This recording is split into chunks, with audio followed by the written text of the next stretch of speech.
hello, it's me, still definitely not editing a video. When the timer ran out. It's fine. Wait. I've got like 2 more cuts to make, it'll be great, I promise. And then... Oh, Mecha Jammer. Wow, shit, what's Mecha Jammer? These things are really quick to do. I literally had like 3 minutes left to do of it, and I had to stop because of the Switch, the Nintendo thing. So I'm literally doing it. Where's the chat? Chat? Oh, it's broken! Oh, for fuck's sake. Every fucking time I've got this stupid fucking plugin that's supposed to have an on-fucking screen chat, and it breaks every fucking time. Ooh, yep, the stream, yep. Fun fact about the Stream Deck software, if you try and do anything on a second screen, it just literally crashes.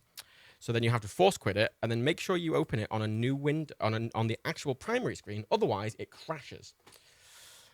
I love computers. Look, I guess you can play about computers now, it's fine. I'm not with that anymore, man. It's fine. It's fine. Hello, everyone. I'm just gonna go to the screen. Wait, where's the button? That button. That button. Oh yeah, the buttons don't work because the Stream Deck plugins the Stream Deck's crash. Hang on. If you're a first-time timer here, hello, welcome. Please work. Is this working now? That one. That one. Hey! There, now it works. If you're a first-timer here, oh shit, thank you. Right. So this is called a Backlog Slog, and the whole thing is I'm literally going through. This is my GOG. This is GOG Galaxy 2.0, which is a launcher which just integrates literally fucking everything. Literally everything. Every single game I own, I have manually added every disc game I own, on like the original Xbox and 360, I'm on the Switch, and everything is here. Literally every single game I possibly own is in this list. You can see that I have 2,607, and then there are another 250, which is like Game Pass and EA Play and all that shit. So there's a lot. How this works is I want to play every game I have in this library, enough that I can rate it. Some games that only takes a few seconds because you know it's shit. And anything I've rated, I've played enough to rate. So you can see all these ones. We started in this, down here, with Galaxian and fucking, you know, in the fucking early 80s, late 70s. Went through all of these, got into the 80s, got into the 90s, did all the fucking 90s. This has taken 6 months to get through all of this. You'll see a couple here, like Tex Murphy Oversea, which isn't rated because it doesn't work, but I want to get it working, so that's just on the back burner. Same with Rayman 2, it crashes. Same with Escape from Monkey Island. And we're up to here. We finished 2,000 last time, which is quite a while. I now got 2001. Now, there is a slight thing, in that you can see at the end of 2001, we have their Amped Freestyle Snowboarding, which is an Xbox original game. It's the first Xbox original game I have in this list, because it was a launch title.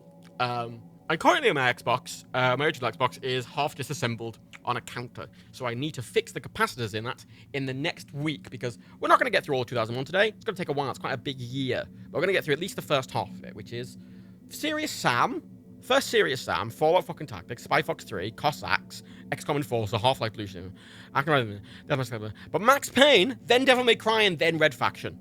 Excellent. And the GTA 3 also. And some other games. Halo 1's there as well.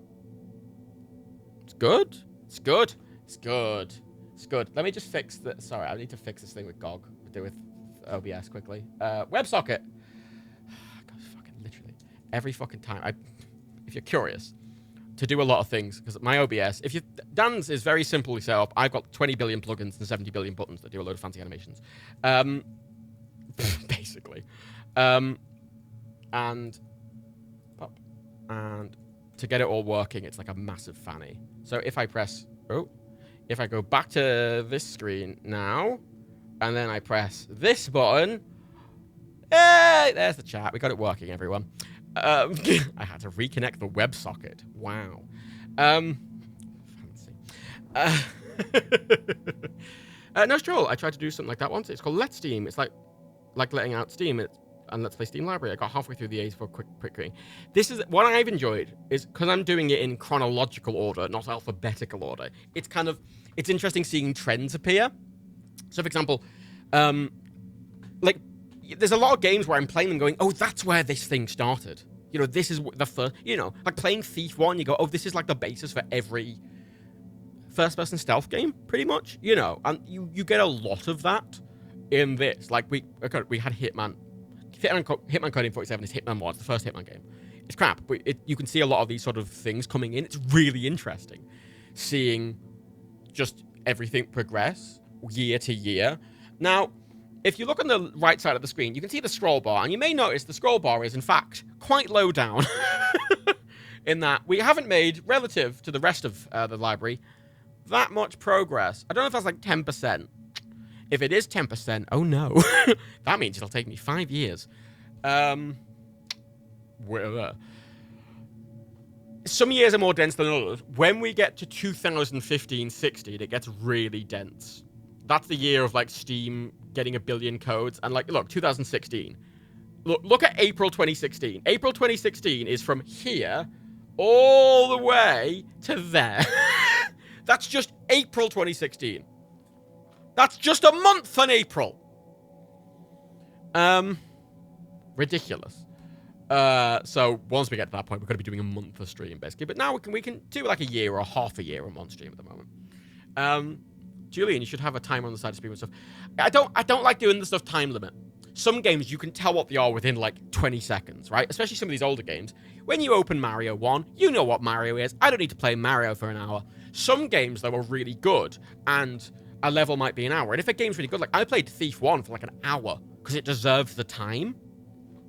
And if it suddenly needs a bit of time, I'll give it some time. If it needs more time, I'm gonna... Like, there's some games I'm gonna play more of. Like, the Blade Runner point and click, the Star Trek point and click I'm gonna do, like, dedicated streams on. But... And you can see these scores. Now...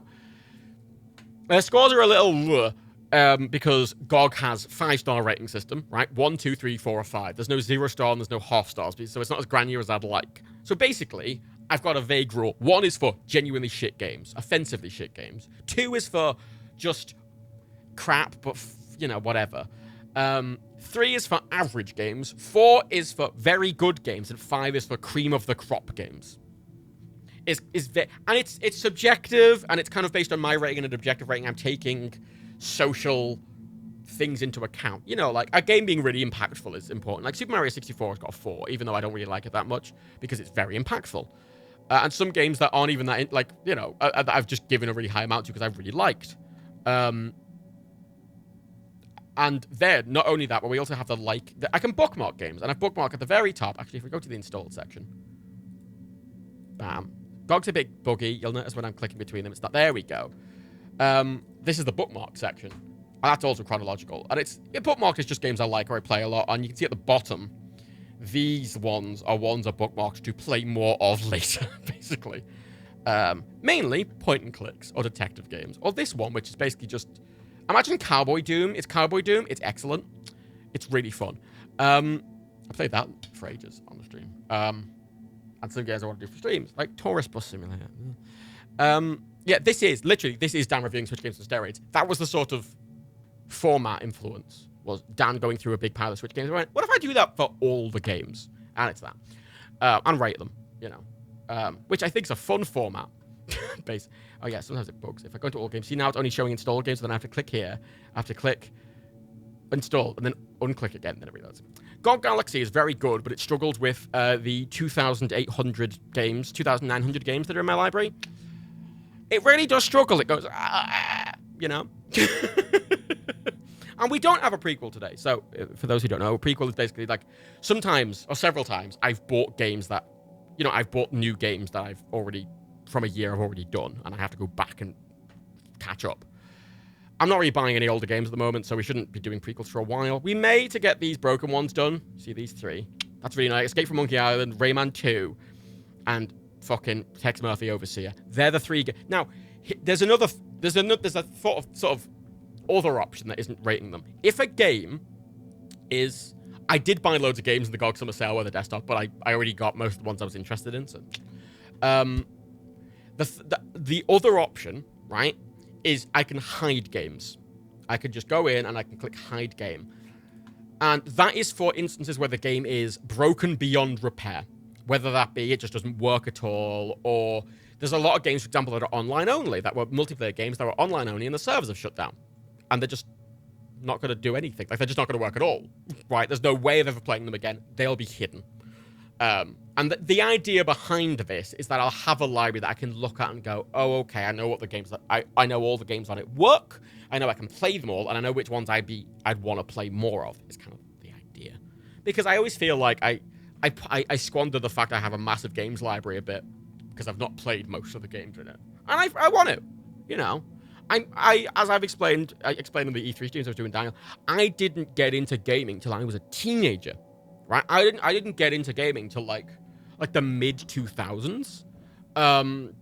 So a lot of games I just missed that were just a bit before when I got into gaming, and I'm excited to like try it. Like I've been trying a lot of games in this that I've never tried before, and I'm excited about it. I'm excited about that stuff. Like, oh yeah, we have a vibe check. So how we do this? If you're not familiar, I got to get the bell out. That's the vibe check bell.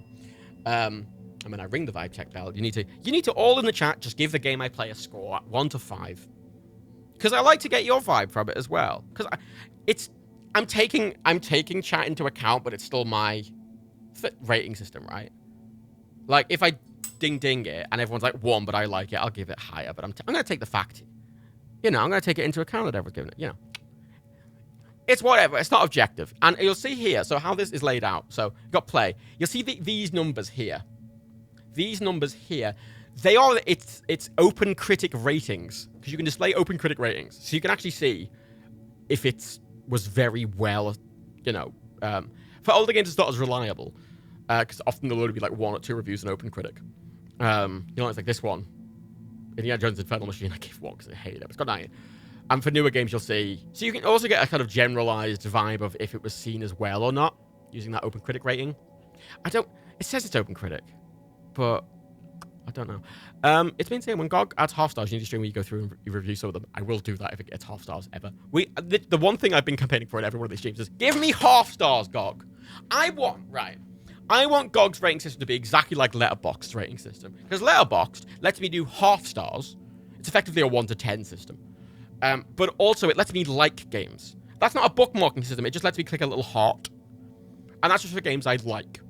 And I like that because it means on Letterboxd, which is like a movie reviewing site, you can rate a game, you can rate a movie badly, but also like it. Whereas you don't really get that granularity in this, which is what I want, but that's the plan. I hope that makes sense. If anyone has any questions, feel free to ask. You know what? I don't mind. Yeah, the thing is, Ice Trans, if you have, like, it's just a half stars. You can still do normal stars, but Rule of Wax, I thought has quarter stars. Oh, I don't like that. Tustin's been keeping track of when I want to do half stars. Wow, good job. That's impressive. I barely keep track of myself, mate. Like, I've got 30 seconds left of this video to edit, and I'm going to be able to do it in about a minute. So, I'm going to click it to render so it can go as out, because I've done everything else with it. Because I want it to go out tonight, the Netcube one. So I'm going to do this in the background very quickly. Something about Becca Jammer. Death Thrash. Ooh. This is unorthodox. I do this sometimes, but timing. Tony streams. I woke up late for the Nintendo stream, was watching it, and was just deleted. I was watching it. Yeah, we had to delete it because Nintendo were being really weird about DMCAing them. So we just deleted it immediately because we'll probably get a DMCA strike if we didn't. Thanks, Nintendo. Dickheads. Which is, again, it's unfortunate, but like, they said you couldn't co-stream it, but literally everyone on Twitch was co-streaming it, and they only said it on the Japanese one, and on the website it says you're allowed to restream it literally anything to do because it's promotional material, and it also falls under fair use anyway, so like... but you know, Nintendo or Nintendo, I'm not gonna fucking take a risk of getting a DMCA claim on the Nerdcube channel. You know. Like, it's literally... did you manage to download it? I'm not downloading it now. I didn't download it, no, because the problem is when you download something on Twitch, it doesn't... Once you finish streaming on Twitch, you can't just click the download button, it downloads instantly. You have to click download, and then it usually takes a while to process it. Sometimes, like, hours. That's the biggest problem getting Nerdcube streams up. I have to download Twitch, and sometimes, like, the actual time Twitch takes to just process the video into something that it can send you takes hours. But when they process it, that's also when they process it to see if it should be DMCA'd. So, if it was able to be downloaded, it would have been DMCA'd by that point, so it's too late. Fun! I love Twitch. It's a good platform. I never complain about Twitch on here either. They're a good company who does nothing wrong. Wink. Yeah, everyone thought it was at 6. I don't know why everyone thought Nintendo Stream was at 6. But, hang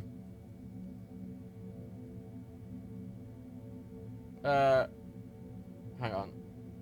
That's the last game. Deathmatch, same. And Songs of Conquest. At the script. Songs of Conquest. Is that the last one? Please be the last one. Please, please, please, please, please, please, please. That's the Wandering Village.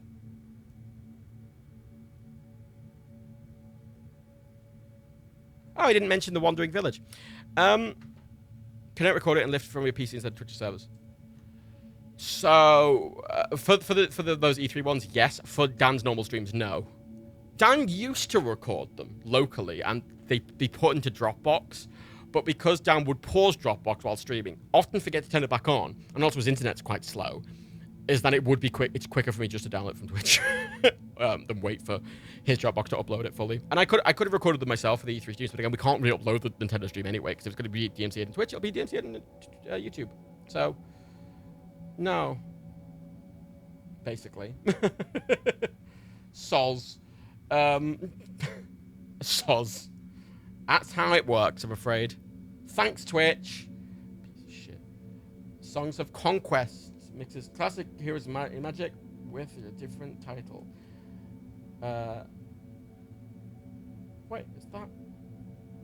Oh, that's Wandering Village. Sorry, I'm getting confused with this thing because he's missed out a game in this script. And I'm not really paying attention to the script because... same and Songs of Conquest. There we go. Sorry, you're seeing me awkwardly edit in the background. I apologize. I apologize muchly. Wait, is that Songs of Conquest? Songs of Conquest. There we go. Right. Yeah, you would have had to... Yeah, if you clipped anything in that stream, it will remain, but anything else...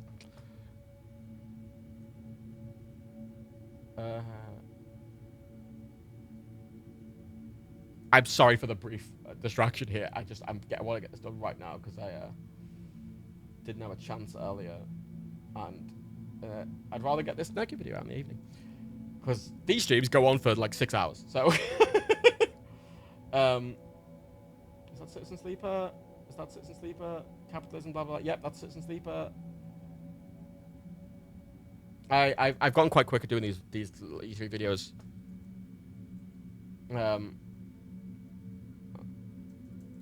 And the show wrapped up at the insides of my own eyelids. There we go. That one.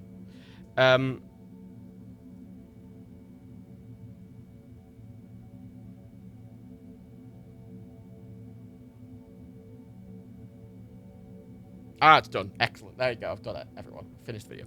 Oh yeah, I wish this E3's... Also, yeah, trusting you're allowed to post links here. Links are not banned in my chat by default. I have most filtering off by default because, you know, if anyone does anything. I had to turn auto mod off because it literally just... It never caught anything valuable. No one ever does anything bad in my chat. And if they do, you know what happens? You get banned. Auto mod's not set to it's set to allow links. It's set to allow links. Twitch does not block. You can the Twitch the blocking of links in Twitch is not auto mod. It's a separate option. I've got to add music to this quickly. Auto mod's a faff. An auto mod, right? If you turn it off, it turns stuff back on. It's my favorite annoyance. I've turned auto mod off so many times on my Twitch. It keeps turning itself back on. Just because, like, no, you have to have moderation. It's like all you do is false flags. You never flag anything correctly. You flag the word little. It flagged the word little in the last stream, in the E3 stream. I approved the word little because it had banned the word little for like being a minority, and I'm like, it literally random words. It will just go, no, that's a problem. It has a problem with like words of countries. Like if you say the French, right? I keep regularly having to approve the phrase the French because it's like, oh, it's identity language. Saying the French is fucking auto mod. And let's be honest, the French deserve it. If anyone deserves it, it's the French.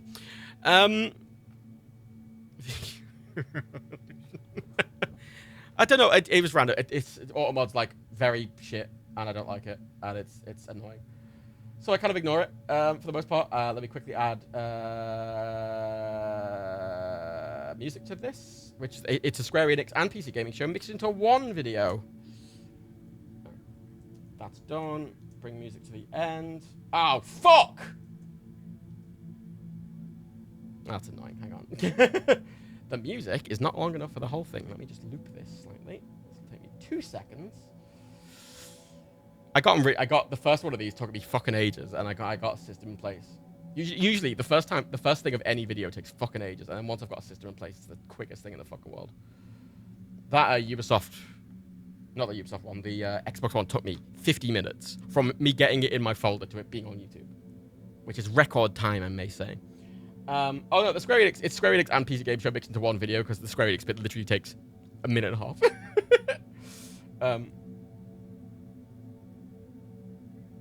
Okay, that loops fair enough. And I'm sorry, I can't show it on the screen because it's on a different computer. There we go. Render. Excellent. Done. No, we're not uploading E3 VODs to YouTube, Derpy, because they're weird with the copyright and stuff. They're not going to YouTube. I have highlighted them on Twitch, so they are permanent on Twitch, though. I cut them up on the Nerdcube Twitch, so like the one we did yesterday, I've cut it up into 3 segments, and they're set as highlights, and they're on Twitch, and they will be there forever. So if you ever want to watch them, they're on Twitch permanently. Even if the VODs run out, they will be available there. You are welcome. Anyway, I'm ready now. Okay. Sorry for that brief aside. It's E3 period, and it's busy. And the Nintendo one will be out tomorrow. Although, quick update, health update. If you don't know, again, I don't know how many people are new here. Sorry, my streams are mainly me rambling. Welcome. I got a AstraZeneca vaccine like 3 months ago now. It gave me a blood clot. I'm one of those people who got a blood clot from it. Yay. And because of that, I'm getting my second vaccine is going to be a Pfizer. So I'm having a mixed vaccine, which my doctor said, and I quote, is still experimental. So, and I went, yep, cool. So I'm getting that tomorrow. So I'll probably be completely fine. However, I am just erring on the side of me not being fine. So I'm kind of expecting I'm not going to do any work for the next few days. Fine. So I'm not an experiment. The annoying thing about me getting the blood clot on this experiment is no one wants to do any tests on me. I've offered myself to universities, and I've went to like, hey, I'll let you can do tests of me. You want to see why I got blood clot? I'm happy to go to a university for a day, and you can fucking stab me with a load of shit if you want. Nah, didn't even check. I'm like, all right. Oh, they're gonna get like, oh, I can give you the second vaccine. Like, oh, it's experimental. It's not part of an experiment. It's just. Conveniently, my doctor's one of the heads of like vaccinations in Liverpool, my personal doctor, so which is very convenient because he's the person who approves what people can get. So, like it's not a trial; it's an experimental phase, so it's not fully approved as a thing. But doctors are allowed to approve it at their discretion, which I've been because it's better for me to have a mixed vaccine than only one vaccine because I'm not getting AstraZeneca again because holy fuck. If you want the story. Very, very briefly. I got my vaccine. A couple of days later, I had pain when breathing in my left shoulder. Thought nothing of it. I just called 111 just in case. They told me to go to my doctor's emergency. He went, oh, it's fine. It's probably just you pulled the muscle. I went, cool. I'll get your blood test anyway. I went, cool. Went home. Got woken up at 3 a.m. to someone pounding on my fucking door. Opened my door. There's a man there. I'm like, and he's like, oh, hello, hi. I'm from the hospital. I'm an on-call GP. I think we've got blood clot. You need to go to A&E right now. I'm like, oh. Then I spent 17 hours in A&E, and they tested me, and I've got blood clot in my lung. And now my blood thinness for 6 months. Thumbs up. Yeah. Yeah. Medical shit. Will you be getting a... No, I'm not getting a second Pfizer one, because that'd be 3 vaccines in a row, and that's not really needed. So I'm getting 2 vaccines. So I'm getting the... Oh yeah, I'm on a different blood thinner now. I'm on a 1-a-day blood thinner, which is great because previously I had to take 4 a day. It was a massive fanny. Because I had to set like 4 reminders on my watch being like, oh, you've got to take it right now, you'll die. And I'm like, but I take 1 a day and it's really convenient. And I have no side effects from it, aside from mild brain fuzz, which is the 2 things sorted. No, I need my wisdom tooth removed. However, I need my wisdom tooth removed on the general anesthetic. However, I can't have my wisdom tooth removed on the general anesthetic because I'm on blood thinners. I can't have any surgery done on blood thinners because I'll just bleed forever. So I have to wait until I'm off blood thinners, then I get surgery. So the second I'm off blood thinners, I'm getting surgery. Pew, pew, pew, pew. Fun! Turns out one of the most important things about getting wisdom tooth removed is, and I quote, once the wisdom tooth removed, a blood clot forms where the tooth was, and that's really important, otherwise it gets infected. And my blood can't clot. So, so I need to wait. As I've been stalling, so the video's running, so I'm just going to upload it. There it is. Oh, the tooth doesn't really. Basically, for a more brief context, my back right wisdom tooth. There's an X-ray on my Instagram, actually, if you're curious. I think it's still on my Instagram, can't remember. But my back right wisdom tooth has grown in 90 degrees, like forward. It's pointing forward rather than up. And as a result, I can't clean it. It's like completely thing, and it's got a hole in it, which makes that entire side of my mouth sensitive. So I need it removed, but it's a whole surgery because of the way it's grown. I need to be under general for like hours. And it might give me permanent nerve damage. That's a whole other thing. If you cut yourself, do you just have to clog it up with blue tack or something? Your blood still clots, but like it's a lot less. But basically, if I cut myself at all, as I noticed, I cut my fingers a lot randomly, and usually, they stop bleeding within a few seconds. They take a couple of hours now. But I've invested in lots of plasters because if you get a fabric plaster and put a load of pressure on it, it'll stop.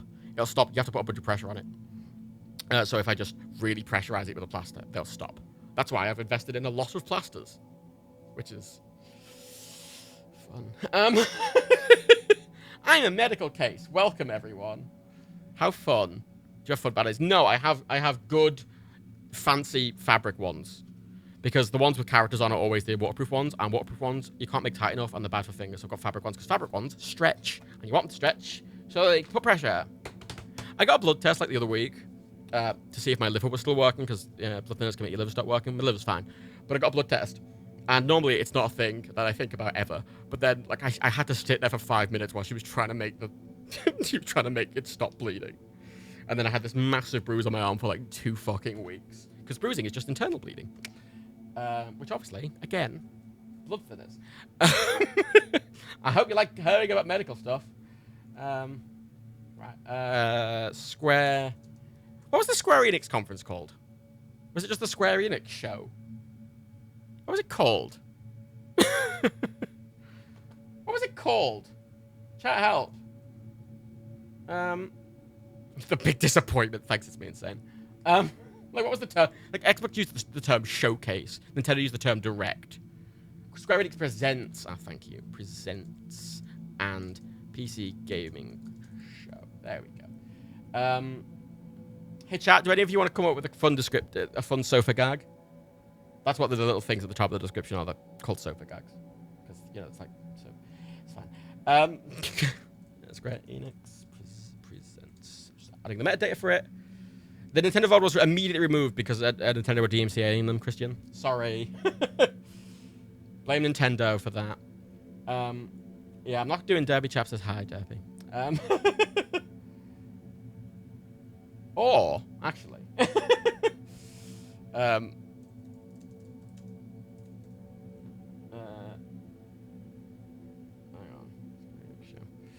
My eyes is someone. Square Enix are fine with us, but it's because the thing to keep in mind with when we're talking about companies is that a lot of the time it's based on who their actual PR people are and the system they have in place. So Square Enix, for example, Square Enix's head of influence and stuff like that, her name's Kat. She's lovely. We've met her a bunch. She's really nice. And they have a lot of control. They have a lot of allowance. And then some people like Nintendo, for example, have all these weird rules. And the PR people are still lovely, but they have their hands tied a lot of the time. Usually, publishers being weird, it comes down to the company's policies, not the PR people. But and a lot of times you're dealing with the fact PR people just often have their hands tied.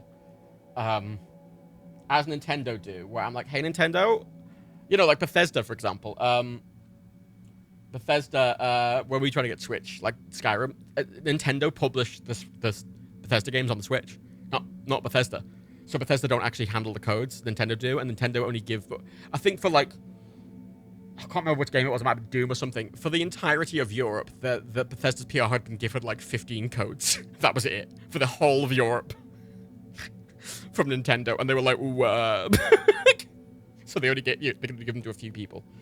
You know. So that is often what it comes down to, and Switch codes are harder to get because Nintendo limit them. Even for indies, they limit them. So indies often only have like, you know, a total of like 100 codes to give out to all press. So that's why they're a bit more stingy with them. Not to their own fault. Okay, it's a fair enough reason, but that's a reality of the thing. Whereas Steam codes are just, you know, a developer can get as many or as little Steam codes as they want for free. You know, and just. You know, if they want 1 million fucking Steam codes, they can get 1 million fucking Steam codes. I mean, at least to give to press, not to sell. Public. And publish. There we go. It's done. Yeah, Nintendo's ridiculous. They're ridiculous. They're ridiculous. I mean, again, with this thing where they're like, oh, you can't co-stream it. Why would that ever be a rule? It's a fucking advert. Oh no, people are showing our advert to more people for nothing. Oh no. The horrors. Whatever will we do? Oh, poor buggers. Right. Sorry, this was a very long aside at the start. Okay, I'm going to very quickly tweet that I'm live because I just haven't yet. Foolish Matt with a silly lack of tweeting. Tweet's crashed. Calm. It's hot in here, but it's fine now. I'm done with my work, everyone. Are we ready? Are we ready? I'm definitely okay. I have to get up quite early tomorrow to get my jab, but it's fine. It's fine. I'll be fine. I'm gonna be completely fine. Absolutely fine. No problem whatsoever. Well, I'm gonna be fine. I'm a little paranoid about getting the second jab being Pfizer. I'll be honest, but I'll be fine. And if not, you know. It'll be fine.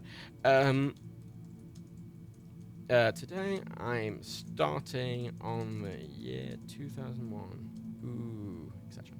Yeah, it's a good story. It's a fucking great story. Excellent story. Oh my god, it's such a good story. I've never ever heard in my life of a GP turning up at someone's house in the middle of the night and going, go to A&E. I shat myself.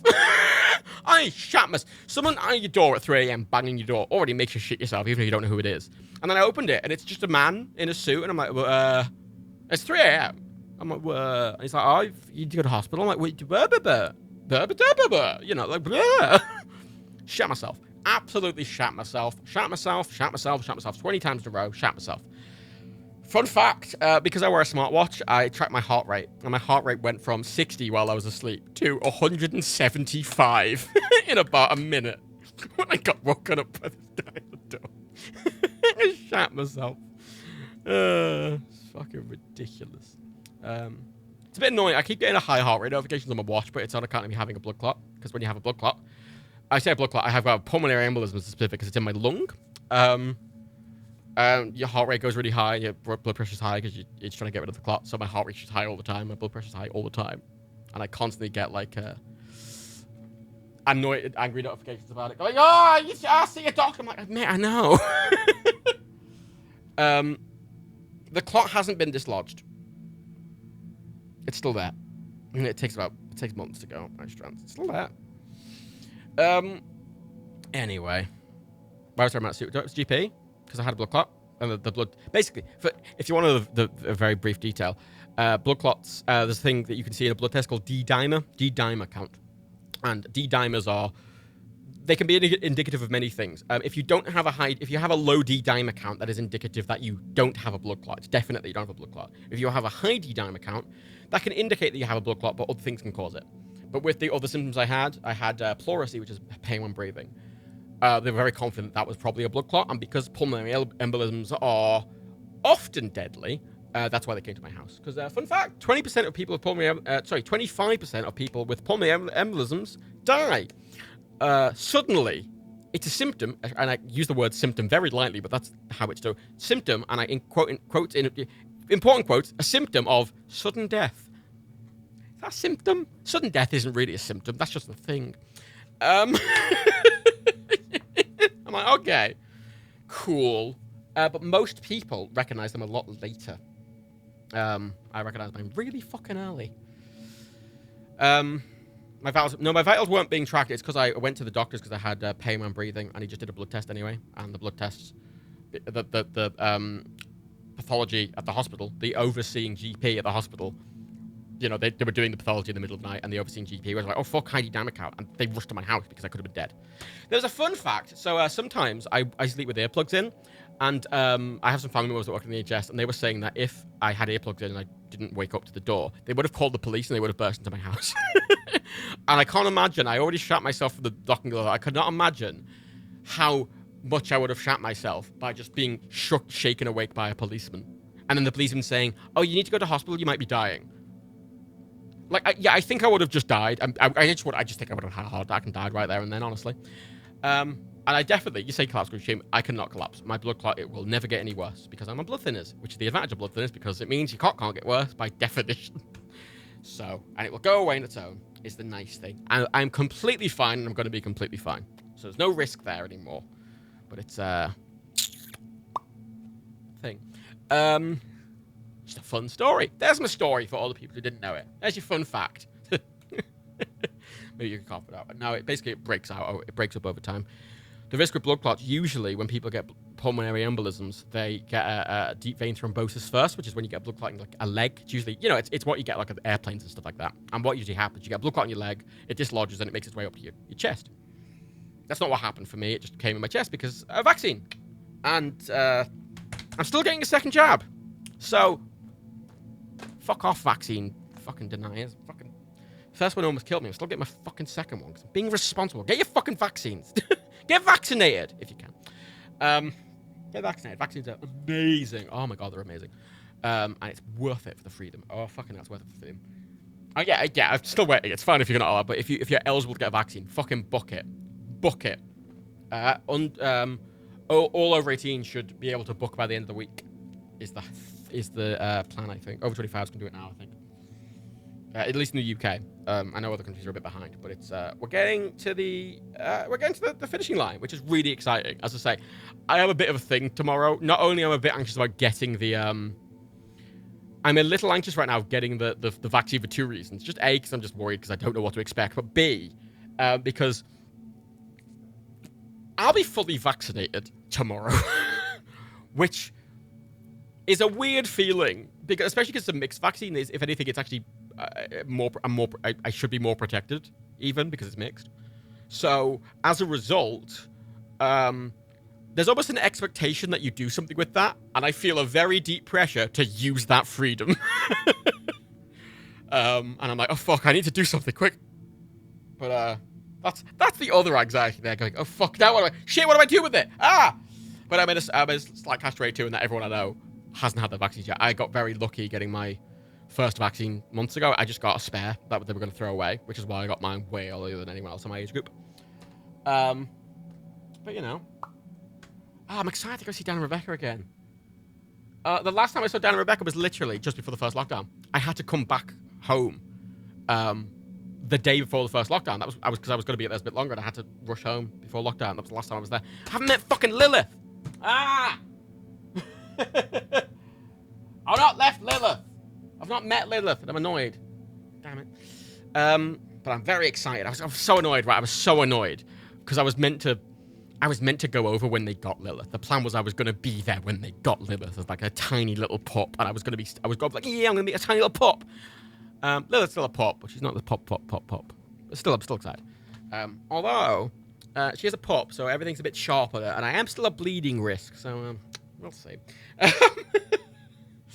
Quietly rapping, I'm 21 in the UK and fully vaccinated. I don't know why. My surgery just phoned me and told me I could come to get it. Yeah, a lot of surgeries. Basically, if you're in the UK, what's happening a lot is surgeries get an amount. They just get, you know, X amount of vaccines to sort like vulnerable people, and then they often are in a situation where they just have a load of spares, and they just go, fuck it, let's just call people up at random to get it, and just so they don't throw them away. Like, I didn't get mine from my GP, but there was a place near me that was doing community vaccinations in an area of high rates. Because there's a lot of multiple occupancy households there, multi-generational households that were really prone to it. And they had low turnout, and they had like 200 fucking AstraZeneca vaccines that their expiry date was that day, so they had to be used, otherwise they'd be thrown away. And I was like, well, I had 20 minutes notice, and I ran over there to get it. Because I'm like, oh, it's better being in my body than in the bin. And then I sort of regretted that statement after it almost killed me. But, you know, the point stands. The point stands. You know, fair enough. Haphazard Panda. No, we deleted the Nintendo stream. Haphazard Panda. We had to delete it immediately because Nintendo are doing DMCA takedowns. Pew, pew, pew. So we had to delete it immediately. Sorry about that. So, I think it's reasonable to be anxious about getting the vaccine, but the risks are incredibly low. They are incredibly low, especially now because obviously that people are getting off at AstraZeneca, which is the bigger risk. I mean, people obviously you're getting fever, or you might get fever or feel a bit shit for a few days. Like, try and account for the fact you might feel shit for a few days, but the potential of anything bad happening are so fucking low. So low. Like, I have to keep reassessing that the fact I got a blood clot is it's an insane statistic. I went to see my doctor again, one of the heads of vaccines in Liverpool, and he was chatting to him about vaccines, because when I got there, the funniest thing was that when I arrived at my GP's, my phone buzzed and I got a push notification, which was a push notification saying AstraZeneca vaccine, all under 30 is going to be offered a different vaccine. Breaking news, because it's giving people rare blood clots. And I looked at that while I was sat in the GP waiting room going, And even my GP was like, yeah, the chances are so rare. He just didn't even think. He just didn't even think I had one. He just did a blood test out of caution. He just thought I had muscle pull or something. Glad he did do the extra test. That was good. Yeah, Hendleton, felt shit like that. Yeah, a lot of people feel shit just for like a day. But you know, fair enough.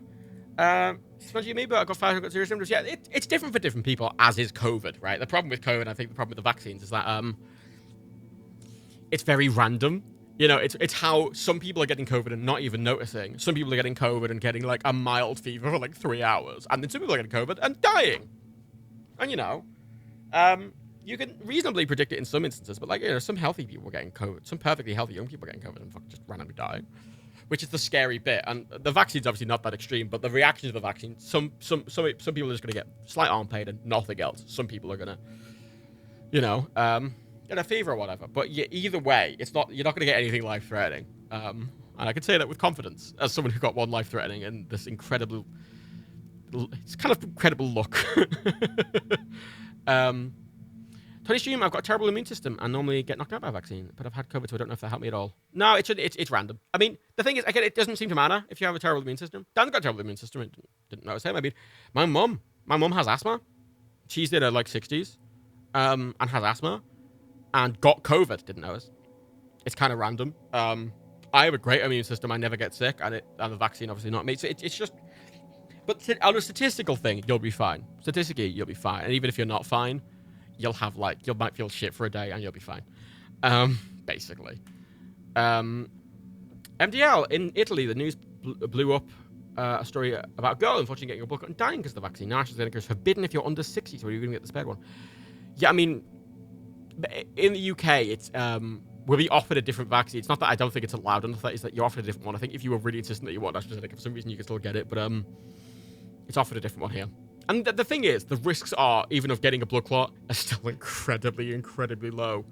It's just done out of an abundance of caution, which I'm glad of. You know, it proves that the yellow card system is working, which is the side effects reporting system, and it's proving that, you know, it's still being looked into, which is good. Okay, I think you have to sign a waiver in the UK if you're under 41 AstraZeneca. Yeah, I mean, the thing is, you know, most people getting AstraZeneca are completely fine. It's still an incredibly low risk, but you know, it's even that tiny risk is enough that they're being cautious, and so the media's kind of blowing it up. But you know, fair enough. Anyway, we're ready to start. Serious Sam, the first encounter. Serious Sam Classic, the first encounter. Ooh, the first Serious Sam game. Right. Sorry, just talking about my life a bit. I haven't a good update, and I've not. I have a scheduled stream on Wednesday, usually at the same time as this Tuesday one, but I'm kind of not planning to do one tomorrow. I'm not planning to do one. And then the Friday watch party stream will be dependent on if I feel shit or not, basically. Oh my god. Right, let's fucking, it's playing music.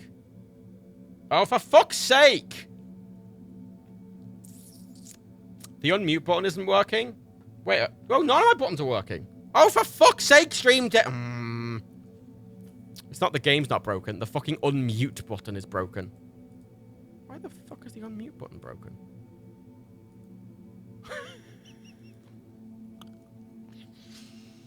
Oh, it appears. What?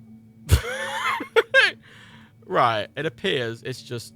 Oh, hang on. Fucking hell. Stream decks are great, honestly. I got an XL one for the streams. I invested 200 quid in a big one for the streams, although it is just a bit. The whole point is you're not supposed to faff around with it, but literally it breaks every fucking week, and then I have to faff around with it. And I only notice when I'm streaming, because that's only when you're fucking using it, and that's the worst time for it to fucking break, isn't it? Well, let's just quickly.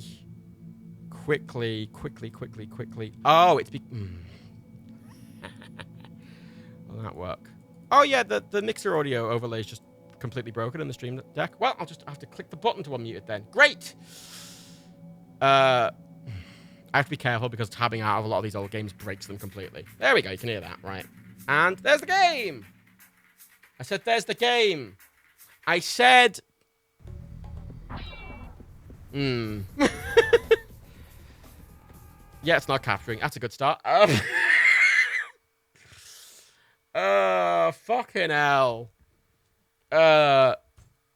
It's not something loading. That's shortcut. Yeah, it's not capturing it for some fucking. Ugh. So here's the problem with old games. Old games all work really fucking weirdly and have capturing problems all the fucking time. We've had problems the past few times we're doing this because we've gotten to the early Windows era of games and half of them just break. So expect them to half the time to not work. And by the way, yeah, I don't have all the games I have installed. I have all the games 2001 installed, and I'm sort of going through them. I used to have, there it is. I used to have, this is the pre-thing. I used to have terabytes and terabytes. I used to have like 20 terabytes in my PC, and I used to have literally all 2,500 games installed. But I ended up stopping that purely because every time I opened Steam or GOG or whatever, it would then just spend like an hour updating every game one at a time very slowly. Not because of my internet, just because they do them one at a time, and I just was a massive annoyance, so I just got rid of it. And now I've got a 4 terabyte SSD, which I have my games on, which is, you know, usually mostly full, but I'm only installing 1 year at a time. So I've got 2001 installed, and then once I'm done with 2001, I'm going to uninstall all 2001 and install 2002 and so on.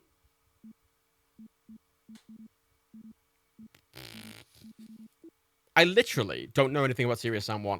I've played some of the later ones, but... Oh, third-person view. That's nice.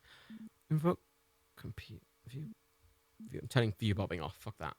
Let's make sure the fucking... Because this is the era where SAD was mostly the standard, but not fully the standard. Yep, that is using proper WASD. Excellent. Because Hitman Code 47, its default control scheme is using the numpad for movement.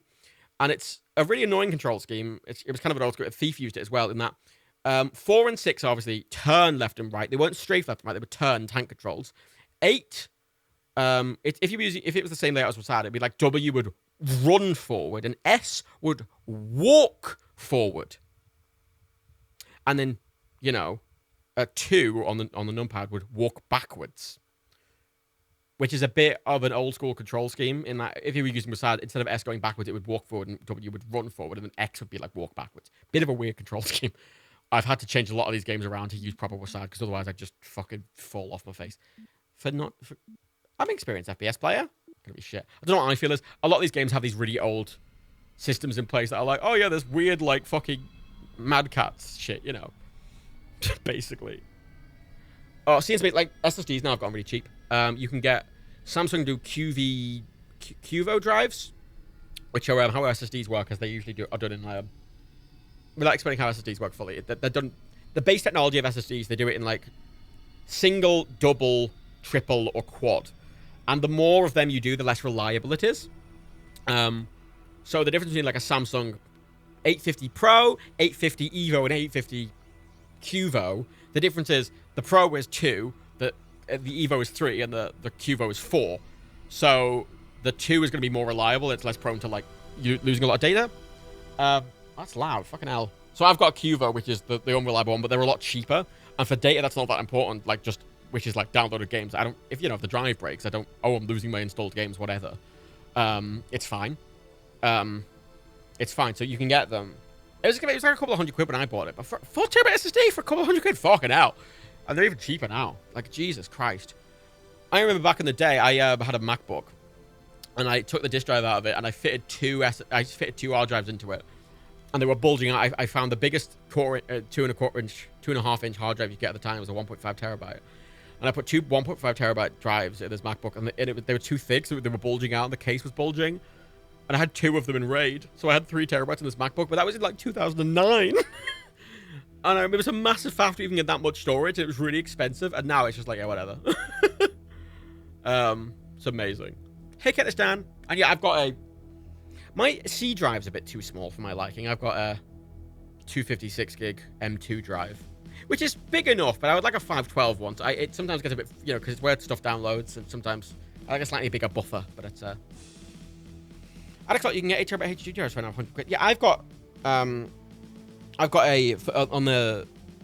external hard drive that I use for backups. So all the Nerky videos are on there, as well as Mac backup, and that's got 2 10 terabyte drives, and those 2 10 terabyte drives were like 150 quid, 200 quid. They're loud, and you get 12 terabyte hard drives as well now, which is ridiculous. And I have a spare 10 terabyte drive in case one of them breaks. Which was what I used to use on my PC to store all my games, but now it's just a spare in case one of the backup drives breaks, so I can just hot swap them. Storage space is so cheap now. M2 drives are so fucking cheap now. The only reason I haven't upgraded my boot drive is because I cannot be fucking bothered to reinstall Windows. Absolutely not be fucking bothered. It is the thing I hate the most in the universe, is having to reinstall and reset up Windows. Oh, it spent all that time doing that really interesting opening, and it was really seamless, and then they bring up this green screen to ruin it. Oh, yeah, it's a bit jarring. Thanks. Okay, I've got gun. Okay. Okay, fine. Thank you. Hey, Jack the Jedi. Yeah, that's the thing. Like on the server, the Nerdcube server, the one that like TeamSpeak and any game servers we use and stuff. We just have a server. It was, getting 8 terabytes was just really fucking cheap. Ooh, that's low res. Oh, it's like, sorry, I need to, because it's running at a low resolution, the sensitivity is so high, because it's like, so like, I'm moving my mouse like a centimeter to the right. Yeah, the sensitivity is very high. Let me just, oh fuck, let me just check. The problem, these old games are a bit of a faff to fuck around with, because you have to end up faffing around with a load of shit. Can I? There it is. Thank you. Oh, and turn off mouse acceleration. What's I feel? I feel tactile feedback mouse. Yeah, it's like some weird proprietary mouse from the year 2001 that would vibrate or some shit. Not a clue. You can get mice with force feedback. That's better. Oh, look at the crosshair. The crosshair, look, it moves with the environment. Look at that. That's nice. Look, it's like an actual, like, traced thing. That's kind of neat. I'm not buying the fuck... Oh, these are bloodstains as well. I'm not buying the fucking I feel map. But did you just get exploded by a lightning bolt? Oh, I'm shooting their fucking heads off as well. There's like a slight auto-aim, I think. And he's whistling singing in the rain. Someone with a mini ITX build. M2 is a mega safe. Yeah, cable as well. Like, my old computer had one M2 drive, but now this one I've got has 2 M2 drive bays now, so I'm just tempted to get another one. And I've only got SSDs now, so I don't have to, with hard drives, you always had to take into account the fact they had to be mounted properly, but with SSDs, you can just stick them anywhere. They don't need to be mounted, because there's no moving parts. So I just have them stuffed in the back of the computer. They're not even in a mount or anything. Ah, shit. So I've got no, oh, fuck. Yeah, it's all fun and games until somebody loses an eye. That's clever. I like this, actually. I played Quake and didn't like it that much, but this has that sort of Doom feel. I did like the Doom likes. Fuck off. God, you know what? LGR probably fucking has a video on the I feel. If you want that kind of shit, go to LGR's channel. Damn it. I'm never going to be LGR, and I'm never going to try. Like, I am not Clint. I'm very sorry. I can't, I'm kind of curious, though. I mean, one of the things I want to do... Where are they holding their heads? Oh, they are, I think. One of the things I also want to do is I've got a 360, And I can play, obviously, a lot of my original Xbox games on the 360, but I want to play them on the original Xbox. So I kind of want that... Oh. I want that nostalgic sort of hardware experience. I want to feel like it did when they were new. I'm just back out here again. What's the objective? Plays and controls. It's got autosave. How novel. Customize buttons. Which was the computer button?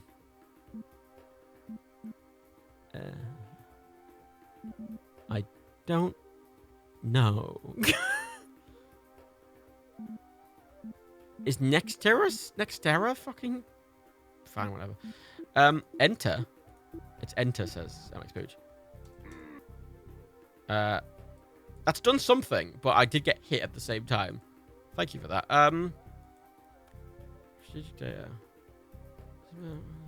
Yeah, it's not that helpful. What hit me? Oh. Yeah, one of the problems with a lot of these... I mean, I had the problem with some of the old games, probably they have these massive areas. Like, that area is massive, but there's nothing to it. There's just nothing really there. Oblivion created the Amazon page for the iPhone has 3-star reviews in 2001. Fucking hell. Yeah, I just rebound it to tab. I rebound it to tab, but enter also works. Yeah. Also, weird thing. R jumps, while space also jumps. And right-click does nothing. I never got... So, Serious Sam is one of those game series I've never quite understood, because it's got that sort of... Trying to be this sort of... You know, a bit like Duke Nukem. Ooh.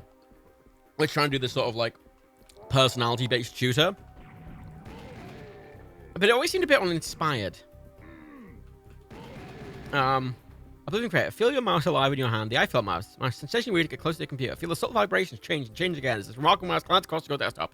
Download boxes, menus, navigation bars, buttons, and icons. Take on a life of their own. Definitely, 100%, someone used that to wank. I guarantee you, someone used that to wank. Like, someone was playing Serious Sam, and they, you know, stuck it in the vag. and was having a great time, you know. The problem in mice, I've seen some, like, people make some force feedback mice, and the problem is, when mice move, because they're very sensitive, if your mouse vibrates, it's going to make the fucking screen vibrate as well. It's going to be really annoying. Ooh. Oh. That's not the... Actually, that's alright water for 2000. I say that. Blinks the Time Sweeper came out in 2002, and the water in Blinks the Time Sweeper is fucking incredible. That was its main... If you know what Blinks the Time Sweeper is, it was a big launch title for the Xbox original. And it was meant to be their, like, hero. You know, it was meant to be their Rayman, or Crash Bandicoot, or fucking Mario, whatever. It was meant to be Blinks the Time Sweeper. And Blinks the Time Sweeper as a game was this quite clever game, which has this really quite clever rendered water.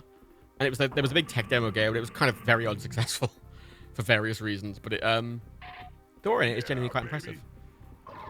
Oh, fucking hell. Oh. I will say the combat feels very good in this, compared to, like, other games at the time. I didn't like, It's not as uninspired as something like, what was it? Oh, what's it? Turok. Turok I found very fucking boring. And this is, like, fine. It's fine. Oh, fucking hell. Ah. I like the enemy types. They're nice. Is this a HD version? No, this is the original. This is the original game. The original Windows version. This is not the HD remaster. It's the GOG version. This is the original. That's why it looks kind of shit. Chris Green, I like vibration in consoles. Dan doesn't, but he has it on for the PS5 because the PS5 is really good. Because I like haptic feedback. I like it in phones. I think it does add something. I like it on the Xbox One controller. You know, you get it in Forza, where the Xbox One controllers, they sort of have a lighter version of what the PS5 has. So, like, the triggers of the Xbox One controllers can vibrate independently of the rest of it. So, for example, while driving in Forza, your right trigger will vibrate like, you know, like sort of an engine, and your left you'll feel it sort of brake, like you can feel the brake disc slipping. And it's a really nice effect, and the PS5 has taken that way further. I hate that screen. It just does not fit with the entire rest of the fucking game. the entire rest of how the game looks is just. I love that guy. Just that menu is just hideous. Oh,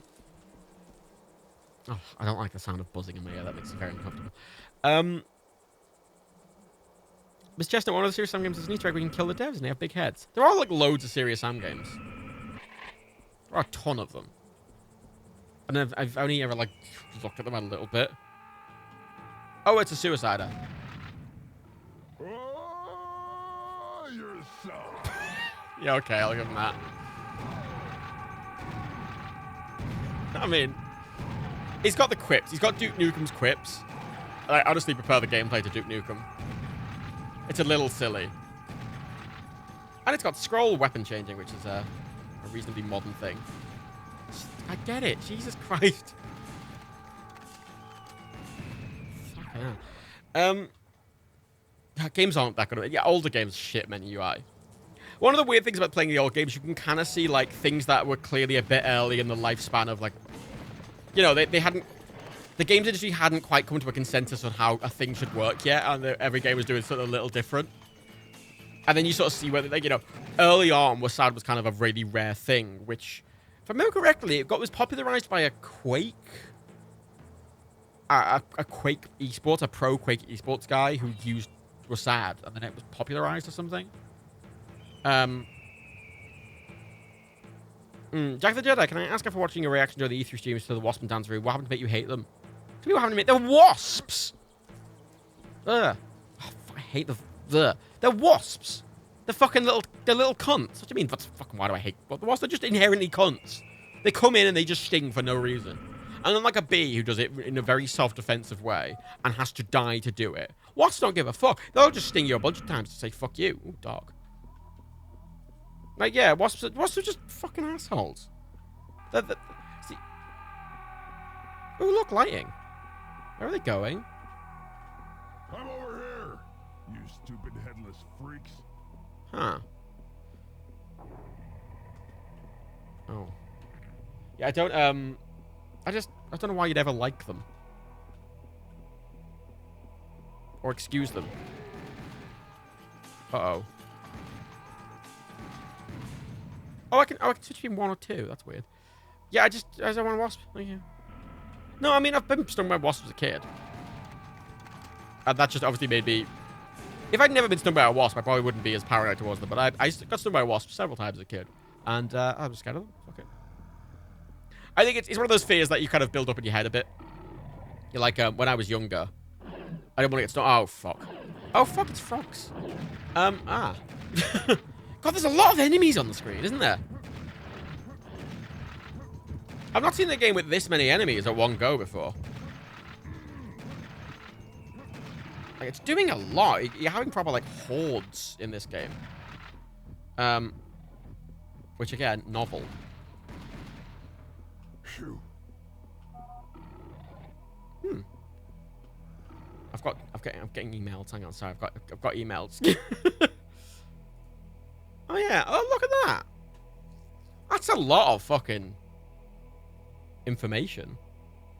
Wild animal size, 3 foot. Hostility extreme. Extreme. Weapons, hand grenades. Oh, yeah, suicide just left. That's kind of neat. Yeah, that's fun. We're also very important pollinators. Not all of them. Some of them. But, like, I don't mind bees. Part of the problem I have with wasps is that they have made me scared of every insect, every flying insect. Because if I hear a buzzing noise, I will assume it is a wasp until proven otherwise. Which makes me inherently suspicious of all other insects. Oh, fucking hell. Including bees. Like, I'm just inherently... I hear buzzing and I go, oh, it might be a wasp. And then I have to confirm it. So it means I'm sort of... Anytime I hear buzzing or I have to deal with any other flying insect, it makes me more anxious and scared than I probably would be otherwise. Because it might be a wasp. You know? It might be a wasp. And because it might be a wasp, I have to treat it as a wasp until proven otherwise. And even then, I find buzzing kind of triggering. That buzzing in your ear sound, I just kind of... Oh, fucking hell. I find very triggering. It just kind of sets my anxiety up a bit for some reason. It's one of those things. I know some people that have misophonia for, like, you know, eating sounds. Everyone has that little thing. A lot of people have it for spiders. I have wasps. And I feel like out of every insect fear, I think wasps are the most justified out of all of them. Let's be honest, right? Out of every insect, wasps are inherently the most hostile. They're inherently the most hostile. And also, they can fly. You know, spiders, most of them aren't inherently hostile, and they can't fly. Wasps are always hostile, and they can fly. So, no, fuck them. Fuck them. Fuck them. Even in Australia, like, a lot of spiders are going to be hostile. Not all spiders are going to be hostile, and even then, again, they can't fly. If a wasp enters a room, it's got to go fucking anyway. You can't really deal with it easily. You know, a spider, you can put it in a glass. Wasp, fucking flying around you, right? Fucking dead, mate. I know why people are scared of spiders. I'm not saying you shouldn't be scared of spiders, but, like, I always think wasps are the most... Out of every single sphere of bugs, I always think wasps are the most rational of all. And hornets. Yeah, that extends to hornets, but hornets just fucking, you know, the brute wasps, basically. That's all they are. Oh, fucking hell. This is great, actually. This is, like, out of every first-person shooter I've played since Doom, this is, like, the favorite one. Like, unlike, because Turok I thought was really good and just kind of boring. And this has loads of different enemy types, it's really dense, and the combat feels really good. Henderson, you definitely should be afraid of spiders unless you live in a country where venomous ones are common. Or you definitely shouldn't. I mean, I think they're inherently just a freaky thing, spiders. You know, they're inherently, oh, fucking Nora. They're inherently, like, they're creepy, right? That they have spinny little legs. They have thing with... I can see why people would inherently just find them scary. But, you know, most phobias are irrational, right? You know, phobias of moths are irrational. Phobias of spiders are often irrational. You know, it's fine. But there is some vague rationale always there. But it's mostly the fear, isn't it? Yeah? See, it does seem kind of similar to Halo, doesn't it? But everything... Ugh. Yeah, everything feels a bit better than Halo. I don't really mind spiders. Like, I don't really like bugs. I struggle with bugs. Like, if there's a bug around, I'm like, I can't just leave a bug. I will always have to put a bug in a glass and put it outside. But I'm not like, you know, I don't really like flying shit. I just don't like shit flying around a room I'm in because they just get everywhere. Especially, like, a lot of ones are attracted to light. And especially because of my bombs. They're just flying around my fucking face. I'm like, fuck off, you know. They're more annoying than anything. And I'm always a bit weird about flies. Like, bottlenose flies or, like, house flies, you know. Because house flies just sort of bob about. They just sort of bob about. And not vaguely, like, they don't know what they're fucking doing. And they are just annoying as shit. Wasps are precise. Wasps are precise. Fucking God. I was watching a QI, like, series, clip, like, the other week. I can't remember what it was. They were talking about phobias. But there's a phobia, which is, something matophobia. So, Stephen Fry and Alan Davis, they were saying this fucking, like, doopy-doop matophobia. Like, the start of the phobia is, like, something else, but the matophobia is, like, an individual pronunciation. So there's, like, a clip of Stephen Fry saying matophobia several times. I'm like, God, I need to clip that. I need to use that for something. I need to use that for something. Matophobia is a thing. I think in another language, it means, like, a fear of a rug or something. Like, fear of rugs. I don't know. I don't know which... Literally, it was, like, random clip on YouTube. I don't know. GCG Live, I hate spiders, but I can watch the Spiders and Scorpions Challenge, a game show called Fort Boyard.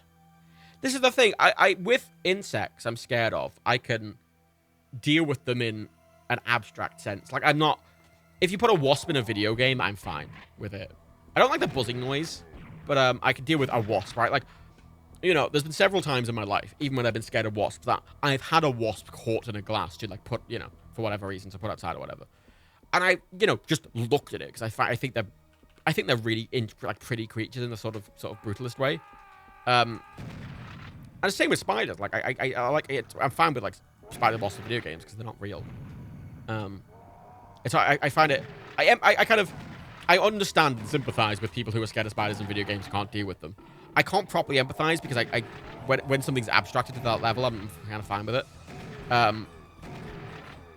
but I'm fine with anything in video games or an actor. Like, I look up, I like looking at pictures of wasps and stuff like that, because I think they're really, I think they're very pretty. I say it in a weird sort of way. Pretty's not, probably pretty's not the right word. I think they're very interesting looking. I think they're kind of cool looking, you know. They look like the sports car of the insect world, you know. They're like an insect F1 car. There we go. Matophobia is a science numerical literacy that cripples frontal brain lobes and something basic math.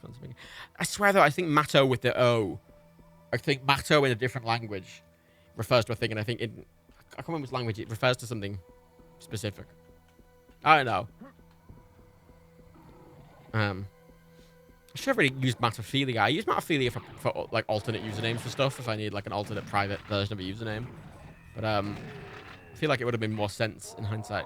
The only reason I chose phobia, I was doing an art project in school about phobias. And I was like, matophobia. And then here I are. That was where the name came from. I did a big sculpture and a load of paintings of the word phobia. Made out of things you'd be have a phobia of. Like I made this big sculpture that was like the word phobia written out. I think so. It was like, you know, the P was broken glasses. The H was a rat that would like, well, not a real rat, but like a rat with like wiring. The O was a broken mirror. The B was like a number 13 you have on a door, front door. The I was a little ladder. Like, you know, walking under a ladder with an apple on top with a shamrock caused into it. That was a 3-in-1. Oh, fucking hell. And then the, that was the I, and then the B was, oh, I did the B. The I was, yeah, that. And the A was a hand coming out the ground with its fingers crossed. So it's like, it's a zombie hand with its fingers crossed coming out the ground. I had to like put my hand in a cast for like 9 hours to make this mold. And it was actually an accident. It wasn't meant to be a zombie one, but it didn't, the stuff I used to make the model didn't set properly, and it kind of made it a bit broken, but then I thought it'd actually look better, and I painted it like a zombie hand, and it was bad. It was toofer, and I made it look like it was bursting about the ground. And the S, I was phobias with an S, and the S was a snake. You know those wooden snake bendy things that you got at museums and shit like that? It was that. I have that sculpture somewhere still. Half of it's missing and broken. A teacher in my school stole the rat off it and started using it as a whiteboard marker. A whiteboard eraser. And the hand is like beyond repair. But I did art. Yeah, I did art. There was 2 things I was really good at in school. Ooh, look at that. Oh, fucking hell. There were 2 things I was good at in school. It was art and science. I got an A in art, my art GCSE, and I got A stars in my biology.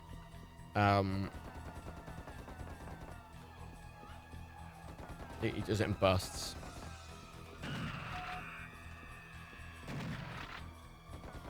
Yeah, wanker. Oh, you look cool as shit, mate.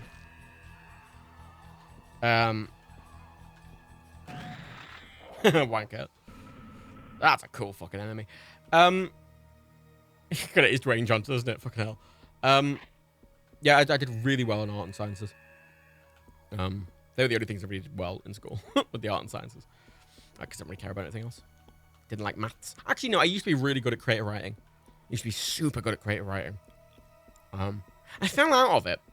My therapist was trying to get me back into creative writing. And considering I work for a fucking writer, I probably should. Just doing stuff. I used to do loads of art, and I used to do loads of creative writing, and I sort of fell out of it.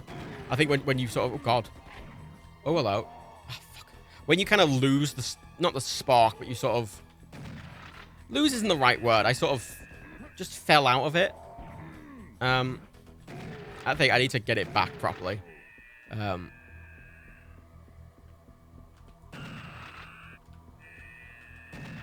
doesn't fire for us. Oh god.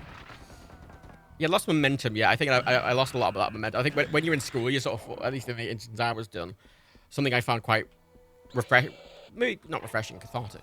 I don't know. There's another one up there. There was a, I think I never liked academia, and I always found the creative subjects very much as a sort of, how do I get to that? Motherfucker. as I found them to be, you know, an outlet, like a distraction from it. So I really focused on, like, one of my favorite things was, I distinctly remember there's the day where I was doing that hand cast for my A on my phobia thing. And I had to have I was making a latex cast of my own hand with my fingers crossed. And I had to do layers and layers and layers and layers and layers, layers and layers and layers of latex. And I'd let each layer dry. And it had to be quite a thick cast, because it's going to be quite a thick mold. And I remember I had it on my hand, and I had a fan on it, and I borrowed a fan. And I remember I spent all day doing art.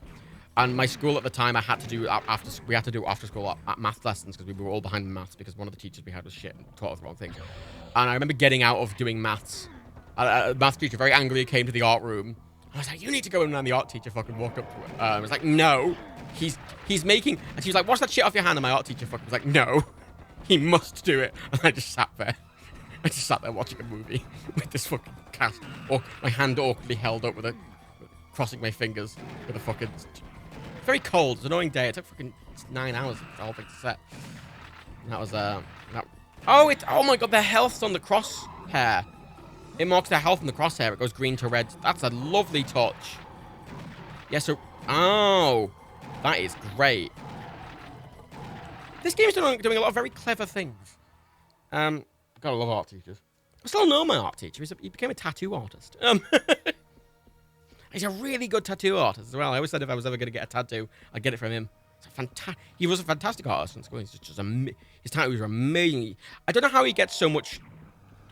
I don't know how he does shading that well with tattoo gun. But he does. He really does. Very good. Don't know if I'd ever want to get a tattoo, but if I ever did. Oh, God. Excuse me, sir. So Robin, I had an art teacher who used to frequently tell us, getting high in the Australian outback. Yeah, art teacher's fucking rad. Mine was great because for my phobias thing, the base of it was a big stone slab, like a big fuck off stone paving slab. And that was kind of that was the idea I sort of brainstormed, came up with. And I was like, well, I don't have a big stone fuck off paving slab. And my art teacher was like, oh, I've got some spare stone paving slabs. And I was like, oh, okay. So he brought in this like really fucking heavy. It's like fucking 15 kilos, 20 kilos, really big stone paving slab. Really thick motherfucker. And he brought it into school for me, and he brought it on the fucking bus from home. And that seemed like a massive faff. I was really appreciative of that. My art team was fucking great. I've got another guy shooting me. There was that gun back there, and I don't know how to get to that unless I have a double jump or something. And actually, I had an English creative writing teacher who was the one I did really well with. And this won't surprise you. He was the one that encouraged me to swear more. His attitude towards swearing is that swearing is part of language and part of expression. And that when used in the right context, it can be a really useful thing. You know, it's just language. And, you know, it's important to use language in context. Because swearing is a very useful way to you know, expleet something and to emphasize something. And he really reinforced. It's probably one of the reasons I swear a lot today. Probably more than he would like. I mean, he used to swear a lot, to be fair, as well. But I always like the idea that it was, you know, it's language, and if you use it in a certain context, you use it for emphasis. You use it for, you know, rather than it just being a bad word, it's something that you can use in a useful context. And he got fired. Not for that. But he did get fired, so maybe his advice isn't the most valuable thing. What's that? Ooh! Yeah, fuck off. You got a C in English, but mostly because I got an A in creative writing, but D in the rest of it's great. I did really bad in my actual GCSEs. I did really well in class, but then my GCSEs came around, and there was various things going on in my life at the time. I did terribly. I did fucking awfully. Actually, my English exam, I actually missed a couple of exams. I missed an English lit exam, and I missed an English writing exam because I was ill. I was off, and I had a doctor's note. And what's supposed to happen is if you bring a doctor's note in, they're supposed to they're supposed to send that to the exam board, and they're supposed to give you a predicted grade. You know, they're supposed to take all your other stuff to account and just sort of predict your grade. And my school forgot to send it along, and I didn't realize until after the fact, and it was too late. So I just, I got a U in English lit, and I got a U is ungraded, which is a complete fail. So I got U in English Lit. I got D in English Language, which is creative writing again because of they forgot to send the fucking thing in. And which is my annoyance. And got a D in Maths because our school taught us the wrong curriculum for literally 2 years. And then we had to learn maths after school and stuff like that, and I was never paying much attention to it because I was doing loads of the shit. And I did bad in IT as well, but only because when I started doing my IT GCSE, I was told that the IT coursework that we were doing, how it worked was that basically 60 points equaled 1 GCSE, right? And, you know, there were loads of different sets of work you could do. So there was, for example, like, you could do a course in Excel, and that would give you 60 points. That'd be enough for 1 GCSE. But there were loads of different courses, and my school was only offering, like, the Excel and, like, Word and, you know, PowerPoint courses. And I was like, I don't want to do that. And they had computer building courses as part of the curriculum and video and music editing courses. And I sort of went, well, I want to do those. And they went, well, we can't teach you that. And I went, well, I've got my own laptop. I've got a MacBook. I have the software, and I'm happy to just teach myself. And would that be okay? And they were like, well, yeah, as long as you do the coursework yourself, we can submit it for you. And I'm like, cool, I will do that then. So I taught myself. I spent all my IT lessons not doing what everyone else was doing. I sit at the back with my laptop, learning video editing and learning to do video editing coursework. And I did all of that. And by about a year and 3/4 in, like near the very end of year 11, when you're supposed to hand in your coursework, a different IT teacher came in and said, actually, it turns out this school is doing a completely different exam board for IT, not that one. And they don't offer, not only is the coursework completely different for the PowerPoint and Excel stuff, but they don't offer options for creative stuff. So basically, effectively, I'd done loads of coursework and I couldn't submit it. And then everyone had to redo the Excel and PowerPoint stuff. However, I had not done any of the work, and they'd been doing all this Excel stuff, and they had to redo it, but they could use out all their lessons. But I hadn't been doing the lessons. I've been sat at the back learning fucking something completely different. And then fucking... So I did really bad at IT, purely just... I blamed them completely. Oh my god. Oh my god! Oh, my nose is itchy. My school was really shit. Yeah, my school was fucking awful. I did really, really well at the sciences. I got A stars in biology. I got A stars in physics. And I got A's in chemistry. Yeah, that bit's really hard. So my nose is really fucking itchy. Yeah, my school was shit. That's what I felt. So I actually, my GCSEs, I don't have enough GCSEs to be considered to get certain jobs, technically.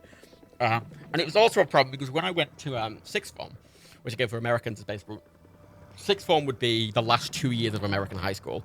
Year 10 and 11 are the first 2 years of American high school, and that'll be the last 2 years of British high school. Let's try it one more time. With sixth form, when I left school, the career I wanted to pursue was astrobiology. Because I liked space, but I didn't like physics. Physics is a lot of maths. I wasn't very good at maths. I didn't really like it. But astrobiology, I was really good at biology, and I was really interested in space. And astrobiology is the study of kind of figuring out if there is life on other planets, was there life on other planets. You know, those people, the people looking for life on Mars, the people who thought they might have found bacterial life in Venus's atmosphere, they're all astrobiologists. They were all astrobiologists. And I thought it was a really cool field. I thought it was a bit of a niche field. You know, I thought astrobiologist was a cool title. So I wanted to do astrobiology. And when I went to sixth form, most of the sixth forms would only let you take the sciences if your grade point average was above a certain level. And that your grade point average took everything you did into account, not just the sciences. So even though I had A stars in all the sciences, it didn't matter because I'd failed my maths and because I'd failed my IT and I didn't do very well in geography or history. As a result, I wasn't allowed to do the sciences in all the sixth forms I applied to. So I wasn't allowed to do the sciences. But I was like, but I have A stars in all the sciences. I'm really good at the sciences. You're like, yeah, but your GPA is too low because you failed PowerPoint presentations. I'm like, why the fuck is that relevant? So then I picked up, I ended up choosing the social sciences. So I chose philosophy, psychology, and sociology, which are subjects I'd never done before. in a sixth form I'd never been to before. So I was doing 3 subjects I knew nothing about at a place I'd never been before. And it was always overwhelming through my life, and I dropped out after 6 weeks. So I never completed sixth form. Which you're not allowed to do now. You have to. So I'm incredibly technically formally uneducated. But I blame my terrible secondary school for putting me in that incredibly bad position. I fully blame them. And I think now you've had the context, I think you'd understand why. I fully would blame them. I think I'm very justified in fully blaming them. Such a pisser. And there wasn't anything I could really do about it after that point either. I could complain, which I did, but, you know, there's only so much you can do, and I sort of went, whatever. And, turns out creative fields don't really care about degrees anyway. You know, if my school wasn't shit, I'd probably have a PhD by fucking now. I'd probably be Dr. Matt Collins and have a fucking PhD in astrobiology. Wouldn't that be fancy? God, this is getting really hard at this point.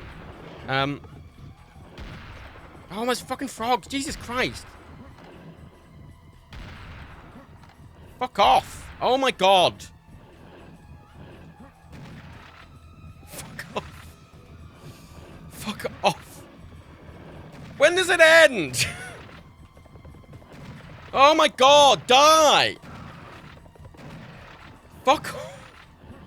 Jesus. No, what you? I can't remember who it was that said earlier about the enemy's getting fucking overwhelming, but Jesus Christ! This is great though. I really like this. I wouldn't mind playing the HD version of this. Because I imagine it has the same feel, just looks better.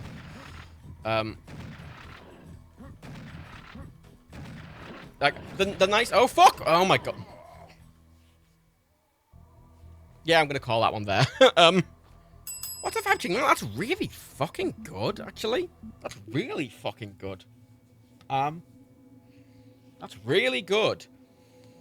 That's so good. It's so good. Yeah, one of the advantages of me not completing sixth form is that I never even considered uni in the first place. Because I have to complete sixth form to do uni, and I never went to uni. And I'm glad because I never ended up with student debt, which I guess is positive. 4-4, yeah, 4-4's good. It's not a 5, but that's really good. That's surprisingly good. I kind of wasn't expecting it to be that good. Fallout.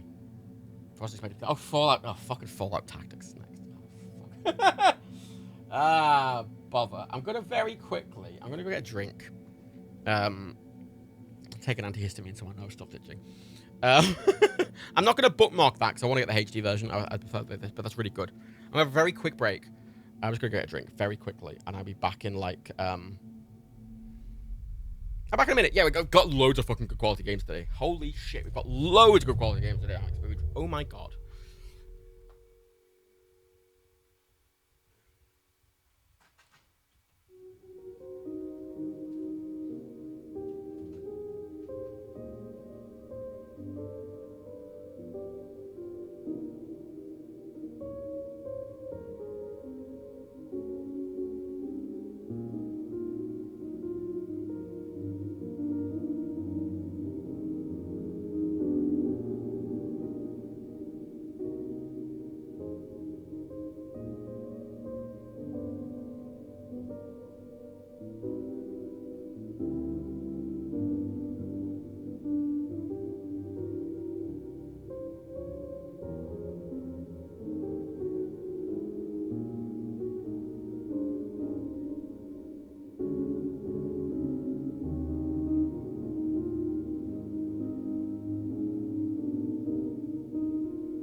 Oh, that makes sense. The mic's still on.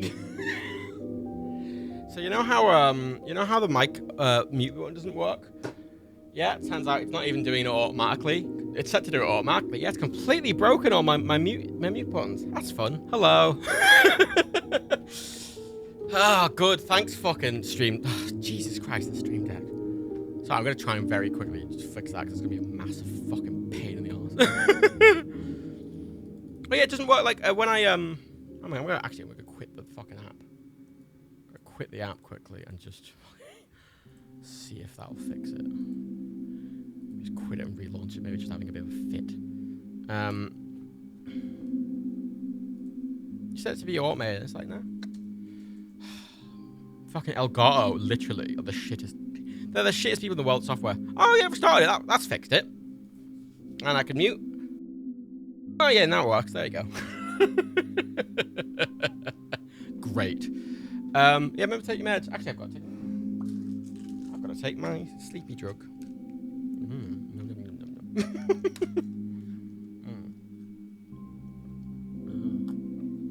Amitriptyline. It's technically antidepressant, but I don't take that. Wonderful. Right. Let's click that one. For fuck's sake. Oh, I clicked the wrong button. Uh-oh. I'm not supposed to do that. Wait.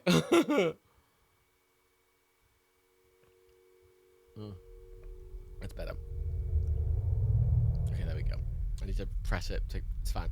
It's fine. I haven't done a stream in a little while, so I've just forgot it. There we go. There we go. That's the right animation. We did it, everyone. Let's bring the chat back in. Hey.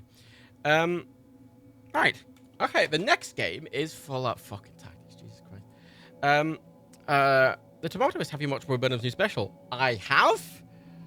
Jesus Christ. It's a fucking masterpiece, and it made me feel really sad. It's a lot. It's a lot. It's very raw. It's very raw.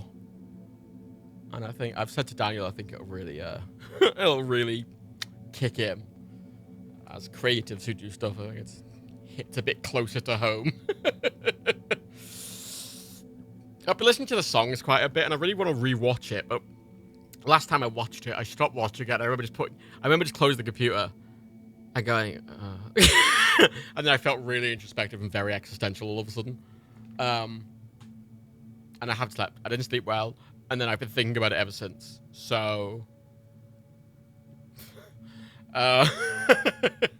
it's excellent, but it is a lot. Fallout Tactics. Oh, I can play Fallout Tactics on GOG, Steam, or the Bethesda launcher. I own it 3 times. I haven't installed it on Steam, but I'm going to install it on GOG, just because I feel like it's more likely to work on GOG.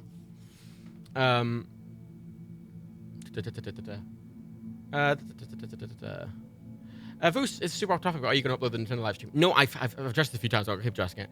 We had to delete it immediately because Nintendo said you're not allowed to do it, and they're sending DMCA claims. So we just had to delete it immediately so the channel wouldn't get a claim.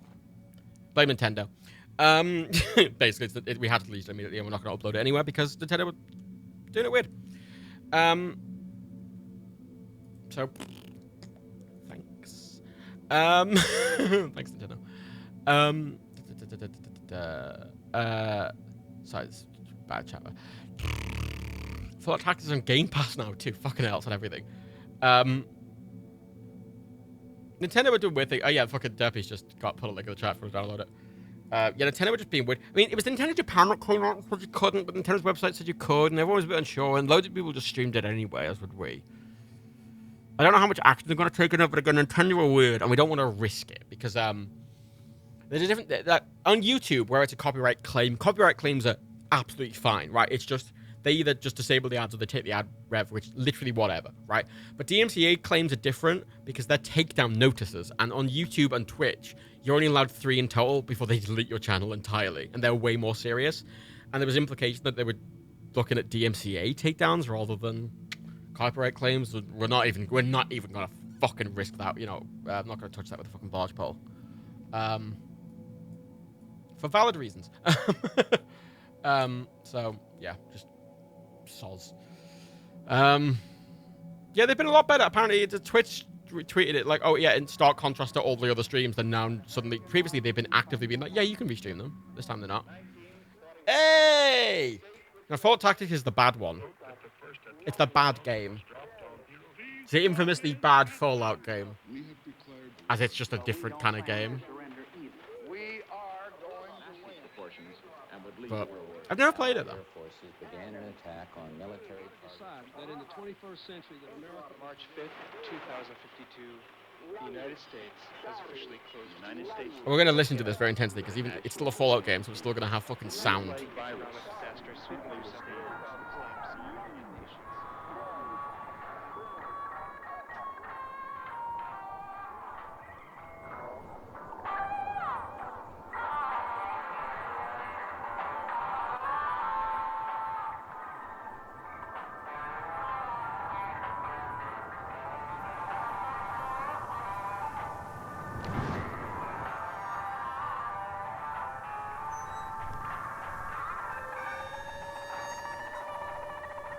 So I'm very into starting with the blues track. That's a rarity.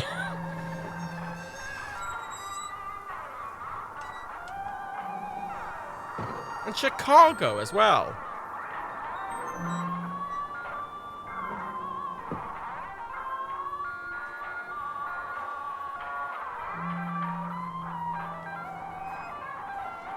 The Fallout Tactics is Brotherhood of Steel. It's Fallout Tactic Brotherhood of Steel. That's the game name. At least I think it is. That was the only option on Twitch when I searched Fallout Tactics.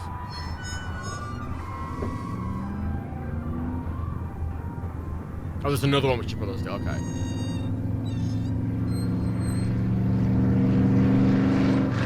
I'm keeping this loud, by the way, on purpose. Alright, ain't nothing in there. Shit, a car in a Fallout game.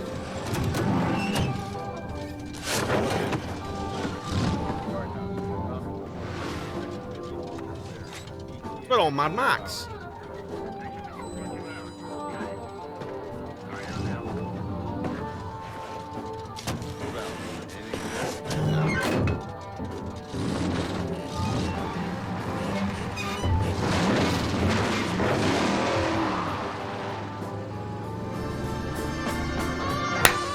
Oh, good sound though.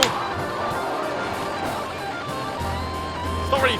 I don't really associate this with Fallout, a car and blues music, but I'm having a good time.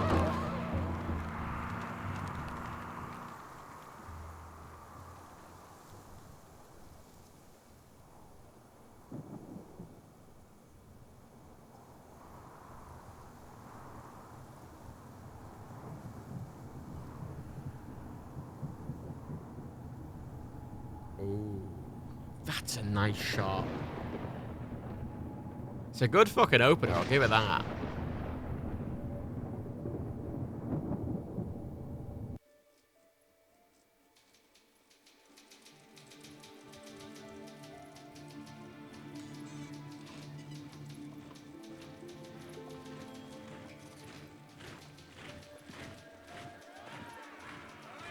War. Yeah? War never changes. It was the inevitable result of the path humanity had chosen. Everyone who entered into the conflict expected victory. Everyone was optimistic. But as the hostilities escalated, optimism faded, and society began to collapse. The great vaults were built to house the wealthy, the powerful, the influential, and those deemed necessary to their survival. Inside, resources and technology were stockpiled, a final defense against the coming Holocaust. With the past behind them and the present destroyed, they looked to the future. The sturdy Vault Zero was to be the nucleus of the Vault network, housing the greatest leaders, artists, and scientists. The inhabitants of Vault Zero were to reunite the Vaults and lead the people to a new life, a new world. But after the bombs, the world would be a harsh one. To ensure the creation of a post-nuclear utopia, the Vault dwellers would need help. Machinery was constructed to tame a land hardened by the ravages of war, then tempered by nuclear winter. But plans were barely in place when the first missiles left the silos. During the destruction, communication between the Vaults ceased. Entire Vaults were lost. Those that survived were on their own. Not all Vaults succumbed to the machinations of war. On North America's west coast, one group of military Vault dwellers emerged almost unscathed. They surveyed the wasteland and squared their shoulders for the task ahead. These dedicated survivors salvaged the technology from the vaults. Technology that was studied, replicated, and fiercely guarded. For they knew that while their power came from numbers, their future lay in scientific knowledge. In time, they formed the Brotherhood of Steel. The Brotherhood used their knowledge to drive back the atrocities of the wasteland, proclaiming themselves the technological saviors of mankind. They scoured the land in search of more technology, raiding mutant camps, bandit towns, and the broken remains of other vaults. But even they could not keep pace with the high tolls demanded by life in the wasteland. The Brotherhood found themselves at odds with their need for new blood versus their code of technological secrecy. The debate was lengthy. Finally, the Elders ruled against sharing the technology with outsiders, convinced that they would endure as they had before. Further discussion was discouraged, and the Elders ordered the minority on a mission across the wastes. Super mutants, the foot soldiers of a conquered army, had been forced into a retreat across the mountainous barrier to the east. The Brotherhood constructed airships and dispatched the minority to track down and assess the extent of the remaining super mutant threat. But disaster struck while crossing the Great Mountains. A great storm This is a very long broke the intro, main I'll agree. airship and flung I'm it far curious. from its course. The mighty ship was badly damaged. The smaller sections were torn from the main craft, never to be seen again. Many of the expedition's leaders were lost to the winds. The fraction of the crew that still survived struggled to keep their ship aloft before finally crashing on the outskirts of a once thriving metropolis. A city once called Chicago. Broken, scattered, and scarred, they took stock of the situation and once again squared their shoulders to the task ahead. The Brotherhood had much to offer the surrounding villages. They traded advanced medicines in exchange for food and labor. They traded protection from bandits in exchange for new recruits. In time, their ranks began to swell. Separated by distance and ideology from the main Brotherhood forces, the minority was free to forge a new Brotherhood of Steel, one that reflected the ideals they had strived for all along. However, one's future in the wasteland is never certain, for an old power has awakened, also bent on making this land its own. Life in the Brotherhood is about to change. All right. I don't know how sort of retcon this was. Right? I don't know how... I don't know how in lore this is all in keeping, technically, now. But... Yeah. I'm good. Also, fucking Oblivion Creator has suggested a poll. Is there a mod around to do the poll, or do I have to tap out? No, I think between 3 and New Vegas is a good shout. Because I think 4 is its own game, 3 and New Vegas are quite similar, and 1 and 2 are very similar. I don't think you can compare all... It's like there's 3 separate eras. Because 4 and 76 are obviously very similar. They're in the same engine, the same with 3 and New Vegas, and they're sort of in pairs. So it'd be 3 or New Vegas, and it would be 1 or 2, and it would be 4 in New Vegas, 4 or 76. But I think 4 versus 76 is a bit of an unfair competition. Hang on, I'll do it. I'll make the poll. I just have to do it on another computer because I don't want to tab out. Because that's terrifying. Tabbing out is just the worst thing in old games because they just shit themselves. Yeah, 4 is better than 76. That's an unfortunate one, but it's a true one.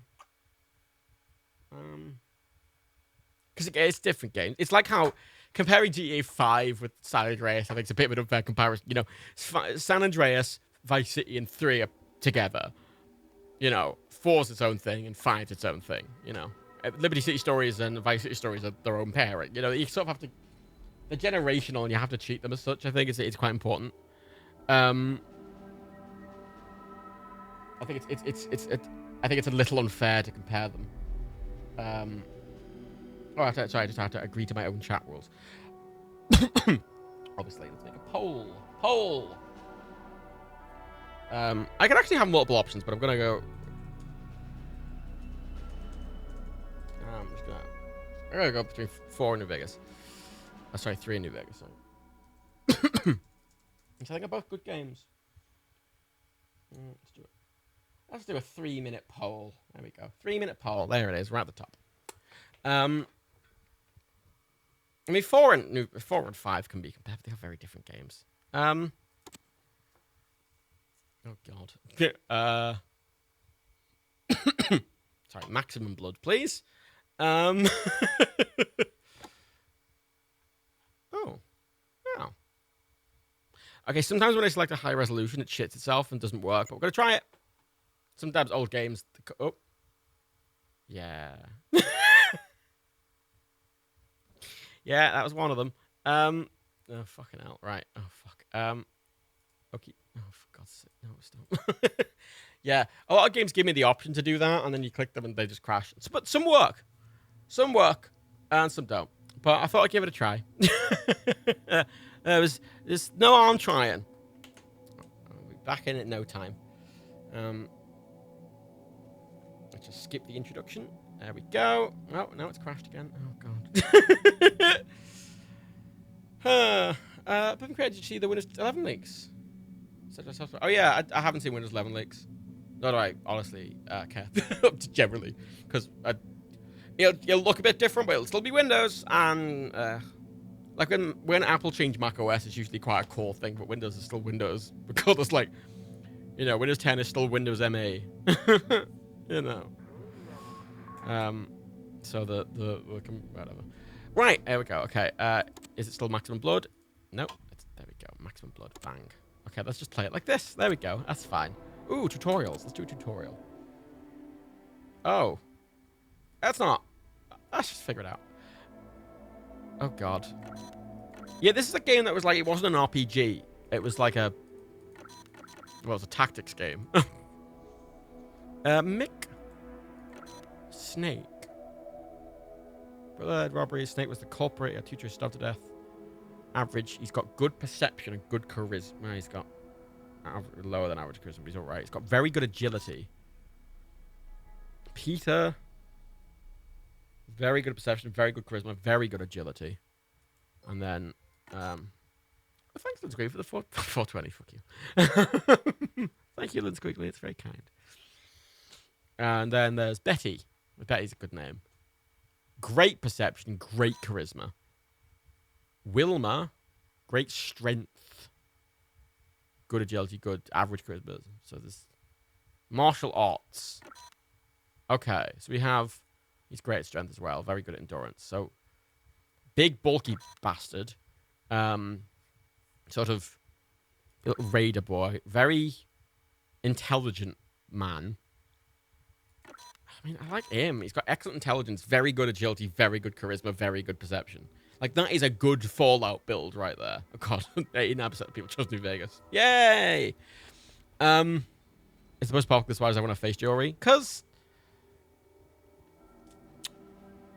They do. Shh, don't question it. Oh, I can modify them. Oh! What's the point in giving me pre-made characters if I can change everything about them? If you just let me choose all their special things anyway, what's the point? Oh, I can create. Chat, okay. Do you want me to go with a preset or do you want me to create my own? I'm going to choose this guy, but like... I kind of want to go with a pre-made, honestly. Okay, here's the thing, right? I mean, I could modify this guy.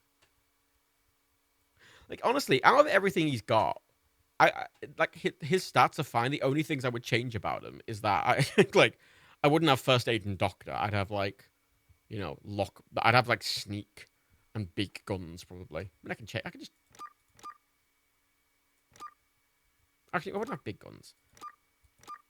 Yeah, small guns is actually using rifles in these original ones. I have sneak and I'd have like science.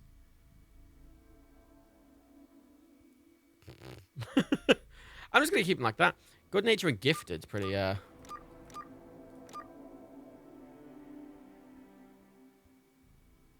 your primary. Yeah, look, so look, I get 1+ special on everything. But I lose 10% on every skill. Ooh, 5 less skill points per level is quite a lot. That's quite a big hit. Because you can see like my fucking... I've got minus percentage in big guns and energy weapons, which is terrible. I could go with bloody mess.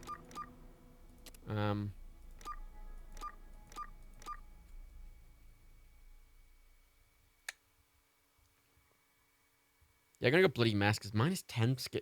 Well, fucking. What was it? 10. 5 less points per skill levels. Fucking massive. But having all the specials be really high is also very good.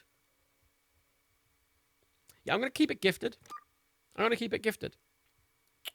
If I was giving it long form, I'd probably do something different. But I'm gonna keep. Oh, you cannot save unless at a bunker. It's like hardcore mode. I'm gonna keep everything standard aside from just those base skills, because fuck it. It's a bit different in it. I'm only gonna play this for a little bit. If I was doing a full wall, I probably wouldn't bother with a gifted, but short term, it's fine. All right, you mutated redneck green-skinned sacks of irradiated flesh, listen up. I am Paladin Rychek. I am in charge of training you backward maggots in the art of war and survival. In my time in the Brotherhood, I have personally trained more than 50 initiates, and I am proud to say almost 14 of them are still alive and kicking. The elders have ordered me to mold you flabby, hip-slapping, berry-picking, rat-rubbing Brahmin kissers into capable warriors. All right, and mate. I am going to do it, even if it kills Well, that's me on the left, I think. I will teach you how to eat, sleep, walk, talk, shoot, spit like a Brotherhood soldier. Oh my God, mate, put some shoes on. The middle guy's not wearing shoes. Surrounding villages and see what able-bodied primates are ready for an honest life's work. It is your duty to remind the village elders that if they want continued protection from the scum of this world, they will uphold their end of the bargain by providing resources and their best and brightest for Brotherhood training. Now get your weak-kneed, superstitious, soft-skinned, uneducated butts to the armory. You will be issued basic weapons and armor. There are 3 simple rules to follow with Brotherhood equipment. If you damage your weapon, you will spend a week in the box. If you damage your armor, you will spend a week in the box. If you lose either, I'll kill you myself. God, what's so loud? You fucking hell. Jeez. God, baby, fucking jump. Calm down. Fucking hell. He's got no shoes, no shirt. Oh, God. Ugh. Welcome to the Brotherhood of Steel. Ugh, that's a fucking face. Jesus. At ease, Initiate. My name is General Barnaky. I will be giving you your orders before every mission. But before that, I'd like to personally welcome you aboard. It's been a lot more Considering that the Brotherhood basic training attrition rate is 85%, you should be very proud of yourself. Now, on to business. 2 nights ago, raiders invaded the resource-rich tribal village of Brahmanwood. Oh, okay. I've got to eliminate the raider leader. There's a map. Oh, yeah, it is just doing specific little missions. It's numbered everything, but it hasn't specified what... I accurately just skipped this thing. What are the numbers? it's like this... What's there numbers? But it's not an RPG, Tustin. It's literally Fallout Tactics. It's literally you're doing these missions with a team. It's a bit more almost XCOM-y. It's like XCOM Fallout. It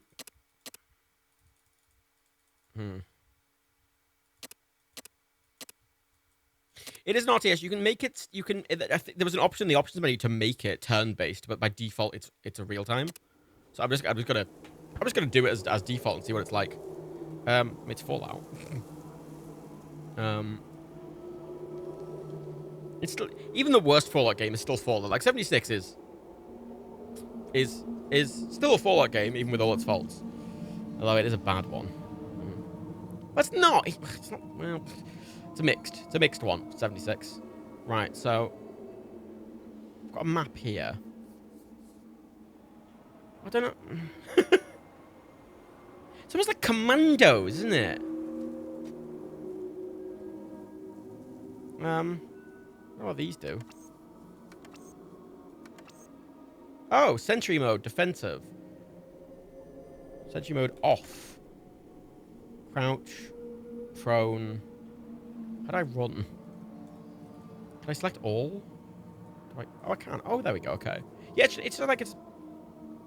76 is a game that could have been great, and it wasn't. Oh, wait, there's people right there. Can I talk to them? I mean, I'm right next to them. I'm assuming they would have seen me. And Greetings to the Brotherhood of Steel. You are speaking with Charon, elder and tribal father to... I wasn't expecting that voice out of him, I'll be honest. You have arrived none too soon. Our village has fallen to raiders who rode out of the darkness. Some of my people escaped. Yeah. Brown got a fate. Blah, blah, blah, blah. Okay, save the prisoners. Okay, mate, fine. Yeah, double click does not run. Right click shoots. Okay, that's... Remember that. Yeah, Fallout 76, I mean, when they added NPCs and stuff like that, it did make it a bit more interesting, but it just has that problem if I don't want to fucking play it online. It's doing a lot of things that I'm like, oh, that'd be good if it was single player, but it's not. And I'm like, yeah. I don't know why I was able to make a character from when I have 3 characters anyway. I don't know why I couldn't just make the whole team. Maybe I could. Oh, someone just shot me. Okay, so I probably shouldn't... It's shift to run. Right. Oh, fuck. Shoot. Bang, bang, bang. That's real time. It's real time. It's not turn-based. It's real time. Shoot them. Shoot them. Shoot the fuckers. Oh, my God. Go prone.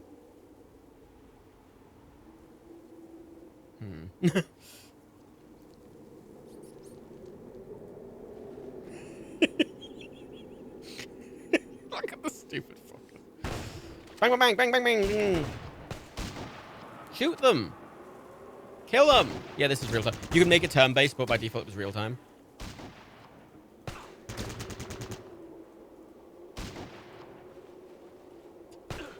Yeah, I probably shouldn't be moving them all at once, I feel, but, it doesn't feel very tactical. That feels like a lot of my problem. Stitch is wounded. Right, let's take Stitch. Put him over. He's got a shotgun. Move him, move him, move him, move, move, move, move, move, move. Move, move, move, move, move, move, move, move, move, move, move. Don't, no, mate. Go prone, mate. Jesus Christ. Okay, everything's going great. Everything's going swimmingly. Farsight's wounded. Yeah, you know, it'd be useful to have a doctor right about now if it didn't take his doctor perks off. Wouldn't it? Real-time tactics seems like a bad combo. Yeah, well, RTS, I mean, obviously, Fallout is a fucking turn-based game, usually.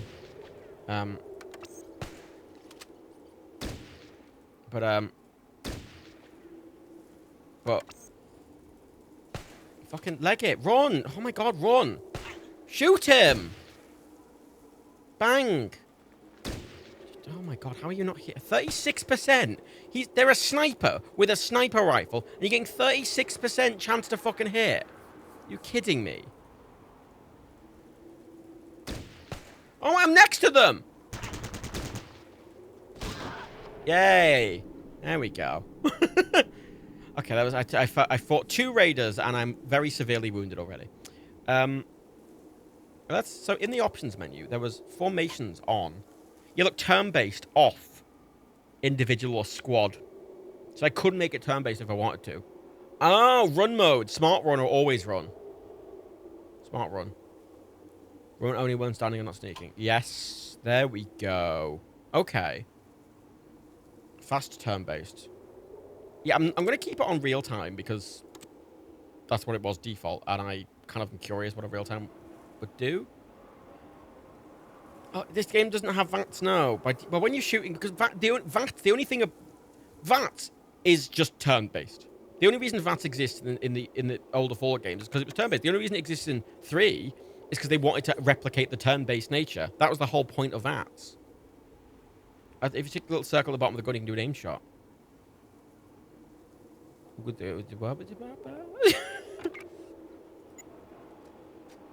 And I should reload, probably. Let's reload. Oh my God. Oh, my clipboard. Great. Good news, everyone. I've swapped my clipboard. Can I heal people? How do I heal people? I don't know. maybe don't have the hit clipboard equipped. Right. Okay, let's just... Crouch. I've got them on aggressive mode. Right-click set accurate. Oh! You can tell them that you only want to shoot if they've got a certain level of accuracy by right-clicking. I mean... Oh God. The thing with this, right, is that it doesn't seem like a bad game. It just seems like Fallout, but I think the whole appeal of Fallout is that it's an RPG, right? Oh, shoot, shoot, bang, bang, bang, bang! Bang, bang, bang, bang, bang, bang, bang, bang, bang, shoot him, shoot, bang, bang, bang, bang, bang, bang, bang, bang, bang. Shoot him! Oh, Jesus Christ. You hit like a baby girl, he says he dies. Oh, out of... How am I out of ammo? How much ammo did I bring to the... Why would I not bring enough ammo? What's the point? Ugh. I'm fucking going into a raid account, but I only brought fucking few bullets. What's the fucking deal with that? Yeah, I never liked VATS. I never... See, I know John did, but John originally played Fallout 3 on a console.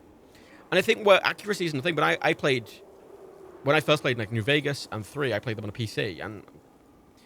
Aiming with the honest in Fallout 4, VATS has a bit more of a purpose. Outside of just... Oh, here's ammo. Oh, which ammo is each of you fuckers using? I don't know. Oh, they've got stim packs. Wait. How do I access stim packs? Oh. Use the stim packs. There we go. Fucking hell. Right.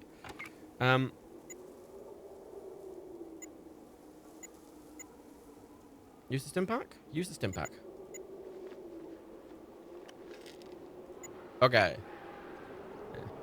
Yeah, it does look for... I never like... I mean, the aiming was janky for especially because you didn't have to aim down sights. But the first Fallout game I ever probably played was New Vegas. So that did have aim down sights.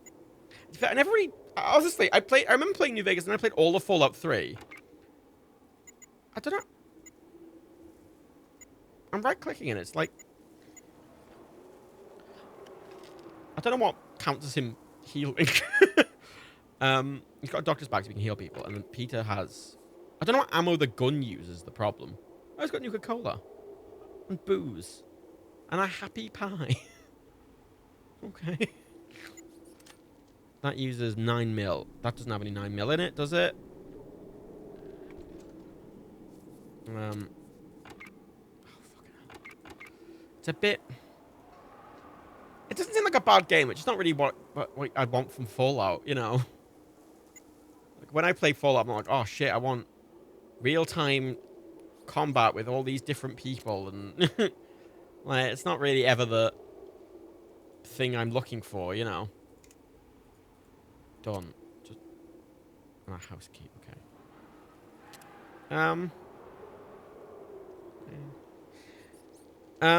Yeah, Fallout 3, like, I didn't mind that much. It's a bit annoying not having any downsides. I keep right-clicking to run, it doesn't work. It's, yeah, I have to stand up, and it's smart run, so there we go, now I'll run. And I can't see if there's anyone in there, because obviously. I can't really go around either. Just gonna burst in, I guess. It doesn't seem like a bad game, honestly. It's just it's not a very good Fallout game. It's the same way, you know, people don't like Fallout 4 for a lot of various reasons, because it's not the best RPG. This is not an RPG at all, and I think maybe that's... It doesn't make it a bad game. It just kind of makes it maybe not the best Fallout game. Who has the fucking key? Fallout. You open the door. There we go. Jeez. You'd think if I had all of them selected it, just use the one who has the key to the door.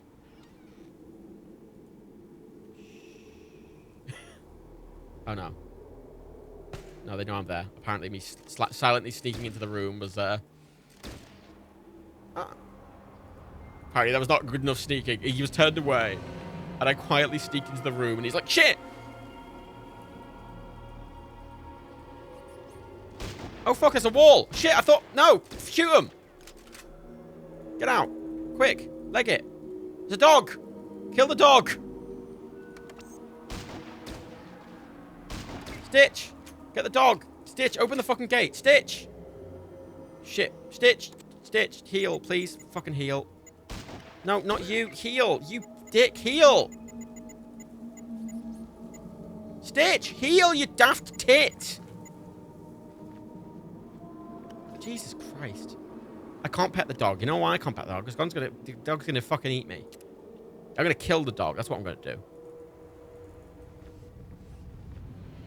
Open the gate. Thank God. Yeah, the controls are a little janky.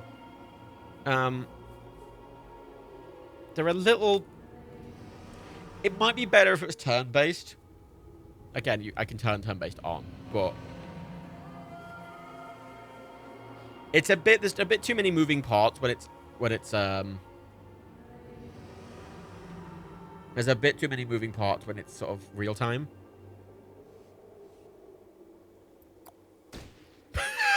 I didn't even click anything, he just killed him. Thanks, Sentry Mode. Yeah, Sentry Mode is not too bad. I'm just gonna... Maybe I just have them run around. And they'll just kill anything that... What part of Sentry Mode? Fucking dog walks in and starts fucking eating them. Like, that's fine. Voodoo. Healing powder. Alright. All... Yeah, Fallout 1 and 2, I always kind of struggled to get into because I always found I found this isometric thing, I just struggle with it. But like... Yeah. What's this? Oh, there's sleeping dogs over there. I'm going to leave the sleeping dogs alone. It feels a bit... That might be a bit cruel to shoot a perfectly happy sleeping dog. Okay, let's go over it. It's fine. It's fine. I mean, it's whatever. Yeah, in Fallout 4, yeah, the lore is that the guy is like an ex-army vet. But then the woman is... She's not ex-army, she's a lawyer. Doesn't really make... Fucking hell! Shoot them! Shoot them! Kill them! What's the point in aggressive sentry mode if someone walks up to you and you don't do anything? Get him! Oh, there's a lot of them. There's a lot of them, and I don't have any... Great. Only Fonstein has ammo.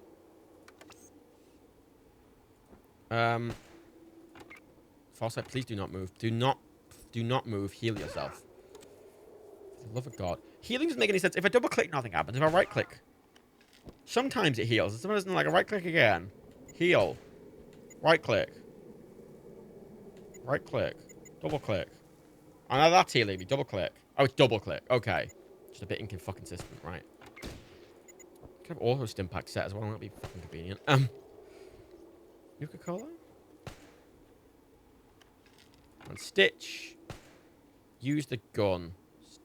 Switch to that. Switch to the gun. There we go. And Stitch. Okay, right. It's a bit awkward. Yeah. Sorry. Someone's shooting you, Peter. Do you want to shoot him back? Maybe. Just a thought. Just a thought. Have you tried shooting the people who are shooting you? I know it's a novel idea, but Raider, not tribals. Raiders. I don't want to shoot the tribals. They're the people I'm here to save. And they're hungry, apparently.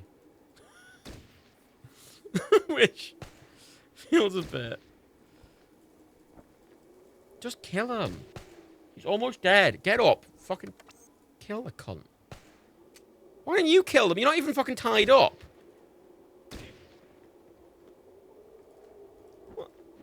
What's that? What?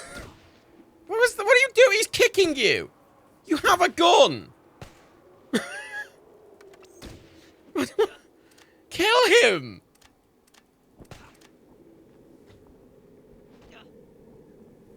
Kill him. Jesus Christ. It's janky. It's janky. It's a little... How are you... Jeez, finally.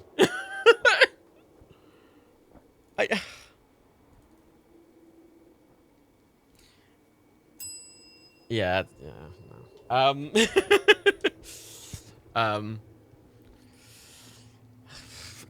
I think... Hang on. I think turn-based. But if it was turn-based, I don't know if it would be that bad. But like, I'm just trying to hang on. Sorry, I'm just back to the game. I've just set it to turn-based. I'm just gonna run to see if I can find another fight quickly. Oh yeah, I found one. Okay. So it's turn-based now. There, turn at the bottom. Now it's my turn, and I can think about it. And my thinking is I want to shoot him back. Enter Overwatch mode. Not a clue. And now the computer's taking a turn. And that's like more traditional Fallout. I mean, I think it's probably a bit better. Because now it's like, yeah. It's like proper Fallout. And it's not like overwhelming and a bit messy. It's just... It's Fallout with the bits that are Fallout you kind of don't really care about. You know, it's like... The bits of Fallout that people like are the RPG elements. And that's just Fallout without the RPG. Right? You can load your own missions. You can make your own missions and stuff with it, apparently. I don't think that's a bad game inherently. It's got multiplayer. Like, I'm saying 2 or 3. I mean, it's like, if I was used to the combat, which I had similar problems with Fallout 1 and 2, I'd probably get along with it a bit better. But that's not like offensive or anything. I think it's like it's fine. A lot of people say 2, but I'm going to go with it'd be a 2.5. That'd be like a middle of the road 2.5. I'm gonna give it a 3 because it's still a Fallout game and it's still getting the theming right. It's just, you know, people like RPGs, and Fallout's an RPG, and that is not an RPG at all. You know, the things. So GOG does this really annoying thing where once it's downloaded something, it still shows the downloads market, even though it's completely done. It doesn't clear it. You have to clear it manually. I hate that. Hate that, GOG. Fix that. Thank you. Even if it just updates a game, it just stays there. Like, you have to clear it, even if, like, every time Cyberpunk updates, it's like, oh. Yeah, I'm going to give it that. Like, come on. I'm down for that as a thing, as a concept. I'm into the concept of that. But, it's the weakest Fallout game because it's not an RPG. Like, I think would I prefer Fallout 76 to that? The problem with Fallout 76 is A, it's online, even now. But B, I haven't even tried it since it, like, added all the extra shit. But half the problem of it adding all the extra shit is that it kind of makes it even more messy. Which... Oh, shit, now it's Spy Fox, though. God, So Spy Fox is a game made by the people who made Pup Pup. We've done Spy Fox games as well before, and they're really funny. They're very charming kids games. Very charming. But they're kids games. But they're charming. Somewhere in the Scottish Highlands.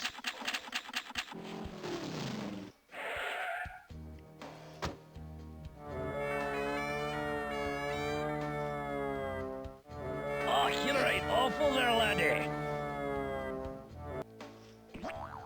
Maybe so, but the smoke's on you, laddie. You mean the joke's on me, don't ya?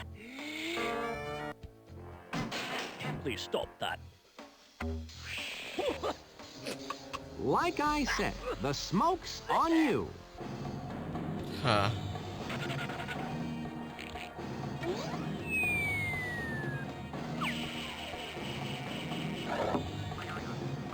Every Spy Fox and Pup Pup game is very, very charming. I've infiltrated the bad guy's base. Now I need to find my informant. He has vital information that I must get back to Spy Corps. Monkey Penny said he would be hidden in here, right in front of my face. Okay, now it's gameplay. And like one of the things about a lot of these games, you can kind of click sort of everything. Oh.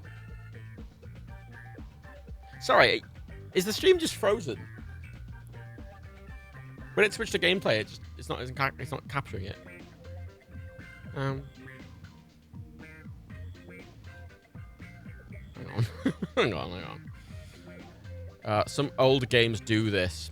Because the capture mode of a lot of old games gets a bit weird, and sometimes they change how they're rendering it, and the capture mode gets really confused. So if I capture it manually, it should be alright, I'm hoping. There we go. Right. Yeah, so look, if I just click things, they just... It's just weird shit.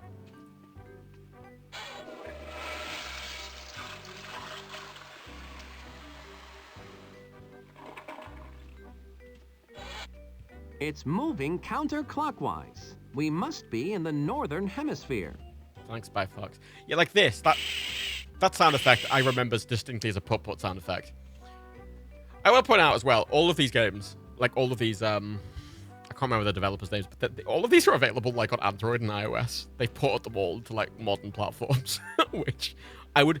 Point and clicks, I think, work really, really, really well on touchscreens. Like point and clicks like this, where you're not actually moving around, you're just clicking. I mean, it's fine. It's perfect on a touchscreen. I'm in here. I don't normally look in other people's medicine cabinets, but I am a spy after all, and I'm on a mission. Aha! Roger Bohr, Spy Corps King of Covert Capers. Yes, and I'm very good at hiding, too. I hope you've got the cure for the common criminal in there for me. Here, take this lipstick. Sorry, that's not my shade. I'm an autumn. It's not really lipstick, Spy Fox.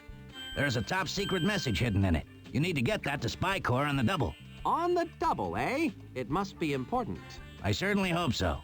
One more thing, Spy Fox. Quack sent this for your getaway. It's a rocket-powered origami skateboard. The directions are on it. Good luck. I'm out of here.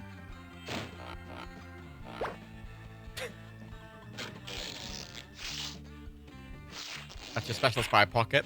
Sorry, I think Spy Fox, it's very much a kid's game. It's very easy, but I think it's like Putt-Putt is for really young kids. Spy Fox is for like a bit older kids, but still kids, right? Spy Fox was aimed at an older kid. And when I say older kid, you know, Putt-Putt's for 3-year-olds. Spy Fox is for like 7-year-olds. Wow, you know, sort of thing.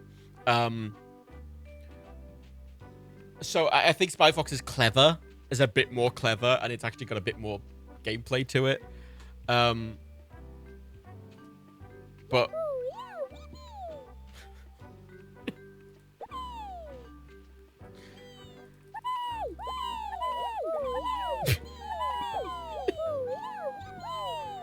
okay. There's just the charm of just being able to kind of click most things and then sort of just does something ridiculous. Like, oh, it's a different style of light. How many different kinds of light are there? Many. Again, all of these are on iOS and Android, and I would genuinely, if you're curious, pick them up because they seem so funny. Look at his idle animation. Hanging around bathrooms is so unspy-like. I need to put together the rocket-powered origami skateboard. Oh, yeah, very sorry. I think, yes, it's a valid point. There we go. This rocket-powered origami skateboard looks like it's going to be fun. Let's fold that side in, fold that side in, fold this side in. I learned this one in Spycraft Putt-Putt. 101. It's put a little holographic Putt-Putt right now. Okay, so I fold that up when I need to leave. Excellent. Honestly, these are... I wouldn't really play a Putt-Putt game right now. I wouldn't mind against it, but I don't find them that funny. These ones I think are funny. Okay, so I need to, like... Hang on, what's in my spy? Here's where my notes go. Oh, also, can we just appreciate the clock has a fun button? And it's got a minigame on it. Trash collector. Wow, what a trashy game Professor Quack has installed on my watch this time. Play a little. I can play a little. I've got a little watch game. And honestly, this is more than I think an Apple Watch could do. But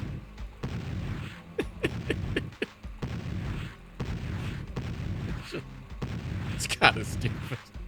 But she's got like a little mini game on your watch.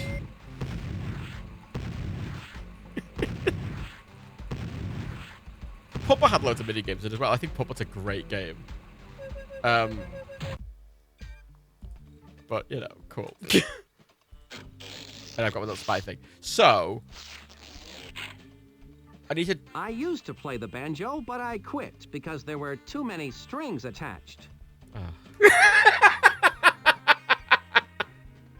Wait, what else can you say? Grandfather Fox had a saying, a penny in the hand is just a penny. You need a better job. Mrs. Carrot walks up to Mr. Cucumber and says, "What's the dill, Pickle?" I need to put the rocket-powered origami skateboard together so I can get this lipstick clue to spy HQ PDQ. The heat of the mission is on, and I'm cooking. So this giraffe walks into a cafe and says, never mind. What? A fat stack of pancakes would be good right about now. Mrs. Carrot walks up to Mr. Cucumber and says, "What's the dill, Pickle?" So hang on. So he says I can't go. It says exit. I can't go out there because I can't go out there, and I can't make the origami pin. Correct flaps. Wrong order, perhaps. Oh, I did them in the wrong order. That did it. Oh, now it. I'm rocket-powered and ready I made for it wrong action. and I made pop accidentally. Okay.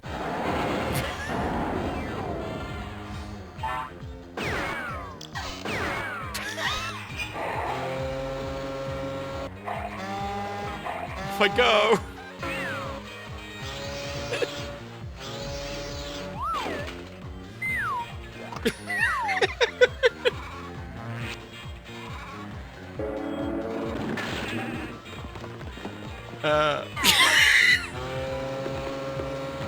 It's so charming, isn't it? It's just...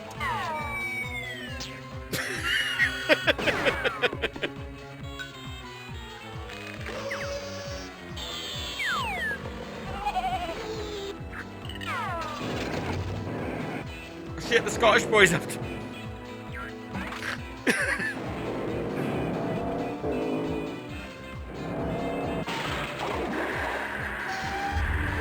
I'm kind of distracted by how almost needlessly elaborate this entire thing is.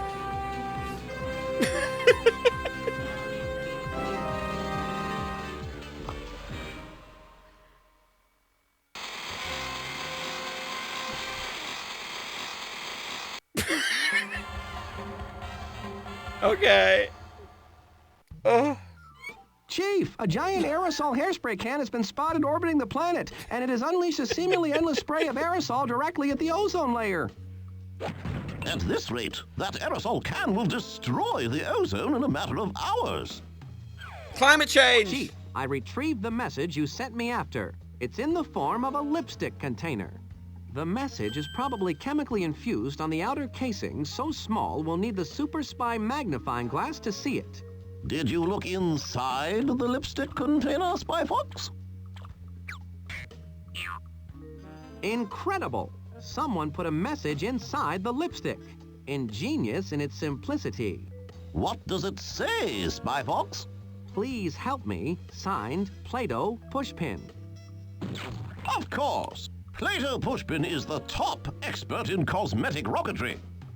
He must have information that can help us stop this diabolical orbiting ozone eraser. He was last known to be working for reigning cosmetics queen Poodles Galore. Spy Fox, you need to go to Poodle's Cosmetic Factory and talk to Plato Pushpin. I'm on my way. I assume Monkey Penny and Quack have already set up mobile command center there. Of course. Here is the number of the song you need to play to get you in. Good luck, Spy Fox. Okay. Luck has nothing to do with it. Off I go. Somewhere in the middle of nowhere. Now I'm really on a roll. So, this must be where Poodles Galore has her factory. The first order of business is to rendezvous with Quack and Monkey Penny at the mobile command center.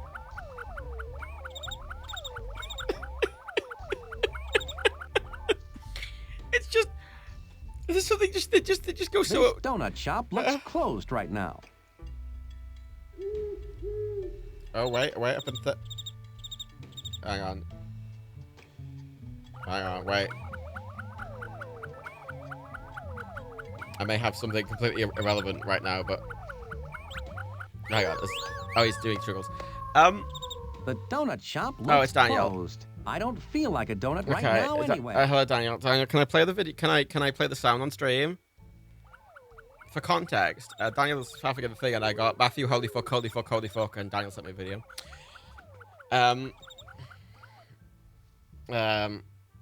Yeah, okay, yeah, hello. I gotta play. Let's play the audio that Daniel sent me. Oh my god, Matt. Oh my god. Nintendo have just stealth dropped the best fucking game. What? Oh my god. It's a fucking bullseye game. Bloody bullseye game. Where was that in the actual thing? Ah, fucking Rebecca would have fucking shot themselves. But where is it? A fucking bullseye game of the year of our Lord 2021.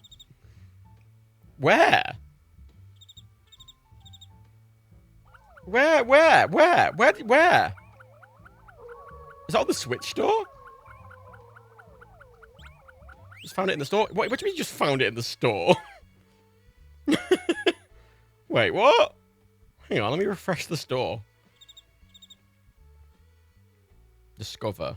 No, recent releases. Where?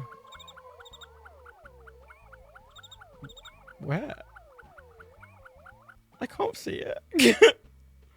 Coming soon. Oh, coming soon. Not out at the moment. It's out in 2 days. Hang on, let's have a look. Sorry, I know you're not seeing this chat. It's fine. Coming soon. Loads of random. Oh yeah, what the fuck? Bullseye. Official Bullseye family game based on television's classic Dart Quiz for 1 to 4 players. Put your dart throwing skills and trivia knowledge to the test to win points and ultimately the game. Bullseye is a party game at its best in an easy out-of-the-box pick-up-and-play game that keeps everyone at the edge of their seat. Jam-packed with 5,000 multiple-choice trivia questions in 10 genre categories. It is £13. What the fuck? Alright. What an odd... Alright.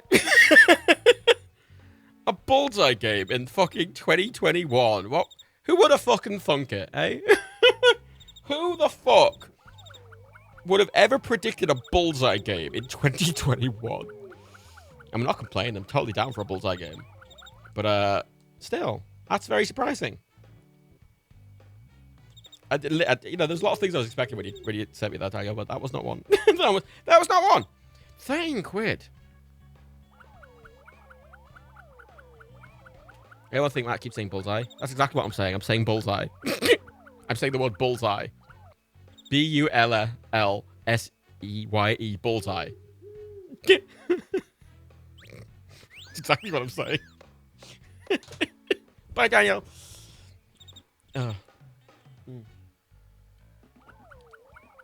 No, Kenishton, it's not just darts and a quiz. It's fucking Bullseye.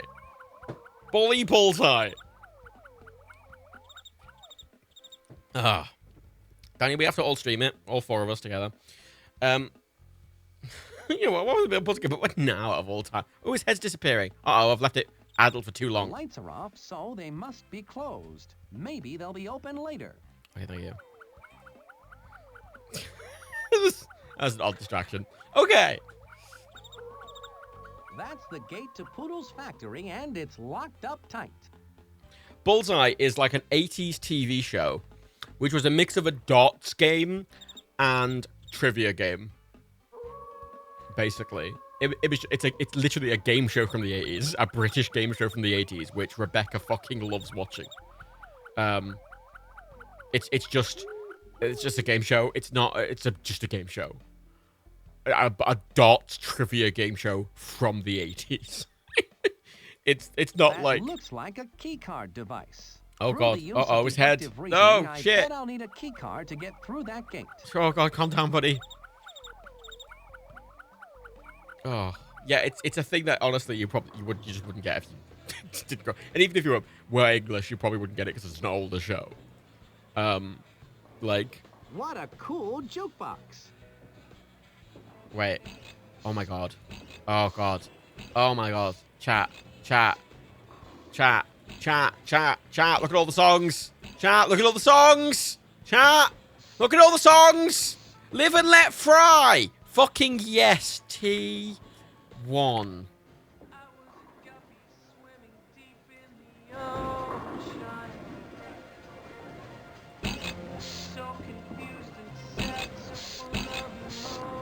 Mission plausible or...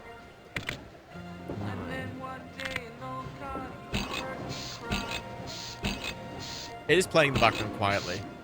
A view to deal. D8. Where has the ozone?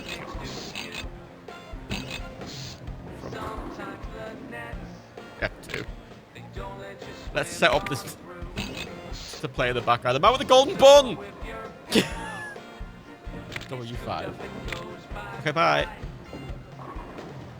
Okay, we just have these songs playing now. Live and let fry! Did it!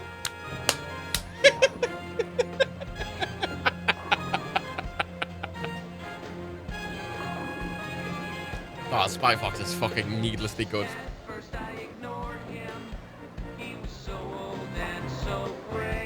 I'm just gonna sit and listen to these. But sure enough, that dogfish, he had his day. I learned to heed his words with every heave and every sigh. Just laugh it off, learn to live and let fry. Do do do do do do do do do do do do. Yeah, fucking Paul McCartney. Fucking, where's the Macca cover of this song, eh? It couldn't afford fucking what? Fucking this random software company couldn't afford to get Macca in. Guitar solo.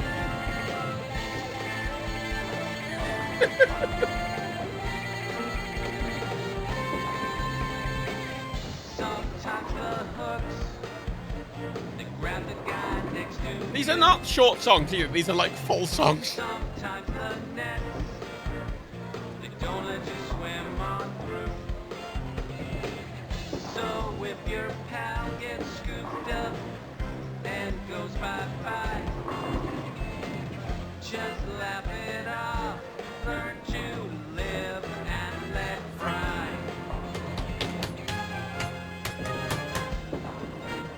Yeah, that must be the name streaming sense. Yeah.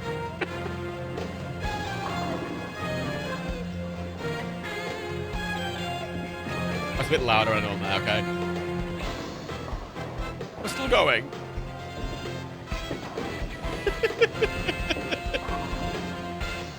I love the light up bubble things as well. They're very...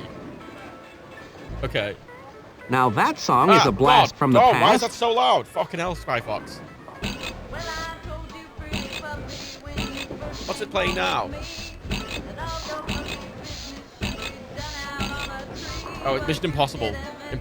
Mission Implausible.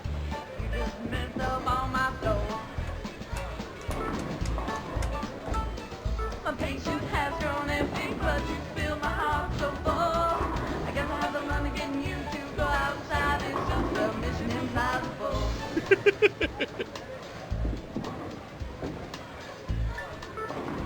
They're not even like direct parodies of the songs. They're just... It's like a Dolly Parton song. I've never gotten over all the stuff I've had to love, but you never listen to me. Just mess up on my floor. The whole soundtrack's on YouTube, so that's all. What? My patience has grown empty, but you fill my heart so full. I guess I have to learn to get you to go outside. It's just a mission impossible. Wait.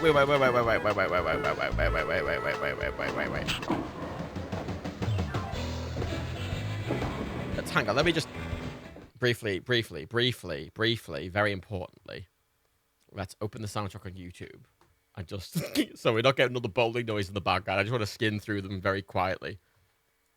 Or just have the full CD track. That's the Spy Fox theme song. For your pies only. For your pies only, I'll top it to the sky. For your pies only, I'll add some extra spice. For your pies only, I'll make it taste so nice. I have baked with all the best and cooked with quite a few. But none of these high-hatted folks can hold a whisk to you. For your pies only, Wait, from Poodle with Love. Beguiled, but she's plotting and planning all the while. Don't turn your back or look away, because the poodle with posh will make you pay. From poodles with love comes a dangerous smile. Beware the curly charmer. She's Okay, man with the golden bun.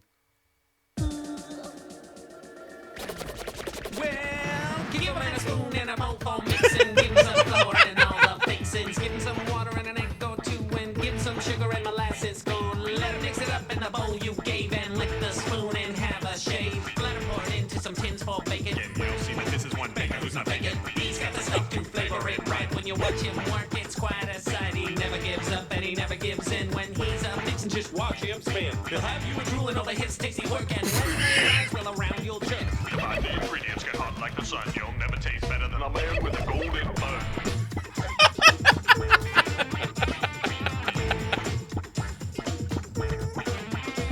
Don't stop to look at other bread, or you'll just be messing up your head. You'll want to eat way too much, and before you know it, you'll be in the clutch of the maker of the buns, for which there's no better. Slather on butter and watch that sweat. You'll trip and dribble it down your chin, then it's back for more and more again. He'll have you drooling over his tasty work, and when they rise, well, around you'll jerk. Come on, the ingredients get hot like the sun. You'll never taste better than the man with a golden bun.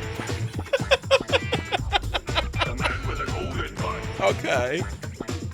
The man with a golden bun. Oh. The man with a golden bun. Oh, beautiful.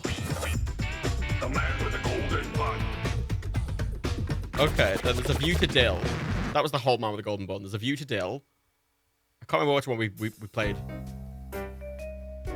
Sweet and sly, cool as a cat.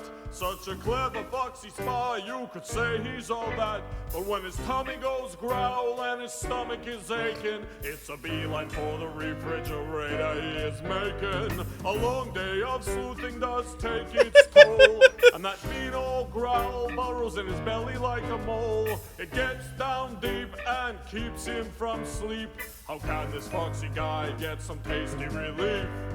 You know a dill in a refrigerator. That fox will get that pickle sooner or later. It's making me hungry. It's Moonbaker.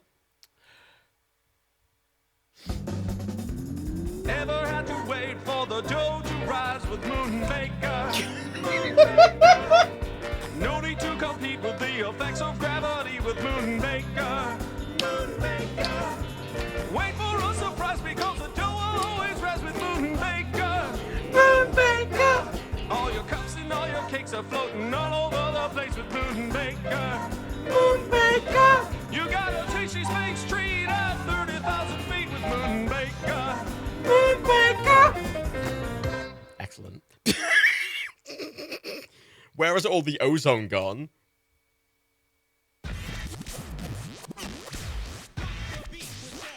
That was definitely not what I was expecting. It's getting hot down here underneath all I was expecting, where has all the flowers gone? down here, and I'm telling you it ain't no fun. So many clouds of stuff released into the air. I'm telling you right now it's warming up and it ain't no fair. Stop burning up the ozone layer. You call yourself quite a player, like a fish swimming out of a pond. Maybe where has all the ozone gone? Oh, the ice cap's lost its head. Time to wake up and get out of bed. Spraying chemicals at the sun. Maybe where has all the ozone gone? I tried to find some shit. That's a long one. Mission Implausible. The one we're just listening to. You just mess up on my floor. My patience has grown empty, but you fill my heart so full. I guess I have to learn again. You to go outside is just a mission implausible. Ooh! That's a longer one as well. I know they're quite well mixed as well. My brand new carpet steaming on my floor's a messed up spot. I've never gotten over all the stuff I've had to blot, but you never listen to me. You just mess up on my floor.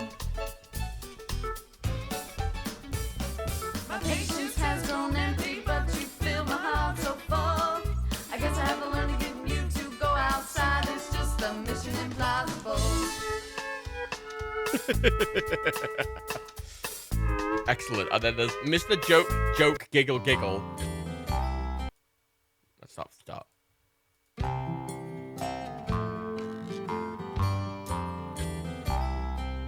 He's round and he's floppy and like a puppy. He's kind of sloppy, but you'll always have a lover for Mr. Joke, Giggle, Giggle. He's always got a laugh or a snicker or two. For me or for you, he's Mr. Joke. So there's Live and Let Fry, which we were listening to, weren't we? Yeah. And one day an old Cardi heard the guy next to you. Sometimes the nets, they don't let you swim. I want to hear what the middle bit sounds like with the nice quality. So if you're Wait. Oh, that's better. Dude.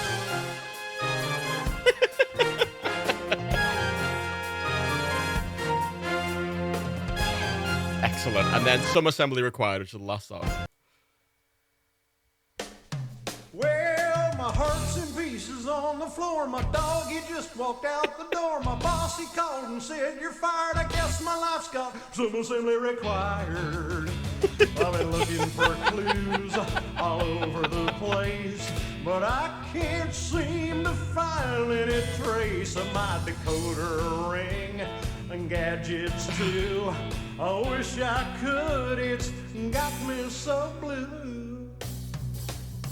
Well, spy comes broken, it just won't squawk my Okay. I mean, this is definitely an immediate 5. We haven't even played the fucking game yet. We just slightly wandered around. Like, well, it was Jailhouse Blues. I mean, are there any songs on that? Because there are already 11 songs on that. It's Mission Plausible, Moon Baker we had, Man with the Golden Bone we had, From Poodles with Love. Did we have Poodles with Love? We had Some Assembly Required, View to Deal, Where's the Ocean Gone? Yeah. For Your Pies Only, we had, yeah, Mr. Joke, Jiggle, Diggle. Did we have For Your Pies Only? Was that on that list? Am I going mad? Was that... It was For Your Pies Only. Hang on. Oh, someone in chat will fucking correct me if For Your Pies Only was... Yeah, we did. Was that the first one? Yeah, that was the first one. Okay, yeah, that's all of them. Okay, good. There's none missing from that. Excellent. Okay. Well, cool. Excellent. Cool. I can use this machine to make a name patch. Okay, wait. There's the thing on the thing. Wait, hey, you've got to look at my special... Wait, where's the fucking... That's my new Super Deeps K9. That's the musical code that will get me into mobile command. Oh, K9. I don't know if I put that on the patch for this. Let's put K9 in this. K9. Now that's music. I go. Floating high above the bowling alley is Mobcom, Spy Corps Mobile Command Center. Okay.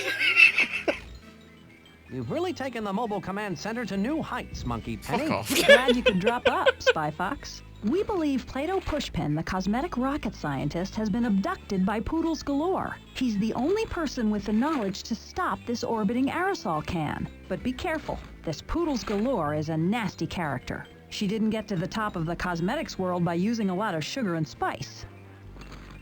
Be sure to check out the Spy vending machine too, Spy Fox. I've stocked it with a plethora of useful gadgets. And don't forget that you can call me anytime on your Spy Watch for additional information. Thanks for the brief debriefing. Thanks, Monkey Pen. Let's use the spy vending machine. Sticky stun bun. How does this caramel confection work, Quack? Oh yeah, there's loads of different spy gadgets. You simply toss the caramel-coated spy gadget into a crowd, then get away fast. When the stun bun goes off, it will stun everyone within 10 feet, leaving them dazed and confused for weeks. Quack, that is by far your most stunning gadget yet. He's quite, yeah, he's Q. We got Q These and Monkey blueprints Penny. are rich in vitamins and minerals. Yeah, right. And then there's the hat. The duck blind. What's the insight on this gadget, Professor Quack? You simply put the duck blind on like a hat, and it renders you invisible to all ducks. Isn't he a duck? These blueprints provide me with all the fiber I need in my diet. Wait, if I put the hat on, will he get confused? Wait, if I put the hat on. Put the hat on. Put the hat on and then try to talk to him. It's very important. It's very important for scientific reasons. If I try to put the hat on and ask him a question. Professor Quack, how do I look? Spy Fox, where are you? That's funny every time. Beautiful. The grappling granny. What's the deal on this doll, Quack? This doll will allow you to swing over dangerous obstacles. Just give the doll a quick squeeze in the middle and watch as its teeth shoot out of its head, firmly clamping onto anything made of wood. Well, I'm certainly not above playing with dolls. Not if the mission requires it, that is. This developer's insane, right? I shouldn't have had lunch before this mission. Like, the pop-up games have a lot of detail, but because this is aiming at a bit of an older audience, it's really quite clever as well. Like, it's ridiculous. Spy Rustbuster. What's the breaking news on this gadget, Quack? This gadget comes in a handy one-use spray can. Just spray the corrosive formula onto any metal and watch it turn brittle with rust and fall apart. Bust with rust. Good one, Professor Quack. I can have 4 gadgets at once. Earthy with a bit of a woody aftertaste. Oh, thank you. And there's a toaster and fucking a glass, and then there's a fucking bowling ball. What the fuck's that? There's a how many gadgets are there? 1, 2, 3, 4, 5, 6. There's 7 more gadgets. I'm not going to go through all those gadgets, I'll be honest. I'm going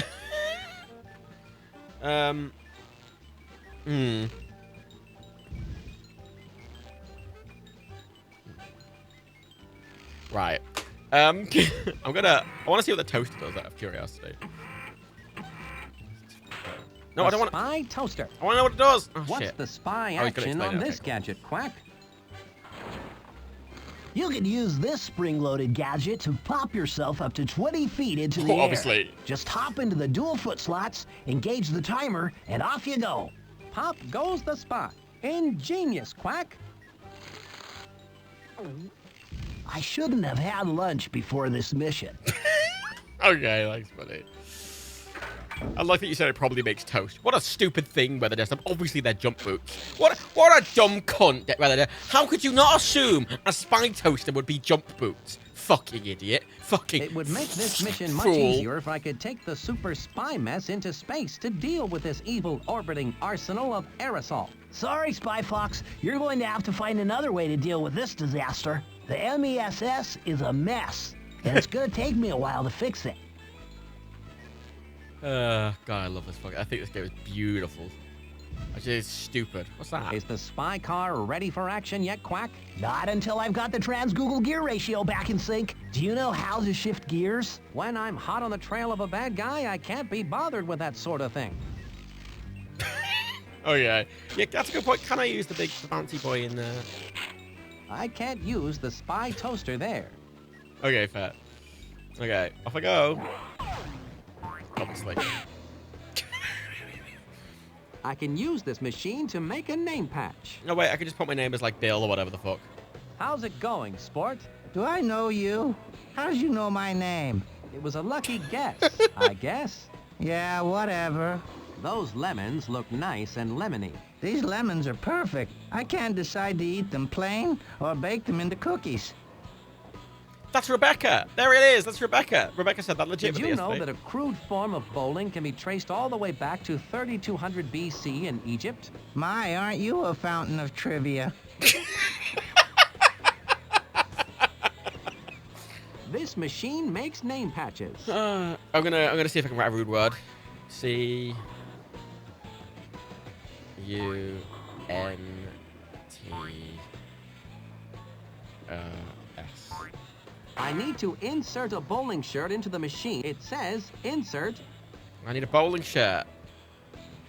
Can I have that interestingly colored bowling shirt, sport? Yeah, sure. It's just your color. It's on the house today. One per customer. Trades welcome.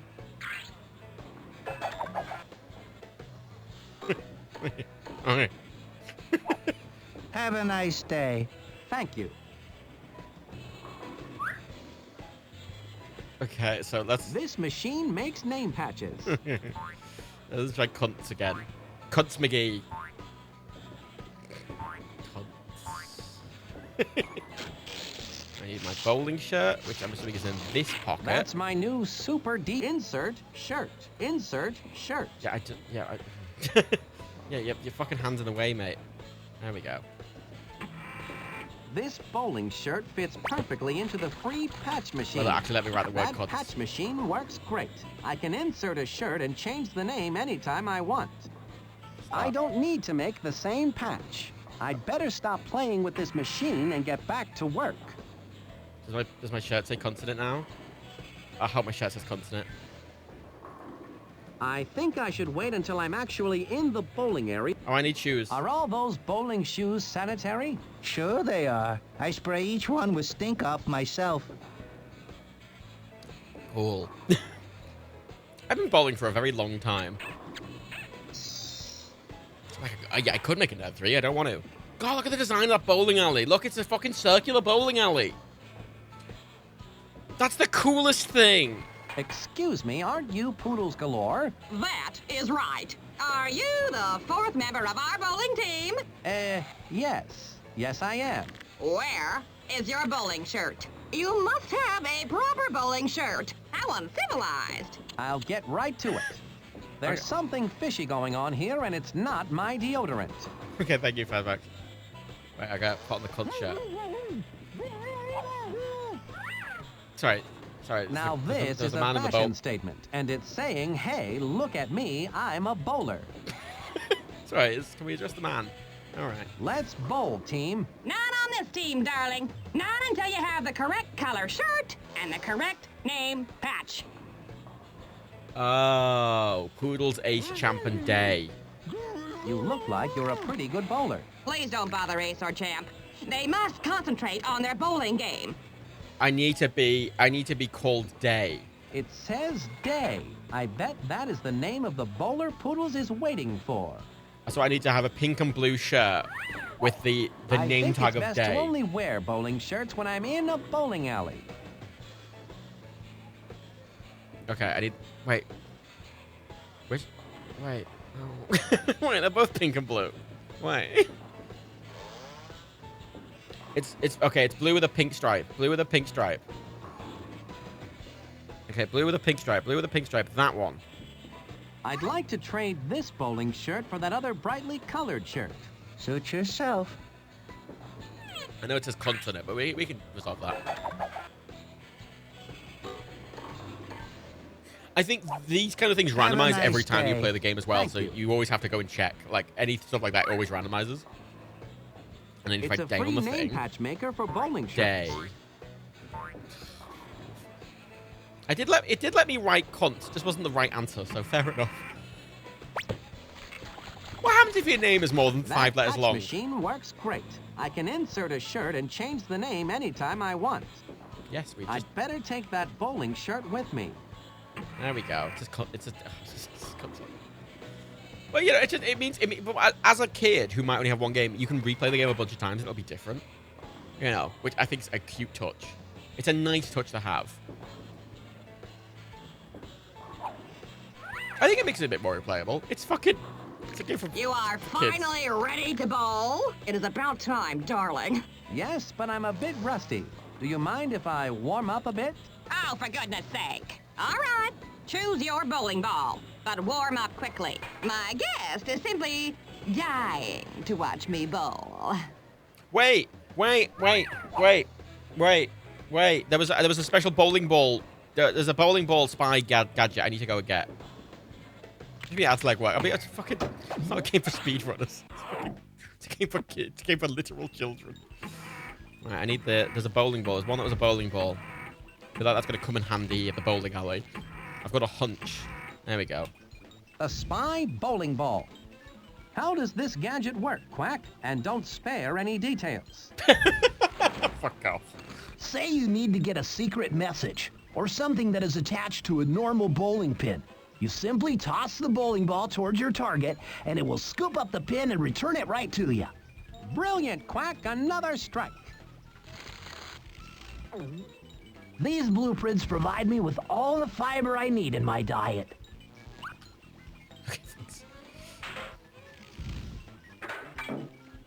I don't know, they're going to bowl them to... I don't know what they're doing. World record is 2 minutes and 3 seconds, apparently. This is excellent peak. I mean, I spend more than that listening to the fucking songs. I mean, people will speedrun literally anything. So, you know. The heat of the mission is on, and I'm cooking. Fuck off. He's just full of dad jokes. And I need my spy bowling ball for... I should wait to use the spy bowling ball until I'm on a bowling lane. I'm on a bowling lane. So, Ms. Galore, have you been up to anything interesting lately? Darling, everything I do is interesting. Now hurry up and get your bowling ball. Now I want to finish this. Oh, why should I show her the bowling ball? It is a point and click after all. I should aim the spy bowling ball at a bowling pin I want to capture. Okay, that one. That one. That's the third ugliest bowling pin I've ever seen. Wait a minute. That's not a bowling pin at all. It's Plato Pushpin, the renowned expert in cosmetic rocketry. It looks like he's about to get bowled over. I've got to save him somehow. Yes. Excuse me, Ms. Galore, but I'm ready for some serious Oh, her bowling ball has pin chainsaws action. and Shall everything to kill the man. Finally. You go first. I want to savor this moment.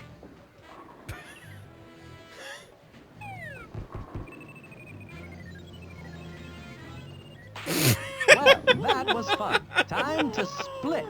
Pushpin! He is gone! Leg it! Ace, Champ! He must have Pushpin! Don't let him get away! Leg it! Leg it! Okay, off he goes. No, he got away!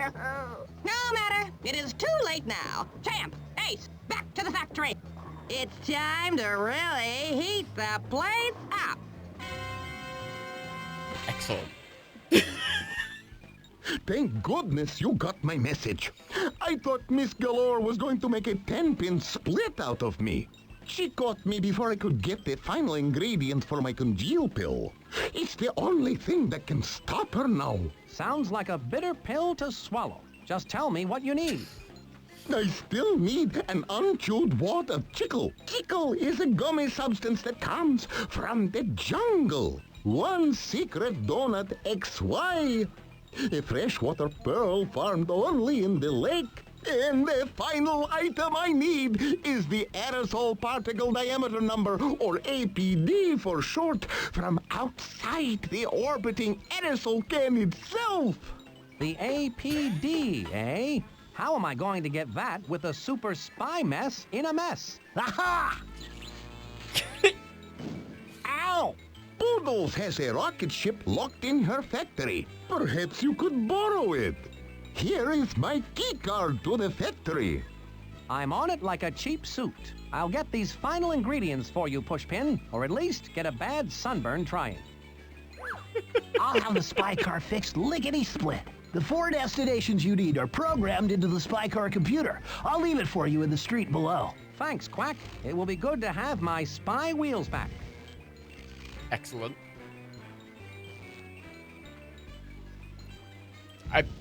This is great. Like, this is the thing with these, like, the pop-up games, I think, have a charm to them, but they are definitely more for kids, and I kind of like them a bit less, whereas this feels like I could enjoy this as an adult a bit more than Pop-Pop. Quack must have fixed the trans-Google gear. Now I'll be able to travel across the globe spy style. Oh, the donut shop's open. My spy watch is beeping. Monkey Penny must have some important information for me. I was just up there. Stand by. What's the latest news, Monkey Penny? We've placed Agent Roger Bohr inside Poodle's cosmetics factory to gather information. He left here wearing a darling red wig. That is a darling red wig. Thanks, Monkey Penny. I'll keep an eye out for it. Keep us posted, Spy Fox. Monkey Penny out. Oh, it's just cute. Who are these? Hello, my name is Fox. Spy Fox. I'm on a secret mission to save... My name is Cookie. I'm a Cookie Scout. You know, Cookie, I remember back when I was a spy scout selling decoder rings. This isn't going to be one of those back in my day a cheeseburger was a nickel stories, is it? No, of course not. Never mind. Okay. Is the donut shop open yet? Yes, it is. Oh, can I make my own custom donut? Oh my god, look at all the different donuts.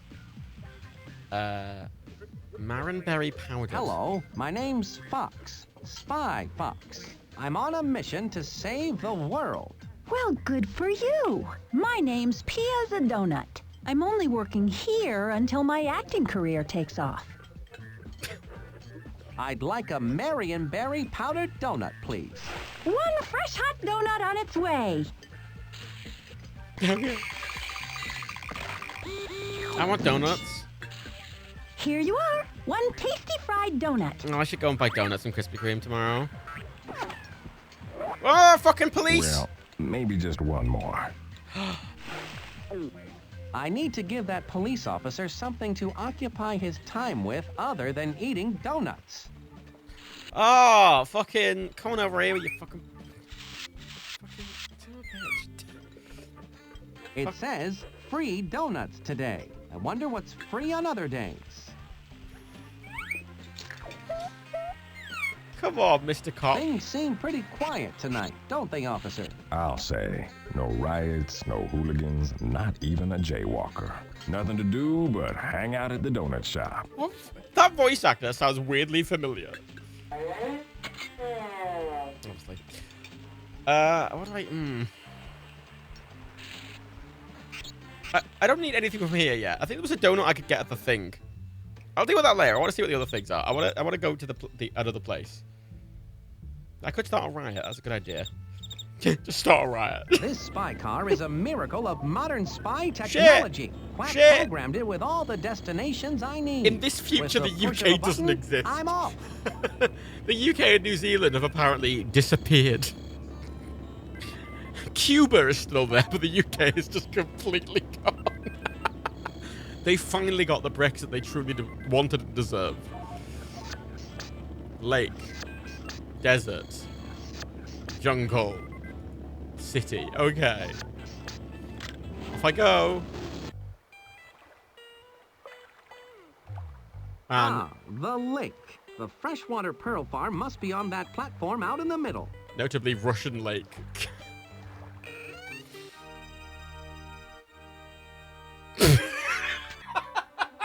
This is some freaky shack. Can I help you? Just looking, but thanks for asking. Okay. You don't have any gum, do you? Why do you ask that? Well, I feel like chewing gum, but never mind. Okay. Okay, I'm gonna stop playing this, so I'll just keep playing it. That is excellent. Oh, it's so good. I mean, I think that's even better than like Spy Fox 2. So what's a vibe on that, everyone? Yeah, obviously it's a 5, isn't it? That's just so good. Those Spy Fox games are just so good. I'm gonna get them on the iPad. I want to play them on the iPad. You know, Spy Fox 1 and 2 I rated a 4. Where Spy Fox 3 I think really just puts it up a bit of a notch. Spy Fox 1 and 2 are great, but Spy Fox 3 I think is where it really comes up. But you know, look, again, let's just appreciate here. 97, 99, 2001, then jump 2014. But that doesn't look... I mean... Oh, they're all the screenshots from the single mini game, I'm assuming. Yeah, look, there's a Spy Fox game from 2014, and then another Spy Fox game from 2014. And hold the mustard. Like the semi-modern Spy Fox games. Which have all the same thing. I haven't played those ones. I've only played the first 3. Because they were sort of my era ones. But like, I just think they're fucking good. You notice, yeah, I played both of them for ages. The cops was like David Scully. He played Sergeant Johnson in Halo. Fucking what? Because the company behind these, I'm gonna quickly, Humongous Entertainment. Humongous Entertainment. So they I looked them up last time. I think they went out of business and stuff like that, but then came back. So, oh.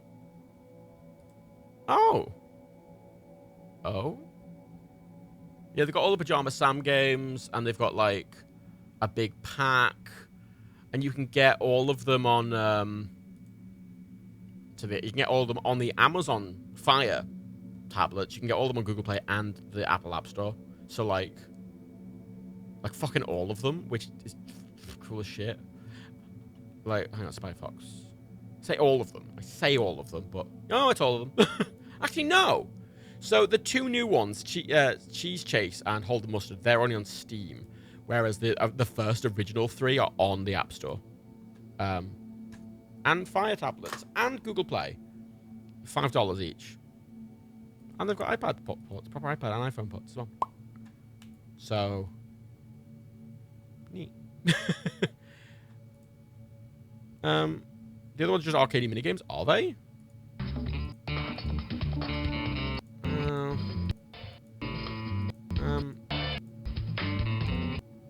Oh yeah, the other. Oh yeah, the Hold the Mustard and Cheese Chase are just.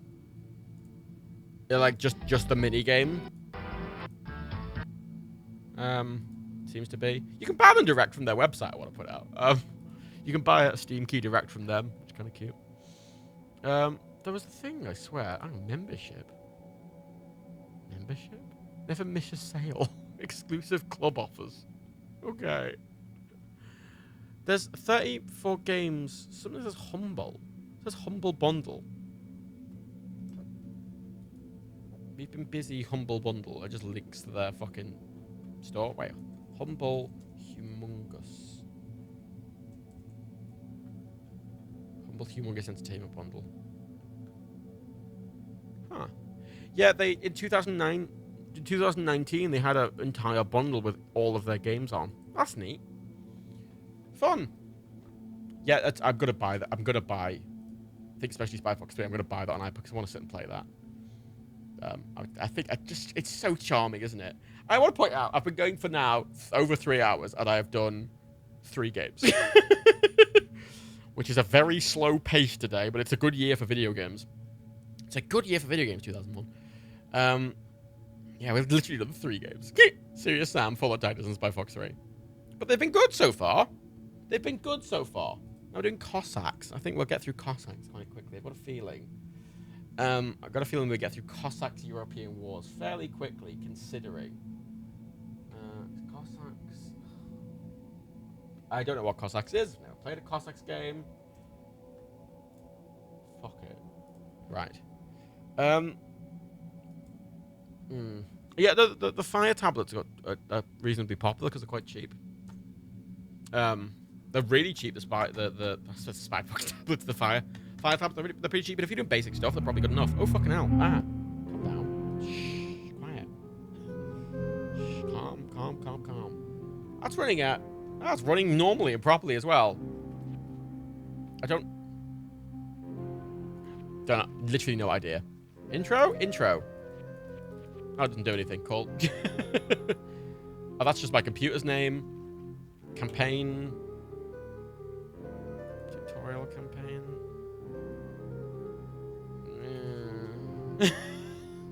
I don't fucking know. Start the fucking game. Oh, it's one of these. Yeah, I don't like games like this. Left click to select. Yeah, it's a fucking proper, like... I don't like games like this. I think no matter how much it tries, I'm never gonna like it. Like... Oh, there's no fucking sound effects.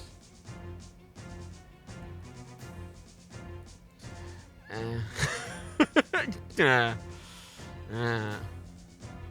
it's a strategy game, but it's like a real-time strategy game, and it kind of just...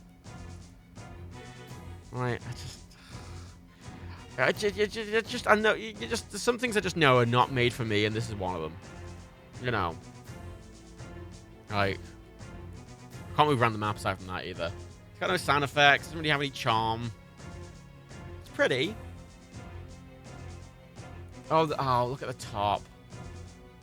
You know what, I'm just gonna... Hang on.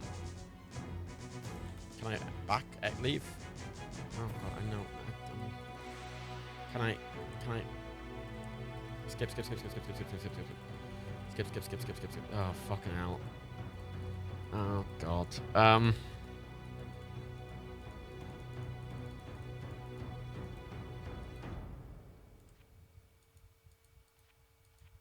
Oh god, I really don't care. I just desperately do not care. I don't think I can muster up any enthusiasm for this. Honestly. Oh my god. Oh, fucking hell. This is the game basics tutorial I'll point out. There's 4 more tutorials. Like, I mean, it's a very detailed tutorial, I'll give it that. It's got a lot of detail. How do I build walls? How do I make people embark? How do I build a gate? How do I build walls? How do I close gates? How do I build a gate? How do I activate an information? How do I... Wait, it's the same thing. Wait. I can't escape. I was going to go back to the main menu to try an actual campaign game, but I can't. Hang on. I like that all of you are all so sick of this immediately that you're already giving a rating. Well, I'm going to... Oh, sorry. I want to very quickly... I want to give that... I want to look at what an actual campaign is, because we literally just see in the tutorial. I'm not going to see the I'm not going to change one in the genre, but it might be... hang on, let me just... Campaign... Caribbean Pirates, War of Independence. Let's go for that. It's called Cossacks European Wars, and that's why I'm doing the War of Independence. Oh no, the Ukrainian step. Yeah, Caribbean Pirates, notable European. Oh fuck. Oh, what have I done? Oh, for God's sake.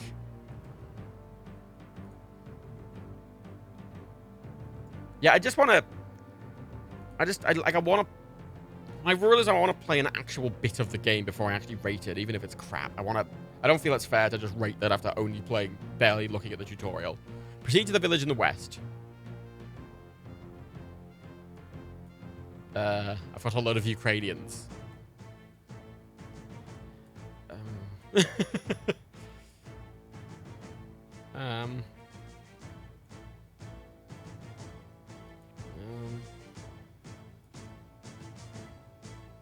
Oh. I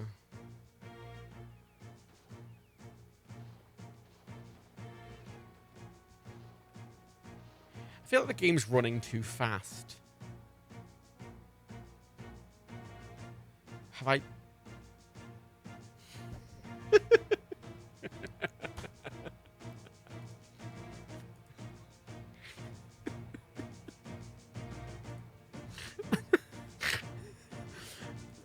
I feel like maybe. Okay, right, I hate it. I hate it. I hate it. I hate it. It's not like bad, I just hate it. It's 2, yeah. Give that 2. I know I hate it. But it's like, it seems reasonably competent in what it's trying to do, but whatever, I hate it. XCOM. Oh, XCOM. Let's get past the shit bits quick. XCOM Enforcer. I haven't liked a single XCOM game so far. Some have piqued my interest, but like, you know, they're a bit. XCOM Enforcer 2001 infograms of blah blah blah. Use this product carefully. Oh fucking hell! Oh god! It just flashed a load of colours at me. Well, you're welcome for not seeing that.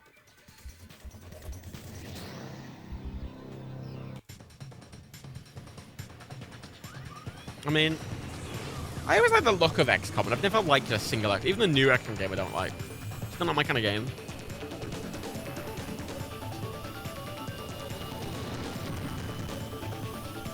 I mean, it's very 2000s. We've definitely moved past the 90s. It already feels very 2000s. Like...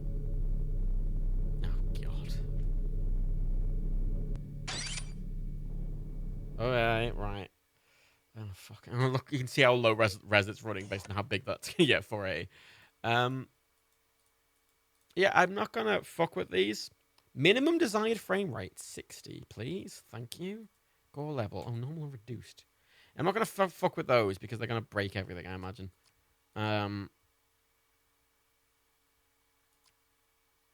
Right. Okay. Okie dokie. Please name your enforcer. I don't know. Fucking. I don't know. Name. Oh, Piss Baby. Piss Baby. Name's Piss Baby. My skill level is easy. Thank you. You gave one of the XCOM games a 4, I remember seeing last stream. Doesn't mean I like them. Some games that I think are objectively good, but I just don't like them. Oh, look at that 60 FPS. There's no sense in worrying about that now. Alrighty, that should just about do it. Let's just lower that down again. Enforcer, can you hear me? Ah, yes, Yeah, yes, you can. Good. I suppose I should explain. I've created... It's definitely getting all use out of the 3090. Oh, yep, that screen is too low for me to see the frame rate. Excellent. Well, you are... Yeah, it's really good too low resolution. I can't... Oh, it's really good. Sorry, is that 9 FPS? 9 FPS. Yes. Well then, there is no time for explanations. My lab has been invaded. We are under attack. You were so close to being complete.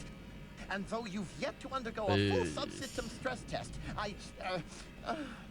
listen, Enforcer, I designed you with one purpose in mind. To rid this planet of the alien menace and save the human race. The alien invaders draw nearer with every nanosecond. Time is fleeting, Enforcer. Finish charging up, get out there, and do what you were made to do. Eradicate those aliens. I'll stay back here where it, Tell me what I think it's maybe. If it did have a mouse look option. Oh god, it's a third-person shooter. A third-person shooter that uses. Oh, there we. Oh god. Oh. So it's fine here. If I look at. Oh my god. If I look at that, for some reason it shits itself. It's a third-person shooter. Oh, there they are, Enforcer. Purge my lab of those insidious The alien's floating. Oh, that's shitting itself. Oh, that looked like it hurt. Collect data points from the aliens you exterminate to further my research and upgrade your arsenal. It's not a Doom clone. It's a new weapon. Oh my god. Go pick it up. Throughout missions, I'll try to keep you stocked with my maybe stop interrupting the game every fucking half a second. I know it's a bad port. It's struggling for some reason. It's struggling with lighting. Sorry, there's something it's doing. It's having a weird time doing something. No. Let's put it up. I don't know. Let's just put the frame. Let's put 720. Usually 720 doesn't always crash it. Sometimes it does though. It's the highest games like this can go without. There we go. That's 720. Right. Put 32-bit color on it. Let's just. I don't know if that'll work any better, but like. Yes. Right. Import mouse look. Yes. Right. Just dynamic lighting off. It's dynamic lighting. Oh, it's not mouse lock. I'm still aiming, but it's not mouse looking. Yeah, see that? It was the dynamic lighting, I think. The way it's trying to render the dynamic lighting. Oh, look, it looks way better now with the resolution on, doesn't it? The dynamic lighting just makes it shit itself for some reason. Don't know why. But it sure does. You have to turn that back on. Oh. Oh, it's fine now. Putting the resolution and color depth up has fixed it. Alright. Okie dokie. Can we very quickly, please, for the love of God, use WASAD? For that, please. Thank you. It's 2001. WASAD is standard now. Look up, look down. Center view. Oh, God, it is fucking right. Okay. Right, the weapon. Yeah, it's a third-person shooter. Which is not what I was expecting. However, you are only designed to carry one weapon at a time, so choose wisely. I've got two hands, haven't I? Your radar display is set to generate holographic directional indicators. I get it! Fucking hell! Your objectives. Use it to guide Therapy 60-bit color isn't respawned when it's 10. Yeah, that might be why, yeah. I mean... Oh my god. Some games do this, where literally every 2 seconds it shows you a cutscene. It's like, just let me play the game! And seal their passageway. Fucking hell. Right. Oh my god. First power-up. Just do a voice overlay. You don't need to fucking... It's in front of me. You don't need to... These might save your metal hide. Oh my god, I know what a health fucking ball is. Jesus Christ, it's been the most standard thing in games for fucking literally a decade at this point in time. It's not like that shit's unstandardized. Look out! Oh, not all transporters be still. I mean... A researchable item. Hold on to it, Enforcer. Yeah, Hitman did the interruption thing. It was really fucking annoying.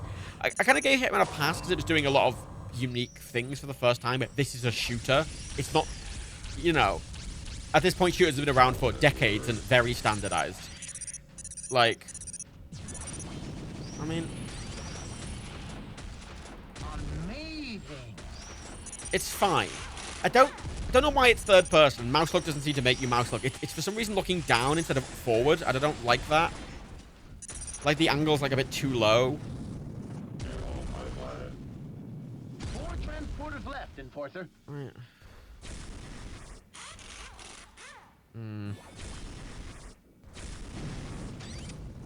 Turn off from a fan.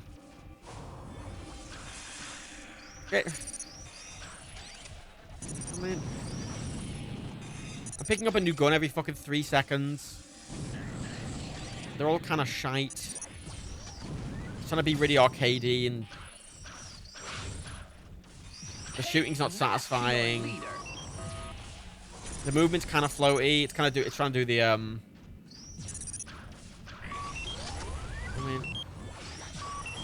Oh, it's got reflections.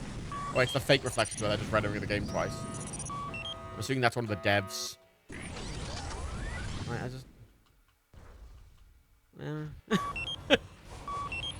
Right, hang on, can I... Sorry, the fact that I'm just looking down is the most annoying thing. Look up, delete, look up, page down. Page up and down. It doesn't do anything. Literally does nothing. Yeah, something about it is just really kind of shit, isn't it? Like, mouse lock I turned on. Actually, can we turn mouse smoothing off as well, please? You look down, delete, and page down. Where's... Oh, cutscene fast forward, F. Page up and page down do nothing. Oh, it aims that. Yeah, mouse look. That's not mouse look, that's mouse aim. I can just aim the gun up and down. I'm not actually looking with the mouse. So I don't know why you'd ever turn on mouse lock, because it just seems to make aiming more hard. Like, there's no weight to literally anything. Yeah, I can just aim up and down, which I don't know why I'd need to do. Right, Shooting.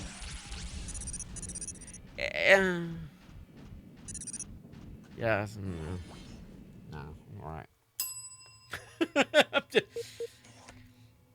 It's not. No. It's not.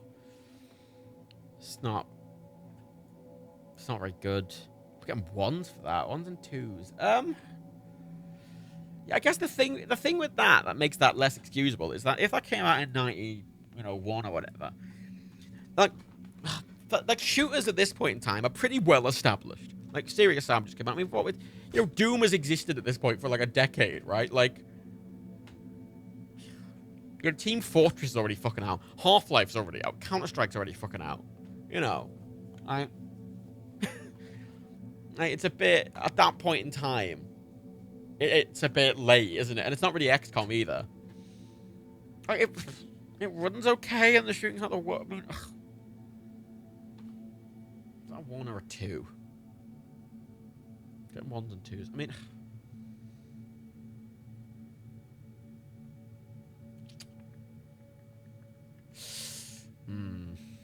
So here's the problem with the 1 score, right? And the problem with the 1 and 2 scoring. Later down the line, we're going to get to a lot of asset flips, and we're going to get to digital homicide games and stuff like that. They are 1s. That is, but we have to keep in mind, like, 1 would be offensive, and I can't give them 0s. So the fact is, that is a lot better than a digital homicide game, right? So I'm gonna give that a 2, because I'm saving 1s for like objectively incredibly bad games, like objectively very, very, very bad games. Tristan did say, "Is it though?" Actually, is that worse than a Digital Homicide game? Yeah, if we had half stars, yeah, that'd be a 1.5. Well, actually, no. So if we had half stars, that'd be a 1, and the Digital Homicide games would be a 0.5. That is not a 3, that game, at all. 3 is perfectly competent, but just a bit boring. That was crap. Yeah, I'm going to give that 2. Yeah. I mean, looking at other games, I mean, other games I gave a 1. Gorky. Yeah, that plays. That game works. Yeah, like I'm gonna keep that as a 2, because it's like, it's not good, but it's not like fucking god awful as well, especially at the time. It's just bad, you know. It's subpar. Like, if you think of a boring average shooter, that would be a 2, right? Like, we're gonna get a lot of COD games that are gonna be a 2. You know, 2 is just bad. 1 is awful. 3 is par. 4 is good. 5 is excellent. You know, like, you say it feels Digital Homicide levels, Justin. As someone who's played all the Digital Homicide games, no, it definitely doesn't. Digital Homicide games are a lot fucking worse. Holy shit. When we get to them in, 3 years' time, you'll see. Half-Life Blue Shift. Half-Life Blue Shift. Yeah, no, the Digital Homicide games are a fucking... Like, the Digital Homicide games, a lot of these asset flips are on a fucking... Or they're in a league of their fucking own. Half-Life Blue Shift. Is this one of the Gearbox ones?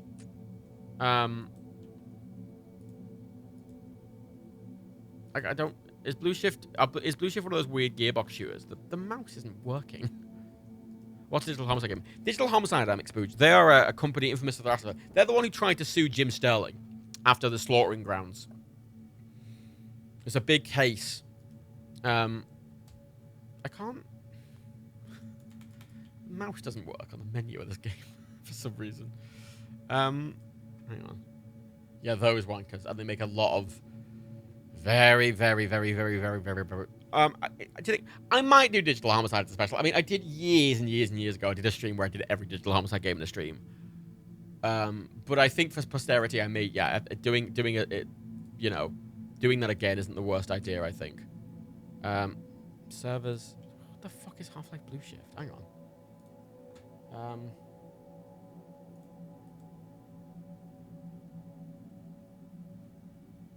Yeah, it's a game.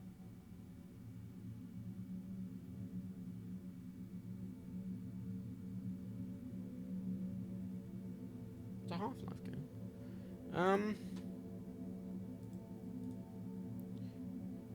Blue Shift is Gearbox. Okay, yeah. Right. I can't... Sorry, just for context, I'm in the fucking thing. And you notice how there's no... Oh, wow. So there's no mouse on my screen, but I can see the mouse in the OBS capture. But also, the OBS capture isn't updating the menus, which is... So, for example, there's a menu that just came up in the middle. This menu over here is not on my screen. But, okay. Let's just... I've clicked easy. So I'm having the mouse is on the screen, but I can't see whether the menu is on the OBS capture. And I can see the menu on my screen, but I can't see the mouse. I've clicked play. Good morning. Oh, it's not capturing properly. Oh, that's a problem. Sorry, it's not locking the mouse. Oh, fucking hell, right. God, Jesus Christ. Why is this being a problem? Why is this being a problem? So yeah, it's not capturing right at all, completely either. I'm trying to get it working because it's not working properly at all. What the fuck? This isn't a remake of Half-Life 1, no. It's like a Gearbox first-person shooter set in the universe. Effectively, it's like you're playing as like the military. I don't know the full context of it, but like... they're not... If I remember correctly, they're not considered good. Let's just refresh the capture, will it? No, it will not. Okay. Let's click off it and click back. Will that refresh the capture? Yes. So now I can actually see what I'm clicking. Content lock. No. Advanced. No. It's not updating on the... It's not updating on the thing. For some reason. That's weird. Oh, it's... Okay, it's locking the mouse now. It's capturing. So I just need to capture it differently in OBS. Fucking literally. Early Windows games, man. Oh, it's not even capturing there. Oh, wow. Oh, there we go. There we go. There we go. Right. It's Half-Life, sort of.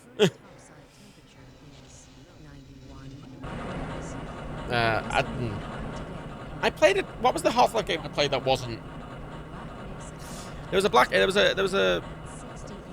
a Half-Life game I played that you weren't playing as Gordon. You were playing like fucking thing. Black Mesa? No, it wasn't the remake. It was like a game like this. Opposing Force. Thank you. It's Opposing Force. I think Opposing Force is like this. Opposing Force is also you're just playing as like a random military dude.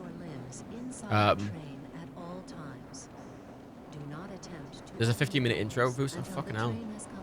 Oh, look, laundry. This isn't really like deserving of the big intro, I don't think. If it is necessary to exit the train, Getting quite hungry now. Be evacuated first. Please stay away from electrified rails and proceed to an emergency I may order station until assistance arrives. I may order some food. It's been a day. If your intended destination This isn't. is a high Oh, you say it's copy and pasting Half-Life to joke. Yeah, they all fucking do that. You will need to board a high-security train at the Central Transit Hub. If you have Ah, Tony's Big Tony's Pizza. Tesla's Tacos. God, I want some pizza. Gimme. Bitch. personnel for processing before you will be admitted to the Scott really needed to see aggressive. of the transit system. If you wish to transfer This is not the first to Half-Life. This is Half-Life Blue Sector Shift. C, MDL. medium security lines, you may do so It's a game set, before I you think, reach at the same Central time. Transit Hub at the Area But it's 9 not. security I don't know. Access to the medium security branch of the transit system is for employees of the Black Mesa Research Facility and Like- authorized visitors only. Ugh. And requires that you wear your security badge at all times. It's fine. I'll just wait. I can wait. Oh. Hey, Calhoun. Oh, I'm called Calhoun. Looks like That's my we're name. in for a long day today. Have a good one, Calhoun. Fine. Bye. This train is now transferring to the Sector C line of the transit system. Oh, that's my education. This 2 is a years at medium Moffitt security College. It's area very of the small. Black Mesa Undecided facility. major. Employer Black Be sure Mesa. to wear your identification badge at Sorry, all I'm just a guy who times. works for Black Mesa, I guess. I'm a Black Mesa security officer. Okay. Oh. So yeah, in Opposing Force, you were playing one of the military people who comes, you know, after Gordon is doing his thing. In this one, you're just playing a security agent. I guess. Yeah, the gate. Yeah, I get why it's small. I'm glad it's running in high res though, without me having to faff around with it too much. What are you lifting? Actually, that's a point. Is the Oh yeah, there's no options. It's just a renderer or res. It's just running at full res. All right. Now arriving at Area 3 security facilities. Mm-hmm. You done? Oh, thank fuck. There are no more E3 streams haphazard bandit now. There's nothing else worthwhile. Off it goes. Hello? Wait, no. Oh, shit. Hold on a minute. The door's not responding to your pass ID. Why would you just dump me on a random fucking... There's not even any fucking handrails. How dangerous is that? We're not going to bother with the EA one, Obeka. That's not an E3 stream. It's just an EA play thing. It's so delayed. There's no point. Oh. There goes a jittery boogie man. Okay. Is that Gordon? Was that Gordon? Was supposed to be Gordon? Was that actually supposed to be Gordon Freeman? Oh, for fuck's sake. Jittering and bugging Sorry about. about that, Calhoun. We've been having problems all over the facility this morning. System crashes, security. Oh, so this is malfunctions. literally It's taking a wonder place in this whole parallel with place Half-Life hasn't 1. shut down So yet. that was that Gordon at the start of Half-Life 1 going past. Is that why the intro is exactly the same? Okay. Because it is literally okay. I mean, that's kind of charming in its own way. But I mean, this is an yeah, new Operation Fire, but I didn't know. I mean, it's literally taking place next to. Nice of you to show up this morning, Calhoun. Okay, bye. In the intro of Half-Life 1, you can see a Gordon Freeman. That's a cute touch, to be fair. That is a cute touch. So you can see me just going about my business in Half-Life 1, and you can see Gordon going about his business in this. That's cute. From what I haven't heard Sony doing anything. Sony just haven't done fucking things for ages. Oh. That's where I came in. What? Wait, what? I was just there. What's... Right, what? Where am I going?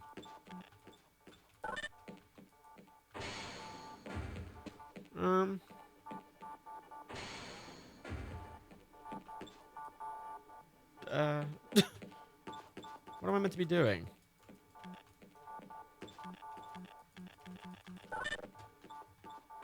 Jesus Christ.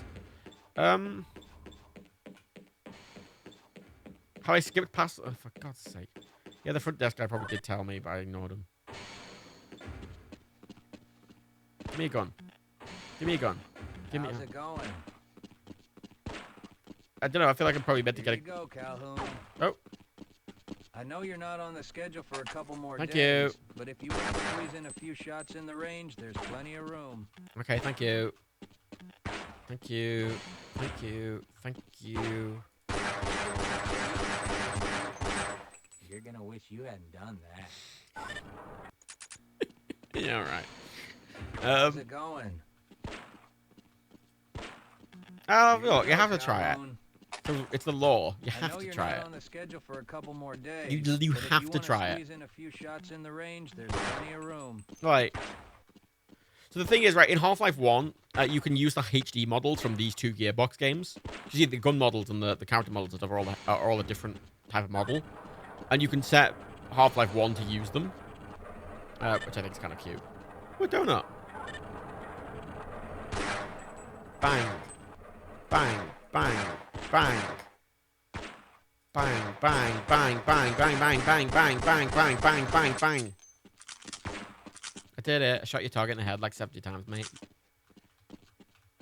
Alright. Goodbye. I wouldn't... My goal is kill Gordon Freeman isn't the worst one. I wonder if... Wait, is this a Source game yet? Are these still not based on Source, or are they... Like, how... what... Oh, I got the console. Toggle... Wait, what's the toggle? What's the toggle no clip? This is gold source. Okay. Wait, what is the no clip command? Oh, it's just no clip, isn't it? Wow. Half-Life 2, the first source game. Oh, I didn't know that. SV cheats 1. Oh, okay. That's at the start. I just want to teleport. I just want to no-clip to Gordon and then just shoot with the face, you know. And I'll stop everything from happening. I'll be the savior of the Half-Life universe. It'll be great, you know. Do I... What was my name? Oh, Calhoun. There we go. Truth about aliens, government conspiracies. There's some pictures of some devs. There's a box. Right. Technically, Vampire the Masquerade Source. Vampire the Masquerade's a Source game? Oh, now what? Looks like some people are having problems with the main access lift in Sector G. Why don't you go over there and see what you can do? Okay, where's Sector G? I'm a little busy right now, Cal. Do I have to get another train? I mean, it doesn't...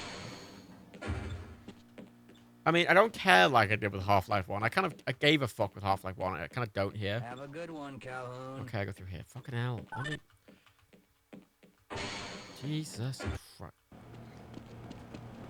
mean, it's a Half-Life game, and it's like... It's not... It's fine. You thinking what I'm thinking? It's fine. I want... It's just more Half-Life, basically, isn't it? Without the charm of the... If it being actual Half-Life. If you're waiting for the tram to Sector G, then you're probably better off walking it. I overheard someone say that all the trams on this end of the facility are having problems. How are they? Right? Fucking hell. What a mundane job. Jesus Christ, right. Oh, is this why I'm fucking going to be fine? Because I'm off on the maintenance access. When all the shit... Yeah.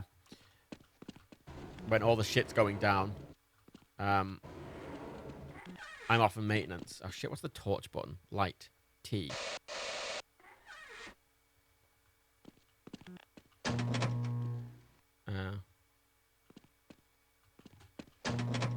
F. F. There we go, thank you. Oh yeah, it's when it drew a little sprite. It wasn't actually a proper torch, it just drew... See, it literally just draws an area with light on it. So I can put the light behind the box. So it's a weird little thing. It's literally drawing it, it's just placing a light in the scene exactly where my mouse is pointing. That's an old school way of doing it. It's not directional lighting, it's just a thingy light. F. There we go. Oh, there's a tram. Oh, it's G-Man!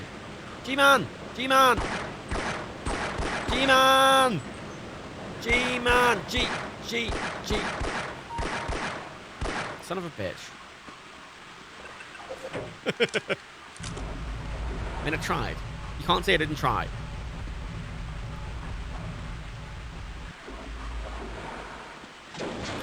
I like the lift. I like the little lifts and... Oh, yeah, I have a feeling you probably did see us. Yeah, just a hunch. It's a bit more...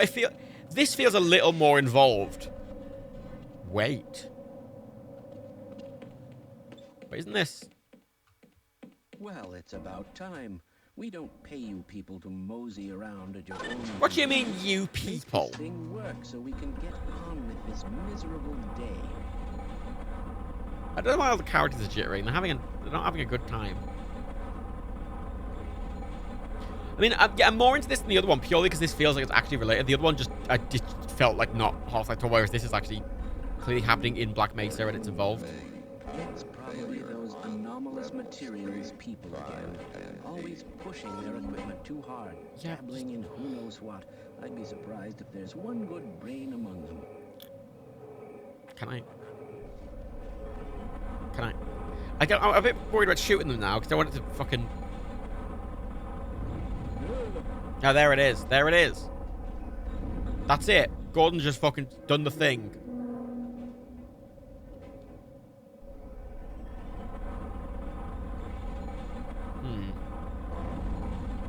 I don't know if you...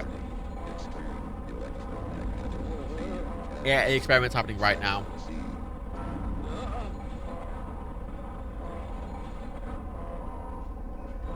Oh yeah, you can see the... Look, there.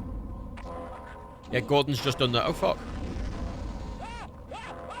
Ah, there they are. Yeah, I can't help. Look, it's the slave boys. Get me, fucking... Put him out of his misery. Now bother. Don't get run over by a train, you daft tit. Oh my god. I mean, this is... I mean, I'm enjoying this. There's a lot going on. I'm having a good time. Excellent. Right. Ow, fucking hell.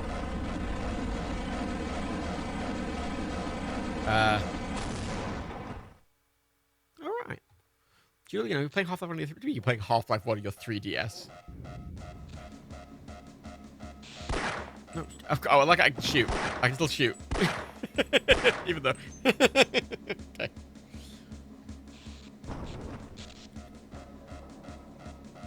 I mean, it does seem a bit meta at low pads, but like compared to... I mean, it's not a mainline Half-Life game, sure, but like... Oh, I've got the fucking crowbar, though.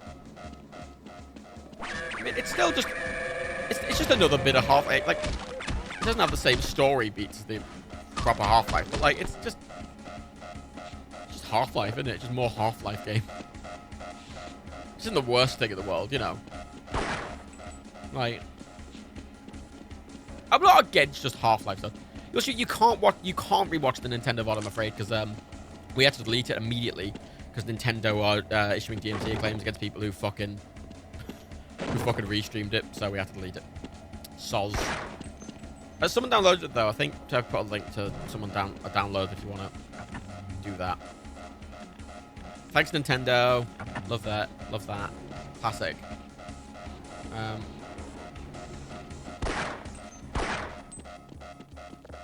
Right. There it is. Cinema Robert just linked it. There you go.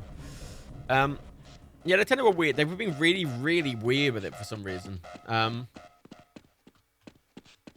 don't know why. Why the fuck?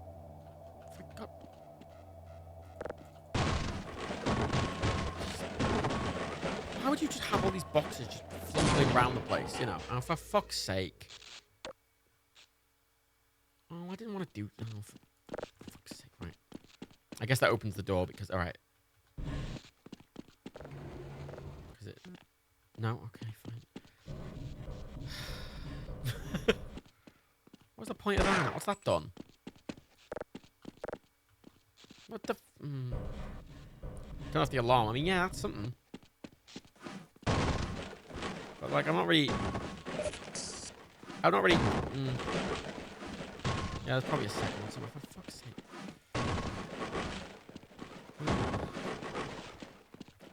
Oh, yeah.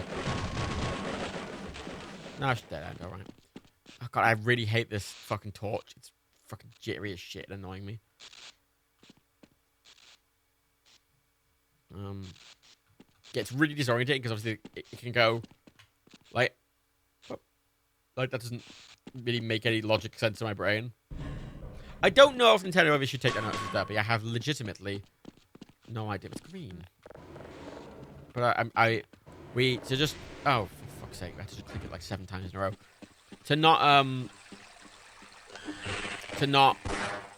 We're not taking the risk, so we're just head crab, yay. Also, yeah, it's not even ray tracing. It's not like I'm not looking for ray tracing. It's like even you know, even like Half-Life 2 was doing a proper torch. Like this is just a very old style of torch. What the fuck's hurting me? What? What? Oh, I'm near barrels? Oh. Is it radiation? That's goo. Oh, that slight thing on the floor is goo. Oh, there's an icon. It's not very distinctive goo, is it? Oh, the floor's a slightly lighter shade. Hello. How you doing? Calhoun, how did you get through the power lock? I like that I can do that in Half-Life games. It always makes me laugh.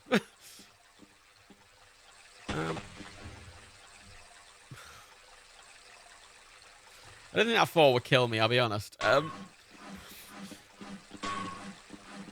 No, I'm stuck. Okay. Excellent. Wonderful. Shut up.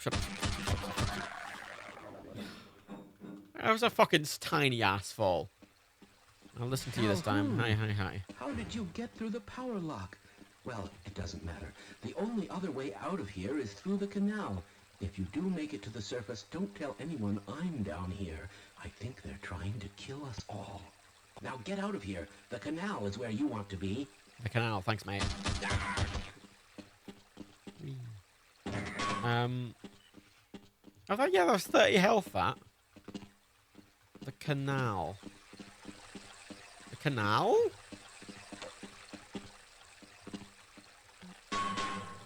I mean, this is where I came from, is it?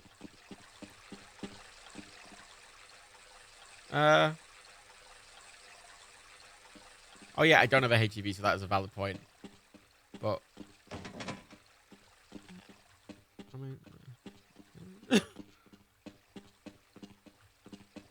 yeah, I can't. I have to blow the barrels up from above. Ah, obviously, I can't shoot through those holes.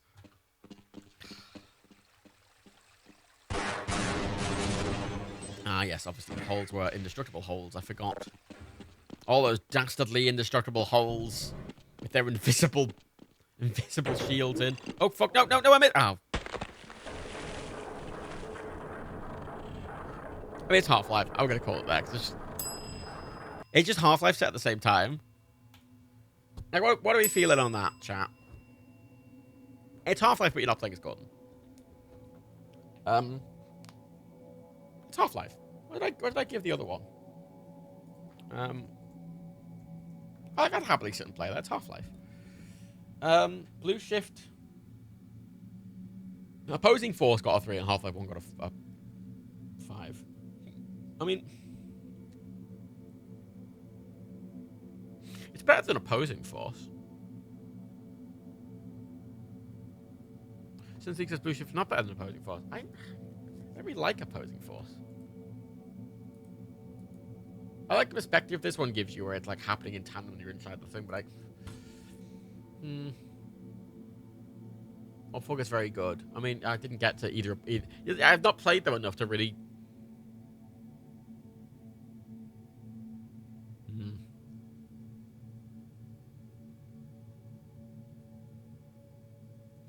I'm going to rate it the same as off 4, then. I'll rate it the same as that. I mean... Actually, I'm going to up 4 to a 4. Oh, oh, they both... No, it'd be 3.5 would be good. I'll leave them both at 3, fuck it. Leave them both at 3, fuck it. Because, yeah, they're not... They should be the same, I think. I'm a little more endeared to that at the start because I can't really comment on their overarching themes, and they're both the same game effectively. Off-Road graphic, I can get that. Like Off-Road did look less interesting while playing, but I'm kind of agree that depending on the later ones. Luke and Locke, I didn't. I mean, the fucking Metroid 5 is the most interesting thing to me in that conference, but like. I'm not really a huge fan of its art style, honestly. I'm not a huge fan of the art style they went for. I think it looks a little cheap. But I am excited to play it. Because I do like Metroid. It wasn't really for me, that conference. I mean, everything... There was a lot of stuff in there for Dan, but not for me. Anachronox. I'm gonna fucking clue what this is. I'm getting real hungry now. You know, usually eat before these, but I was doing the fucking E3 thing.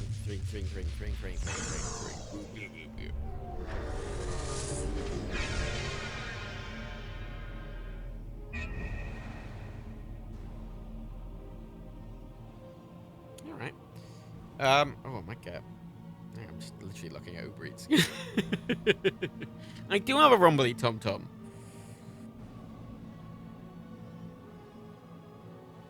I do have a rumbly tum-tum-tum. I'm seeing if the place I like is open. It is not. I'll think about that later. Oh, God. So right away, this is, Why does it know I'm called Matt? How does it know I'm called Matt? So how does it know I'm called Matt?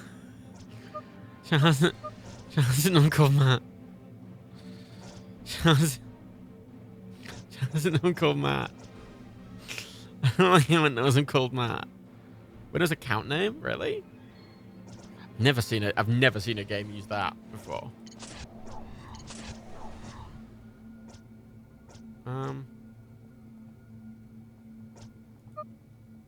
You alright? Oh yeah, I haven't switched, sorry. Oh god. There we go. Oh, it's done the fucking thing. Oh, hang on. All of these games are doing the fucking thing where it's like, no. You have to dedicatedly capture the window, otherwise nothing works. Come on. There we go. Look at that skybox. It's very clearly a cube. I can see the fucking corners of the fucking cube that we're inside of. You know, the stars are clearly on a cube. You can see the perspective of them. I mean, at least make it circular at the bare minimum. I'm making a fucking cube. I can see the fucking corners.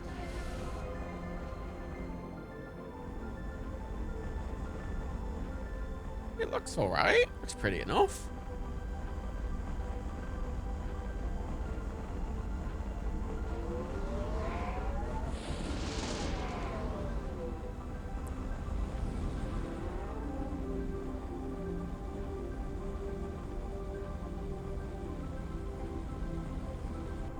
I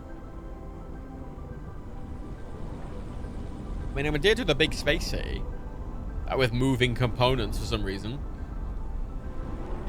God, that'd be a nightmare to get around, isn't it? If your fucking house just kept moving between districts.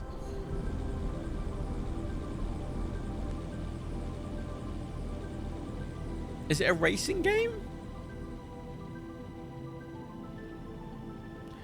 What? God, I don't even know what kind of game this is.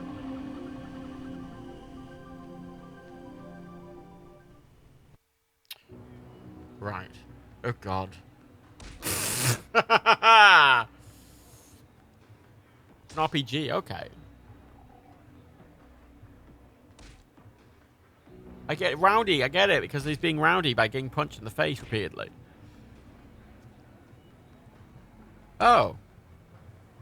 Private Detective Slide. What? Big Loud Brew.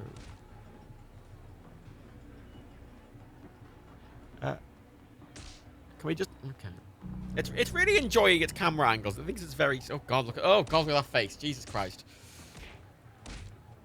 I get it. Ugh. Oh, God. Oh, God. Oh, I don't like how wide his mouth is. That's really uncomfortable.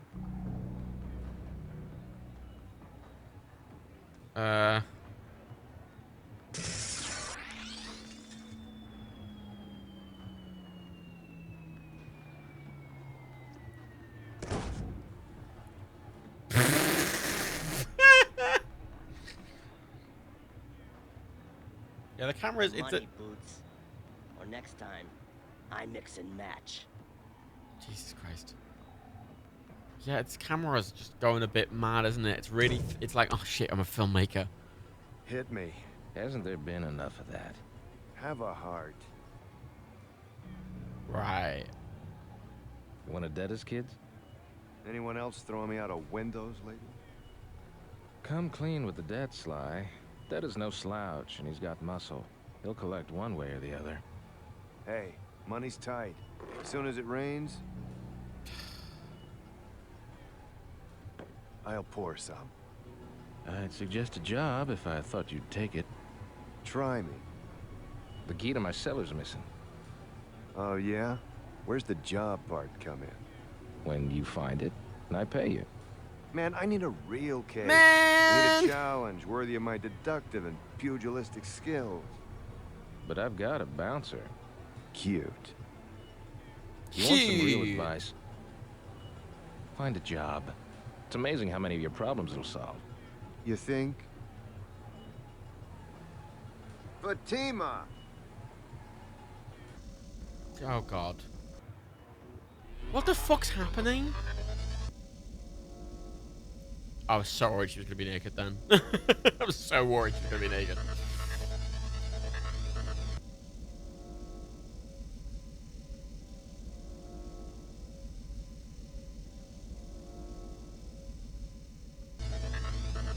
Right, it feels like a David Cage game almost. It feels really full of itself.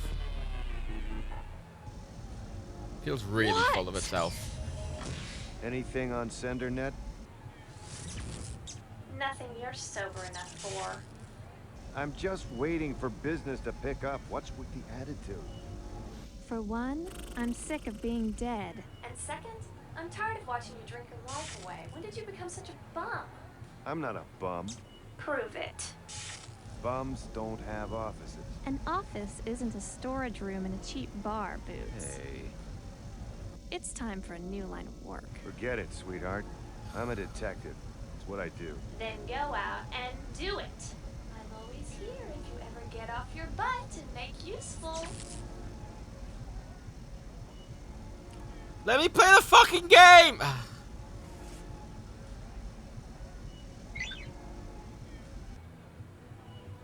Oh, we done? Right, we're done. Thank God, everyone. Right, I'll use this. Oh my god, look at that camera. When I'm walking at oh, that camera feels very... Oh, that's my mouse. I've got a physical floating 3D mouse. See? Oh, God. Oh.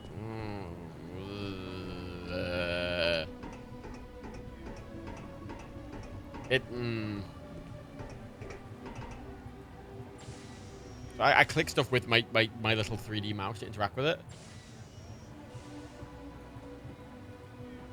Oh, God. It's weirdly unpleasant to play. I do have the driving games. I have Driver 3 actually on the PC. Oh god. That by clicking the up and down arrows above each digit. Click on the tumbler, press space. Okay.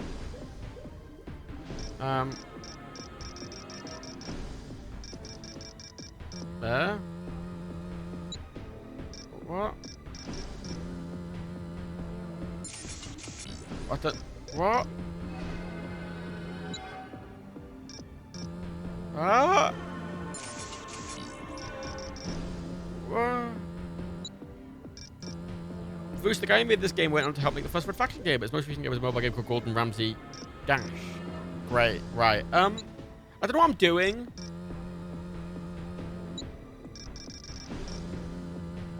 I don't know how this works.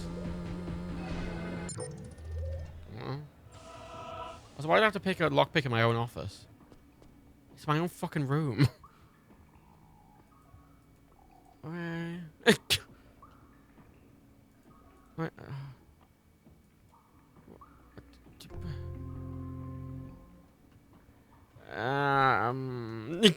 I'm kind of not really... I'm not really endeared to this. It's a bit... Quake 2 engine. Yeah, but Quake 2 isn't in fucking third person. It just feels really weird. Who's fucking dwarf boy over here? I'm nervous, Slide. Delta sending people to the tunnels behind them. I don't... Okay. You know, games like this where they try and do a billion things right out of the gate and they don't really explain anything. They just sort of... What the fuck's that? I don't know. They just sort of open with this like, oh, that's just... What the... What the fuck? What? No, hang on. That's a save point, obviously. Can you change the mouse? Where do you think No. you're going, bucko? You're not staggering anywhere. It's clearly built at an important part of the game, that mouse. Some money and get a camera from your office. Oh, and put that time minder behind you for good luck while you're at it. Yeesh, you are like a little kid sometimes.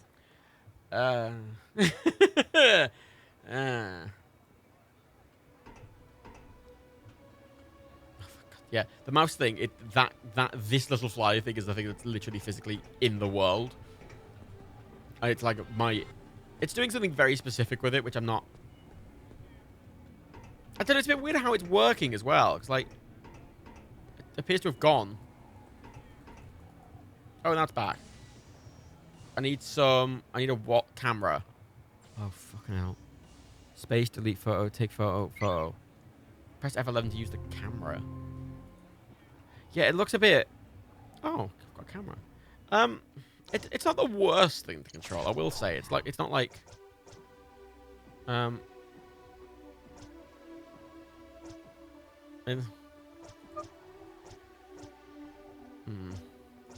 mode. Sensitivity, camera lag. How tight the camera follows the character? Yes, all of it, please. Thank you. Camera distance. Camera height. That's a lot of options, I will say. I don't know if it makes the lag really high or if it makes the lag really low. Really low, okay. Yeah, camera lag at 0. Let's see if that's any better. That might be more tolerable if the camera distance I want to be. Is that closeness? Gotta put it to the highest. Oh, no. Oh, for fuck's sake. Camera lag, lowest. Camera distance, highest. Accept. S. Ah, there we go. Yeah, look. Now the camera works. I say that. When the mouse is on screen, the camera barely moves. And when it's off screen, it moves, like, properly.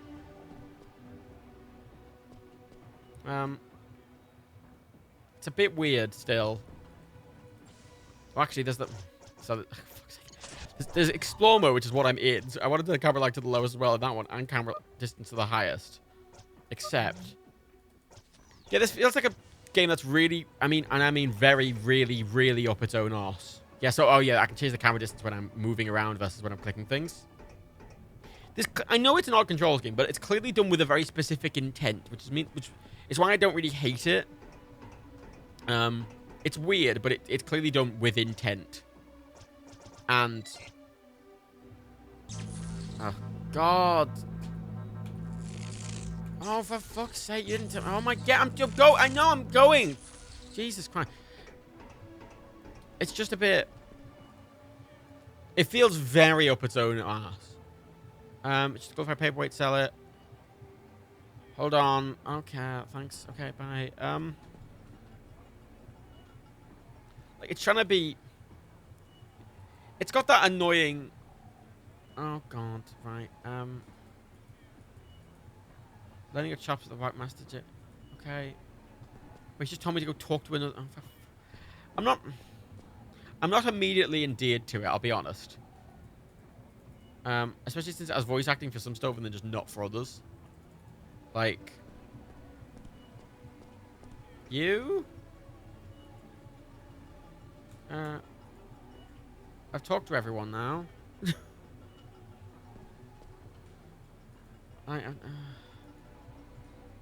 Yeah. Okay. Friend work. There we go. Okay. Finally, I can leave the fucking... I mean, it's playable. It's working fine. It's got a lot of good customizability, which I'll give it. I'll give it that. It's just, again, it's got this sort of real arrogance to it, which I'm not a fan of. I'm not a fan of games that are so arrogant as to be like, no. Oh, what the... Oh, I went through a load zone. What the fuck is that? Floaters... Because... It's... Okay, so it's an alien thing, not just a cyberpunk thing. It's trying to do a lot of things in one go, isn't it? Clearly. It's very ambitious. Perhaps to a... Oh, God. You're gonna hit me, aren't you? Oh, shit, the fighting tutorial, everyone. Oh. What the fuck am I doing? Oh, the combat's turn-based. Is it? What the fuck's happening?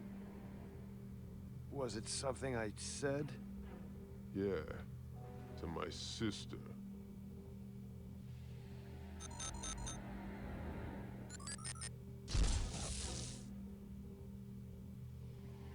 That was a forced loss. Yeah, but it's not even taught me how the thing works. It's not immediately obvious that was a forced loss. You know, there's a special introductory offer at the Temple of Beating up the street. Maybe it wouldn't hurt to brush up on those self-defense skills, don't you think? Okay. Yeah, I don't know. Considering it's so real-time, I'm not sure why it's all turn-based. Like... Oh, for fuck's sake. Okay, right. What am I... That? Press F5. F5. F5 to... F5. Party? There's a full party. Inventory, heel grease. Use item.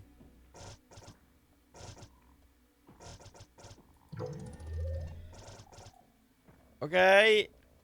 Yeah, it's a bit... Matrix, it's after the Matrix. Oh, for fuck's sake. It feels very 2000s. It really feels very 2000s.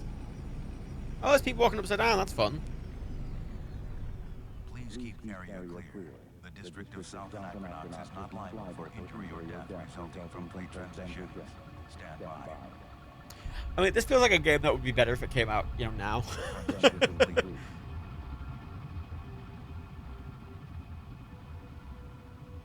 Again, it's one of those games that like is. I hate this place.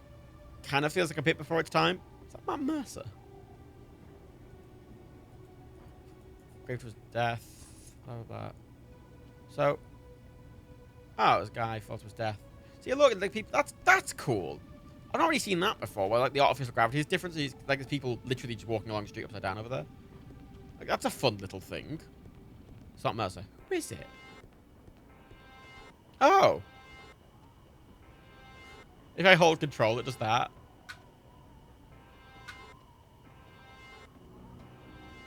All right. I just. I didn't. So Deus Ex, the first one, I didn't like. I tried it and it got really annoyed with me very quickly. Whereas this isn't Deus Ex. This doesn't feel like Deus Ex at all. It feels like it's trying to be. Oh, what the fuck?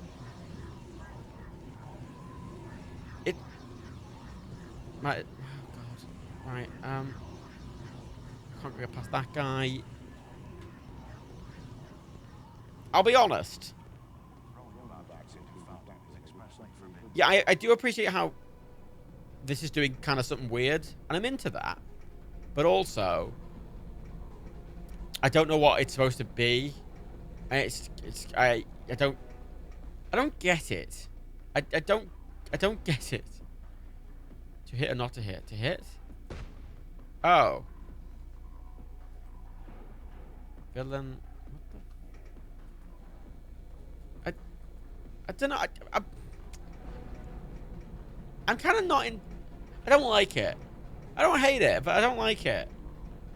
I mean, give me an early vibe check, because I can't see fucking shit either. Yeah, let me do the combat. I want to try the combat at the bare minimum.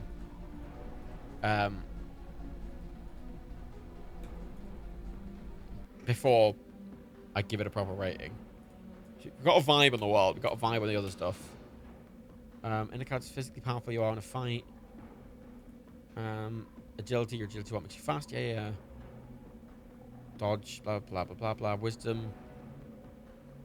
Okay. Yeah, I don't like how it's just not having voice dialogue when it has that. Either go full dialogue or don't. Or make them go or something. I don't like the silence. I say that and I fucking... Actually, yeah, no. Right, yeah. How do I... Just fucking...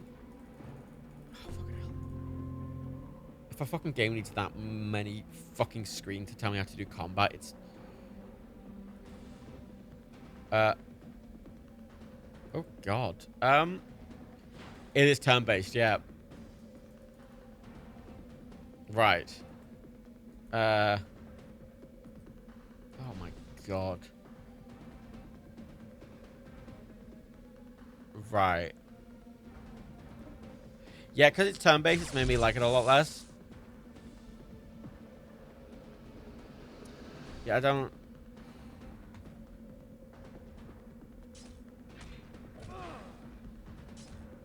There's something quite interesting about it, though. That is, like... I don't like turn-based combat. I hate it. The camera... It's very pretentious. Yeah, this is one of those games that really annoys me for the ratings, because 2 does feel a bit too low for it. It's a bit too interesting to be a 2. Like, 2 puts it in the same place as that fucking XCOM game, and this is definitely a lot more interesting and something I would be much more interested to play than that XCOM game. 3 is for competent but average and kind of fine games, right? And this feels like it is a 3. Like, it's... I don't know, though. Just it's doing a lot of interesting stuff doesn't necessarily make it good or interesting. It's being a bit needlessly complicated. Give me your final vibes. I don't like it personally. I'm not into it. I'm still here thinking would I play this again? The answer is probably no, I wouldn't. Use battle skills.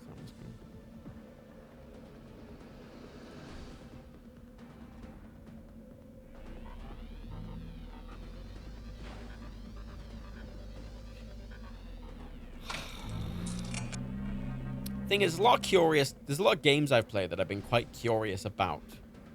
You know, just as a generalized thing. And I kind of wanted to play more out of curiosity. Like that early David Cage game, that open world one, I was curious about. Whereas this, I'm curious, but in like a very abstracted way. Yeah, I'm gonna stop. Sorry, it's just, I don't know. I'm not vibing with it. There's something about it. It's just sort of putting me off. Oh.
Have I been muted the whole time?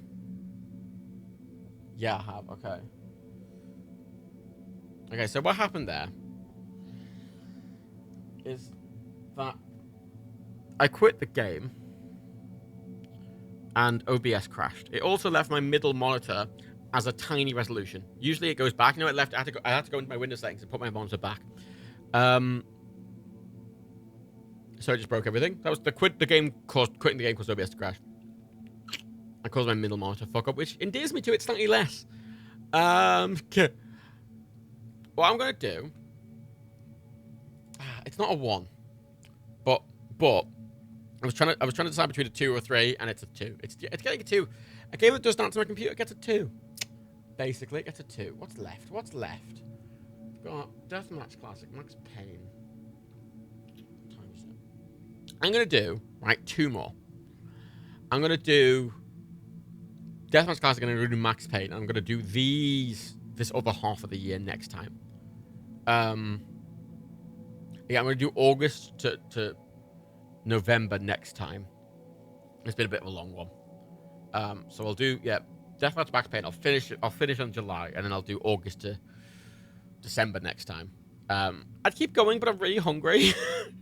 I want to go eat. I normally do these to quite late, but I know it's earlier than I normally finish these, but I am very hungry and I want to go eat. And I'm tired as well. I feel like I want to. Been a busy week. I've been doing a load of streaming. Let's get Deathmatch Classic out of the way first of all. Deathmatch Classic. I don't know what Deathmatch Classic is. Oh. So I noticed that it's fucked up my OBS layout as well. It's great. Love that. That's good. Let's just redo it. Yeah, crashing fucked up my OBS layout. That's a good sign. And I just move everything to where it's supposed to be.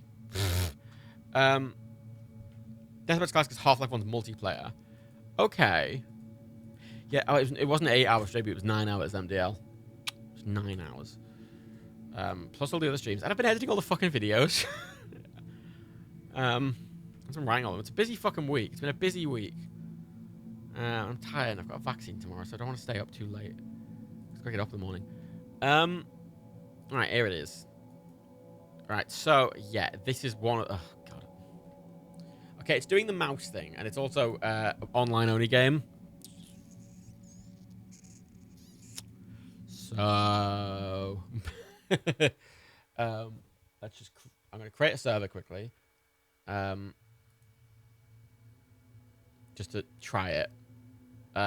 Please capture correctly this time. Okay, no. Come on. It's right above his crotch, right there. There. Come on. Start. Oh, that's interesting. So, the mouse thing. If I do desktop capture, the mouse disappears. But the second I go to game capture, even if it's not capturing it, it displays properly. Oh, there we go. It's capturing it now. So here's the thing. When I look up, that's fine. If I start looking down, it starts doing that. Which, is not a good... Oh, it does it when I look right or left as well. I can't... I keep resetting my view. Which is a good sign.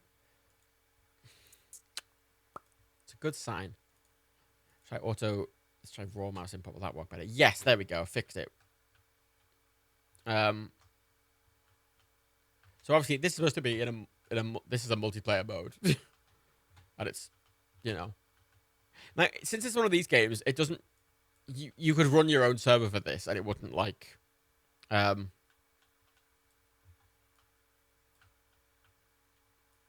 mean...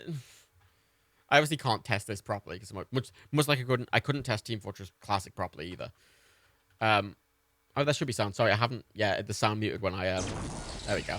Yeah, the sound muted when I came back. Sorry, it fucked up everything. Yeah, it's yeah, it's a bit more quirky. Like the things are centered, isn't it? Like I assumed it was going to be Half-Life, but it's not.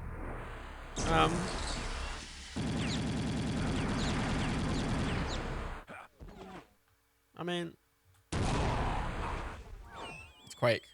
Just feels Quake, doesn't it? So why is it called Half-Life Deathmatch? What's Half-Life about it, aside from the literal Half-Life logos? You've got the centered Doom-style gun. Like... The skin's pretty much it. I was at it. It's just Quake. It is just Quake. There's nothing Half-Life. If you didn't have the Half-Life logos, if you presented me this game and you didn't have the Half-Life logos and everything, nothing about this would indicate that it's Half-Life. So, that's odd. That's really odd. Oh.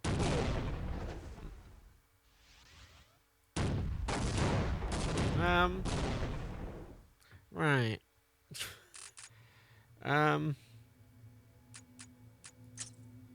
There are a bunch of servers for it on. No one's in any of them, but there are loads of servers for it. So, what did I give Quake? So here's the thing. I have Quake 2. I think you could play that and have a fun time. But I feel like most other multiplayer shooters are going to be more interesting or better. Now, some multiplayer games are going to be a hide, right? That is not a hide because it works, and you could make a server for that and actually play with people if you wanted to. Like, it's possible to play that with people if you want to. So that's not a hide-worthy one, but there's nothing else I can show off of that. Twos, 1, 3, 2 or 3. I'm gonna give it 2. Purely because it's just a reskin. There's nothing inspired about it. That's Half-Life. Like, I would take a billion other shooters over that. It's subpar, but it's not bad. It's fine. It's fine. It's fine. It's fine. It's fine. Now Max Payne. I'm so annoyed. I got, you know, this is a thing. When the stream died, it came up with a thing. So it will all be one cohesive VOD, which I quite enjoy. I've played Max Payne before, so I'm expecting good things. Is it on? I don't know if it's a Switch. Have I got Max Payne on the Switch? Right, please run. Let's run it at an actual high resolution this time. I wonder if it can handle a high resolution for this one. Please handle a high resolution for this one. Options. Oh, there's a parental lock and everything. Let's turn all the options to high. There we go, the highest of the settings. Task switching enabled. Anti-aliasing on, please. Yes. play. I did not see... Well, no, I think I did see the movie, actually. It's the one that stars Mark Wahlberg, isn't it? I have seen it. Right, let's... Please capture, please capture. Hey! No, I do like Max Payne. I've played Max Payne. I do like Max Payne. I don't know if I've played 1. I definitely played 2 a bunch.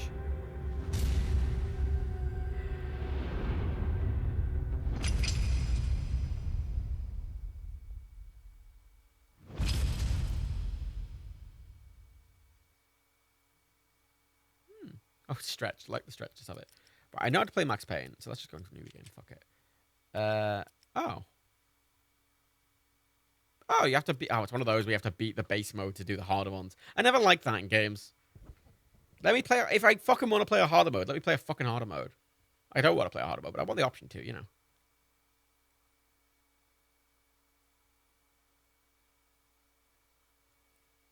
Is the... I feel like it's supposed to be sound, I'll be honest. I've got a hunch that that's supposed to sound like a helicopter. Well,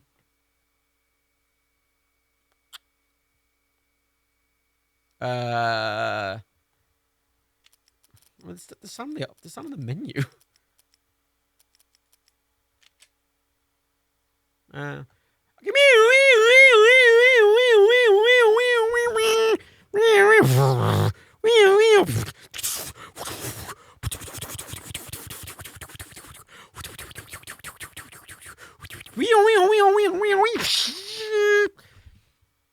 Get on the ground.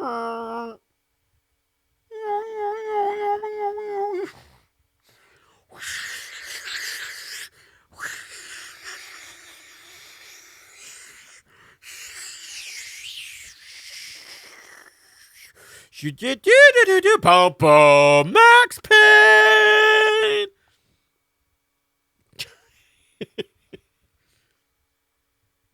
But to make any kind of sense, I have to go back 3 years to the night it started. Okay. Oh, the buttons have sounds. Oh, get on with it. Sorry, I'm not gonna, I don't care. There we go. New Jersey, 3 years ago. New Jersey. New Jersey. Wait. I like that the face texture is just a person's face that they've just slapped on as a texture, which makes it look quite good, actually. There we fucking go. Right, can we... What the hell? God, Max Payne just got so much style.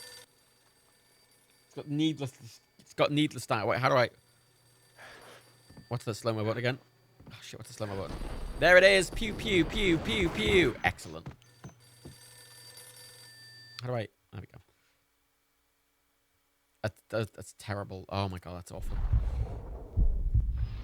Can we... Stop. Stop. Nothing's happening. I just like the idea of me just in my house alone, just... Okay, I'm fine. Ooh. Oh, VHS tapes. I know a guy who runs a VHS store, and I kind of desperately want to get a VHS, because it kind of sounds charming. Oh, no! Michelle!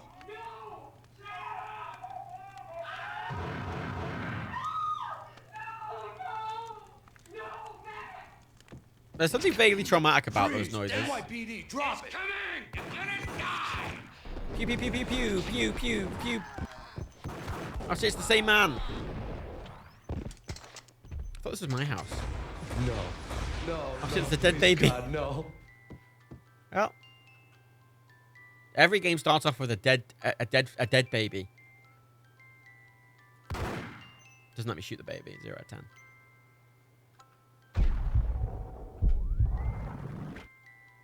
All right. Wah, beep, beep, beep, beep. Where was that the father? Was it? He's got No, God, no, please, Michelle. Oh, no, my wife. Oh, baby.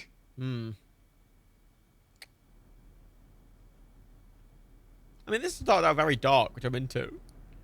But at the same time... Oh, the first sound I like to hear in my video games is hearing a baby be killed. How do we... You know, some Foley designer had to go, how do we... What does a baby being killed sound like? God, these comic books bits are terrible, though. Right. Literally, I hate those bits so much. Oh, there's no sound again. There's no sound of the cutscenes.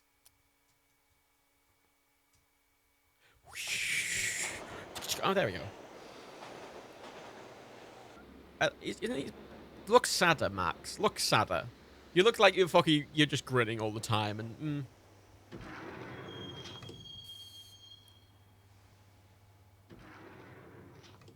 Shit, where's Agent Smith? We get Agent Smith there, then we go pew pew pew pew pew pew pew. Then I get him run over by a train. That'd be great. It's very pretty for 2001, considering like literally just like a year or two ago we were like at the old school shitty Tomb Raider. So where you can see, I have this problem with some old games. You can see those little. I don't know if you can see those even lines coming through on Twitch. See those little white lines kind of forming on things. They're literally like the edges between every polygon.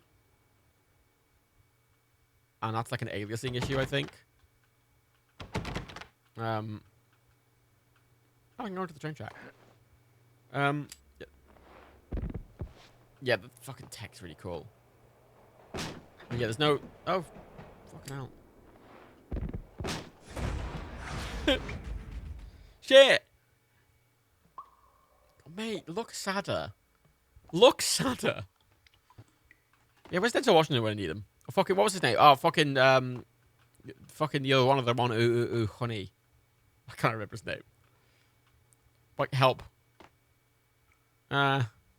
Wasn't Jake supposed to take care of this? He and Mickey are having too much fun taking care of the cop up there.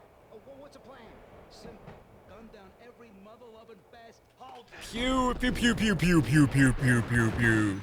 Pew pew pew pew pew pew pew pew pew pew pew pew. Pew pew pew pew pew pew pew pew. Max Payne's a good fun time, let's be honest.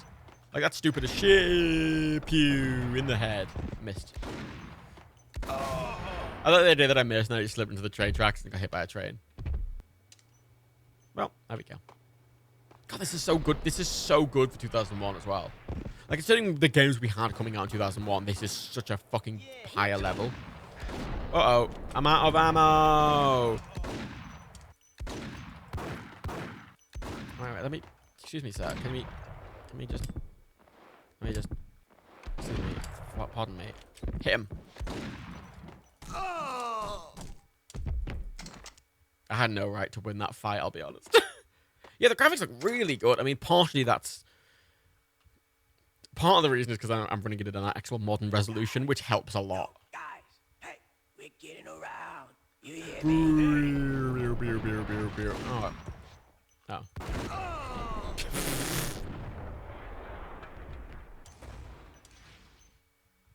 Cool. I like that I got off the train here as well. Like, the train station just has no staff in and just called up and everything. It's fine.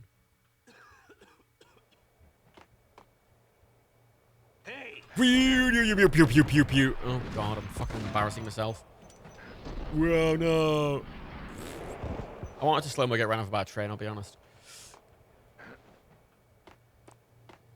There we go. Hello? Hello? Oh. This is great. This is great. I mean, I'm not a fan of the weird... I don't even think that's appearing on the stream, honestly. Because they're literally 1 pixel wide lines that are appearing. It is appearing, okay. I don't think it's appearing as prominently because it's, you're not seeing it the resolution I'm seeing it at. Wait, who's shooting me? That man! Get him! Bang, bang, bang, bang, bang, bang, bang, bang, bang. Pew, pew, pew, pew, pew. Look at me, I'm a pro boy. It wouldn't be very visible. It's going to be more visible for me than it is for you, but it's I'm making it res. I don't know what I'd say. I imagine that's something I could probably fix. What do I have this on?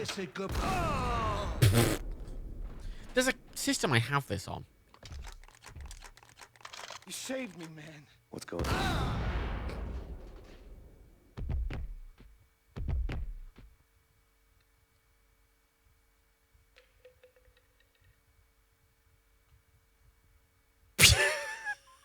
Yeah, fair enough. Oh, I have to start. Oh, don't make me start. Oh, bother. I probably deserve that. I mean, Max Payne's so good.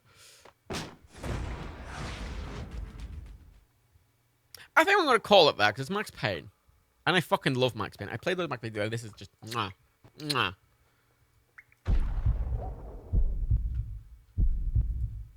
Wasn't Jake supposed to take care of it? Look at this little roll. Right, and... What's the plan?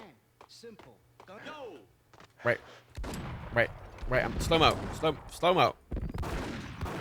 Slow-mo. Slow-mo, you fucking tit. Oh, I've got out of slow-mo juice. I've used all my cum for the day. Oh, Max Payne's really good. What do I have Max Payne? Do I have on this? Max Payne's not on the Switch, is it? Am I going mad? Hey, I'm just checking. Max Payne's not on the Switch. This might be the first. I think this is the first bullet time in games properly, at least. And we've got to remember this is after. This is after the Matrix is out, so it's proper like. It's proper like. Using the Matrix thing. Although there are Matrix games. I don't think these were out yet. I like that he's like, yo guys, like he didn't hear the gunshot. Like, hey Timo, I don't think it's broken. Aside from a couple of things, there are some weird things going on. Which I imagine is just the fault of the I can stealth. Hold it! Oh, how'd you miss me at that range? Excellent. Had no right to miss me at that range. I want to get to where I was before. I want to see what happens. Hey! Bang. Bang. And bang. Wankers. Excellent. God, it's really fun. I don't know actually how I... It might be to remember there being a distinct button for slow-mo.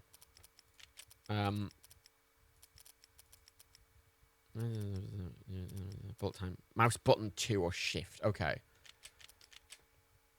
So if I were to go jump and then... Yeah, okay. I can't do it when I'm jumping. I don't own this on the original Xbox, though, is the thing. Oh, down he goes. I don't think I own this on the original Xbox. I never played this on the original Xbox. That's right, I'm fucking... If it's not on the Switch, I'm gonna be annoyed. Whoa, hey! Wait, where the fuck was the guy? It's not on the Switch. Damn it. It's good on the Switch. Oh, it'd be great on the fucking Switch. So many games I desperately want on the Switch. I want a lot of this era of games on the Switch. I want GTA on the Switch. I missed. Yeah, the thing is, I think this is modern enough that you could enjoy it, Artemis Montgomery. Like, a lot of other games get a bit too dated, whereas this feels like... This is the first game that feels properly modern. I can make the call from the control room 1 floor up. Can you take me there? Sure. All right. Sounds good. Follow me. It's on the PS2. I never owned a PS2, though, and I didn't have it on the Xbox. I remember at some point buying it recently on something. I said recently, the past few years. There you go, mate. I'm just thinking of me buying it on PC. I don't know. Come on. There we go. There we go. Come on. Kong Wisney makes you go ape. I don't like... Home free. This way. He's gonna get shot. Oh, I called it. It's on iOS. It's on iOS. That's where I have it. I have it on iOS. And I would never play it on iOS because I don't hate myself. Oh. Yeah, I don't get it. Like, there's a lot of games that are on fucking iOS that aren't on the fucking Switch, and it's the most annoying thing in the world. Uh-oh. I don't have a GPA. I mean, its level design is dated. Like, I think it's a fun... Doing the slow-mo, flippy, fucking ridiculous shit is kind of just fun. Especially with a mouse where you can just flick between them. Hey. Oh, I've got my dual guns as well. There we go. What do I do? What do I need to do? What do I want to do? Delta Force, like Star Trek Delta Force, is one of your favorite games that was coming. I mean, didn't that do a Don't do a series in that framework, right?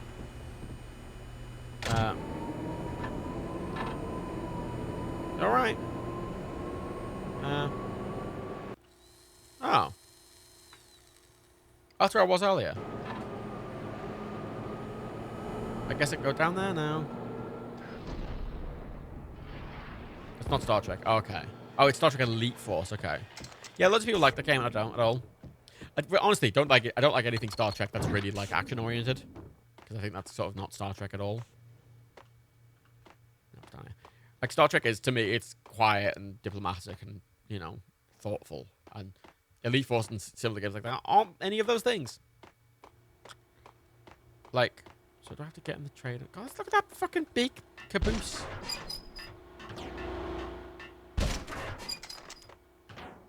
I like this a lot. I don't want Star Trek Civ. I want a Star Trek point and click dialogue heavy game. I want Star Trek fucking I want Star Trek Disco Elysium. I guess I drive the train.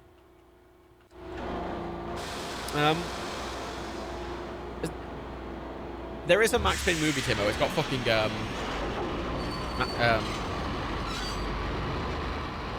discount Matt Damon in it, who I said the name of earlier and I can't remember. Hey.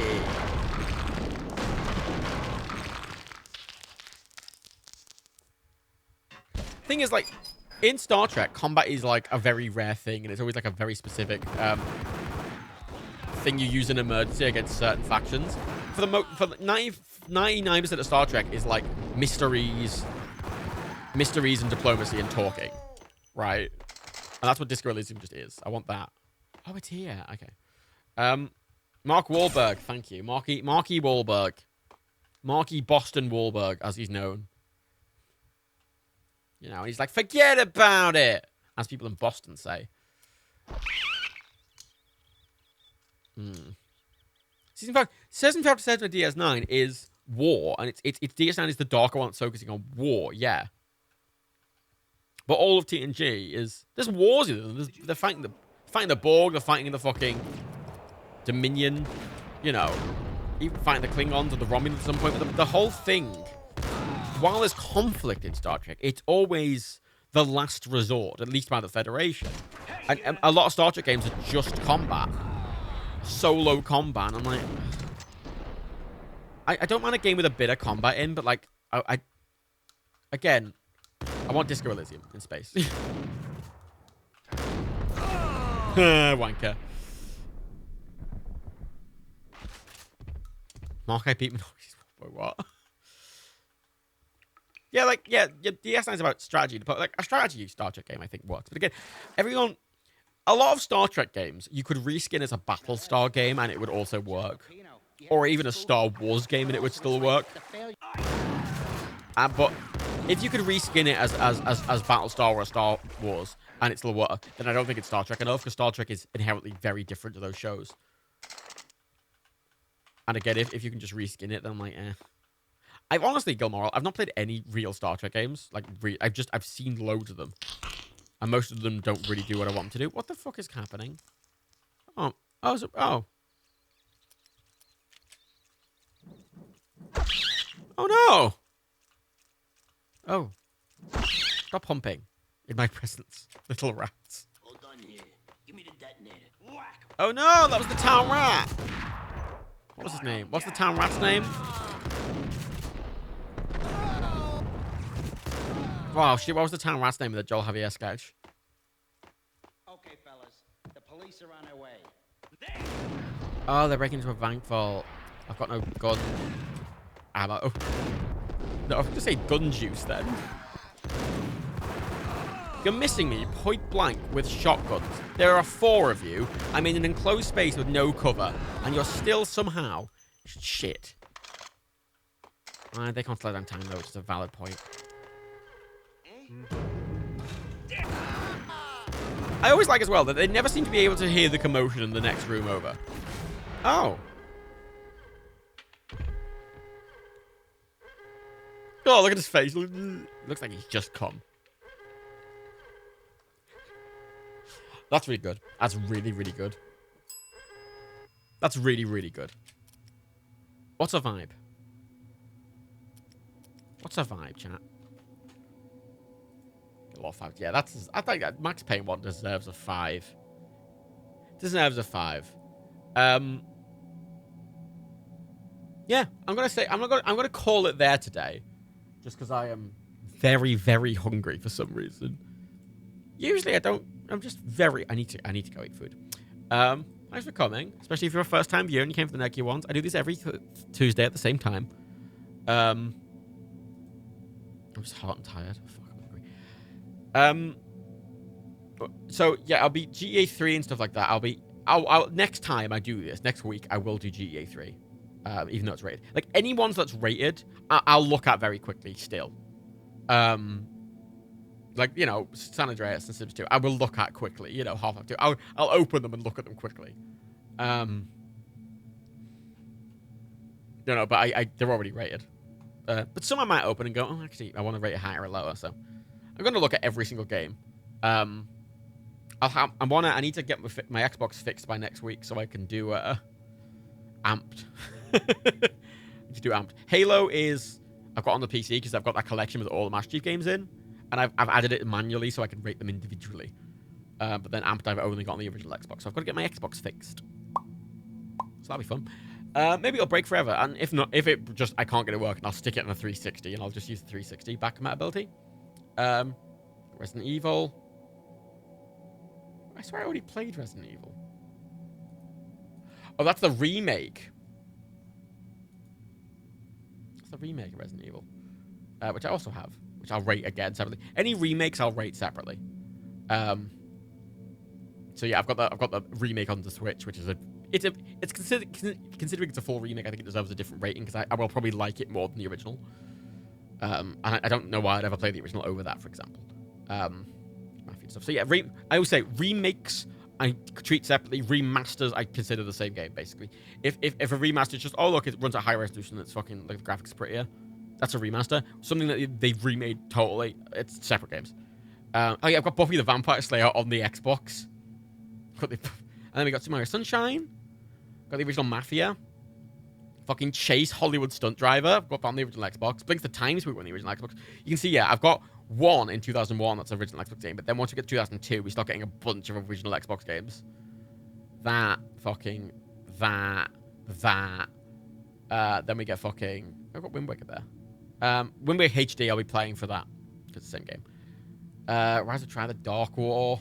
That's a fucking Switch game. I've got fucking Jurassic Park Operation Genesis, which I've got that on the Xbox. Into the Matrix got on the Xbox. Actually, no, Into the Matrix got on the PC. I don't know if there'll be a watch party this Friday. There will be if I feel fine, but I'm getting my second jab tomorrow. I don't know how I'll feel, so it depends. I will let you know on Friday if there's going to be a watch party or not. I say it depends how I feel. But yeah, I'm gonna call it there because I'm hungry. I'm gonna go eat. I don't know what I'm gonna go eat. I'm gonna go eat something. Who's streaming? Blinks is an interesting game. It's not necessarily a good game. It's an interesting game. Let's to raid. Let's have a look. Do you want to raid? I don't know. I'm so hungry. I never really get hungry. It's really annoying. It's very annoying. Oh, Limmy's streaming. Fucking raid Limmy. Fuck it. Okay, I'm gonna raid Limmy.